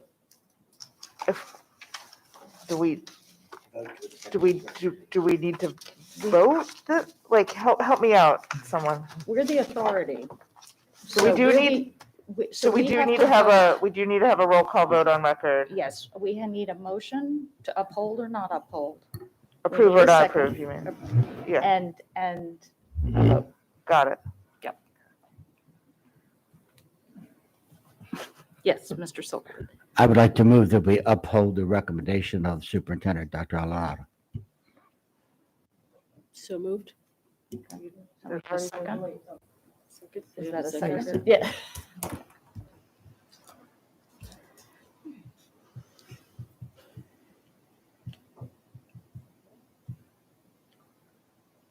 Are we ready to vote? Yes. Ms. Frank? Aye. Ms. Ellis? Aye. Ms. Aye. Schallheim? Aye. Ms. Dent? Aye. Ms. Omasori? Aye. Mr. Silkworth? Aye. Dr. Tobin? Aye. Motion passes 7-0.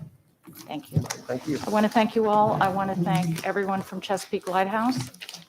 We appreciate your partnership over these years, and we hope to see you back here again with another application. Thank you very much. Mr. Crane, all the staff, thank you very much. Okay. We have item 7.08, virtual instruction plan for inclement weather days. Dr. Arlato, do you have? Yes, I do indeed. Thank you. Let me apologize to the board up front. In an item such as with this kind of importance, you would typically have Dr. McMahon in front of you. She is very much under the weather, and so I am taking her place for today's discussion regarding virtual learning during inclement weather day plan. As you know, roughly 2 weeks ago, the state superintendent, Mr. Chaudhry, state superintendent of schools here in Maryland, gave local jurisdictions, each of the LEAs, the ability to apply for the use of virtual instruction during, in lieu of closing schools during an inclement weather day.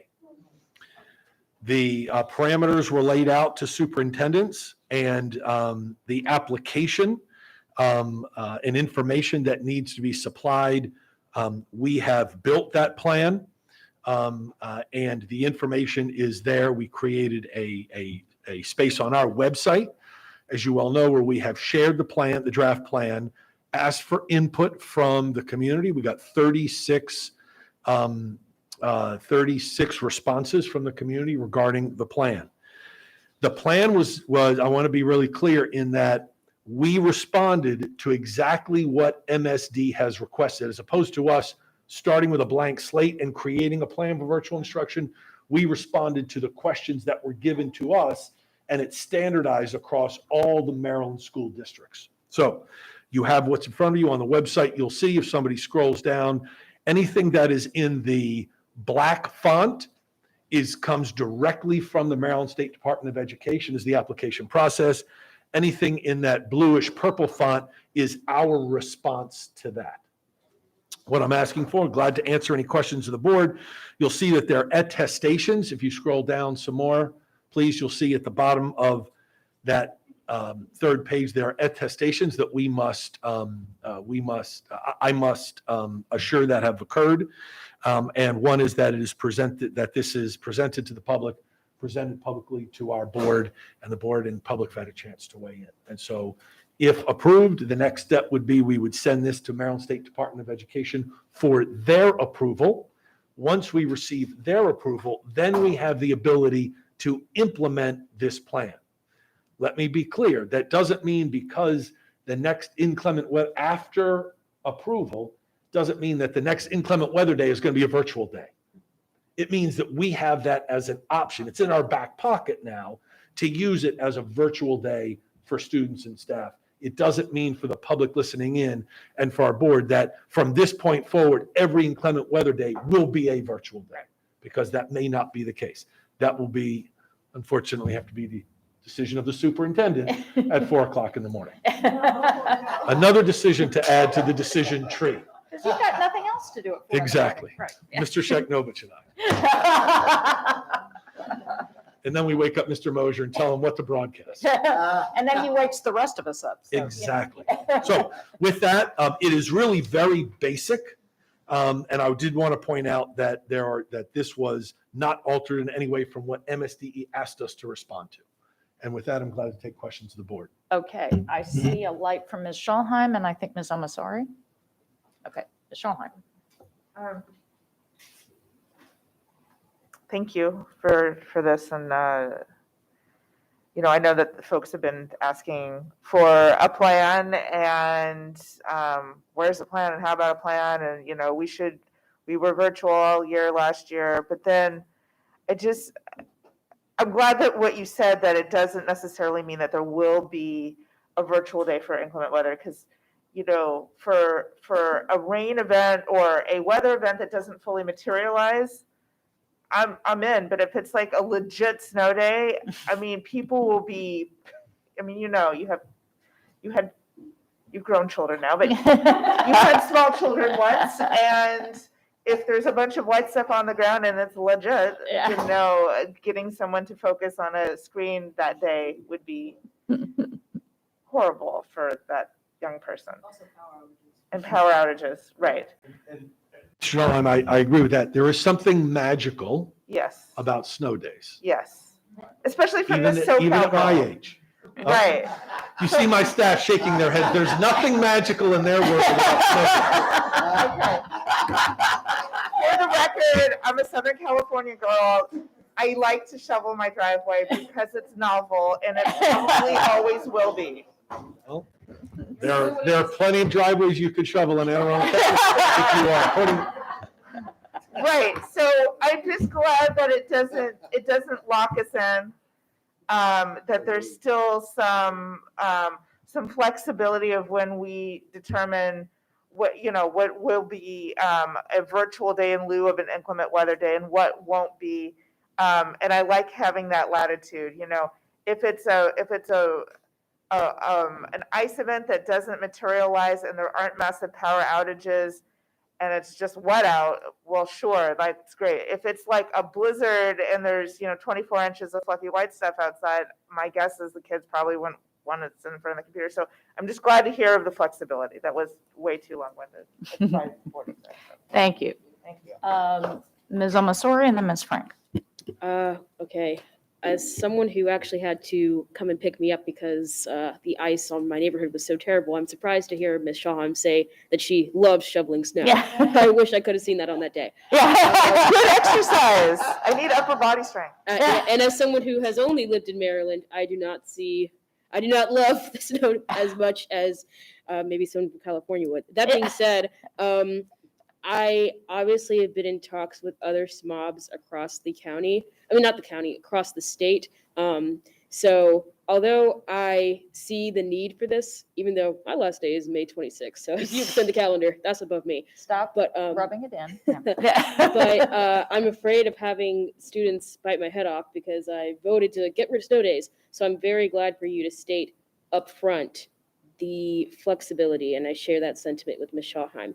So my question is, because earlier in the school year, the state superintendent was quite vocal about how he was against, calling virtual and in-person equivalent. In fact, I remember I had a conversation with him at the MABE conference where he said those two things, we shouldn't treat them as the same thing. So I guess now that we're setting precedents across the state with these virtual plans, do you have any insight as to how this will be implemented in future years? I don't. It's a wonderful question. So it is very clear from the application process, that this is only good for this current school year. So it is not something that we can use beyond. It is only good for this 21-22 school year. Whether the state superintendent and state board move forward this as a possibility into the future, I don't know that. But right now, this is only good for this school year, Okay, well, if approved. if approved, well, yeah, I'm glad to have that on the record so I don't have a bunch of kids screaming at me. It clearly says under directions in that first paragraph, the virtual inclement weather day plan applies to the 2021-2022 school year only. And that's the language of MSDE. Okay. Ms. Frank? That will come in handy if we happen to have a March snowstorm, but. Happens. Happen. April, yeah. So a couple of things really quick, just to point out that while this particular application may end, there has been talk about a potential law that would enshrine this, which could give us a little bit more stability. So we may be seeing that on our legislative agenda at some point, and certainly if we're supportive of this, I hope it would support the next step as well. I also just want to say that I did see recently a superintendent and their communications officer sing their snow days, and it's been a really long time since Mr. Mosier serenaded the school district. And I would be happy to make that motion. But what about the snacks? I think if we have a virtual snow rollout, I feel like it should be encapsulated in song. And clearly we have been on this day as too long Yes, today, because yes. here we are. I'm very supportive of this.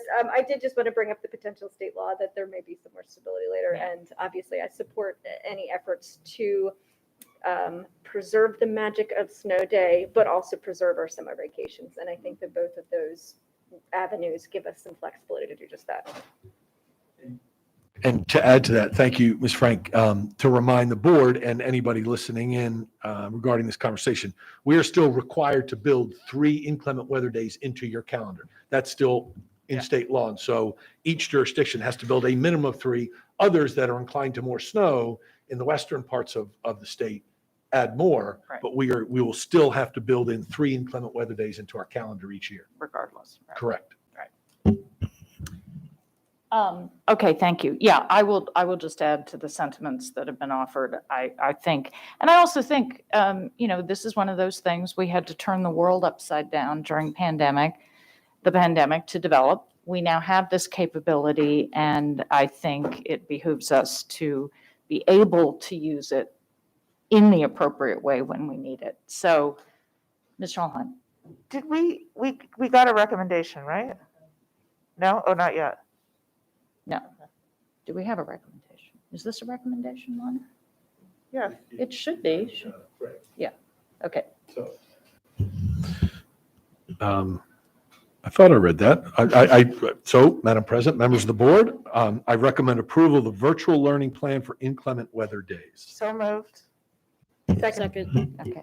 Ms. Howe? Gotta wait for the magic words, you guys. Ms. Frank? Aye. Ms. Schallheim? Aye. Ms. Dent? Ms. Omasore?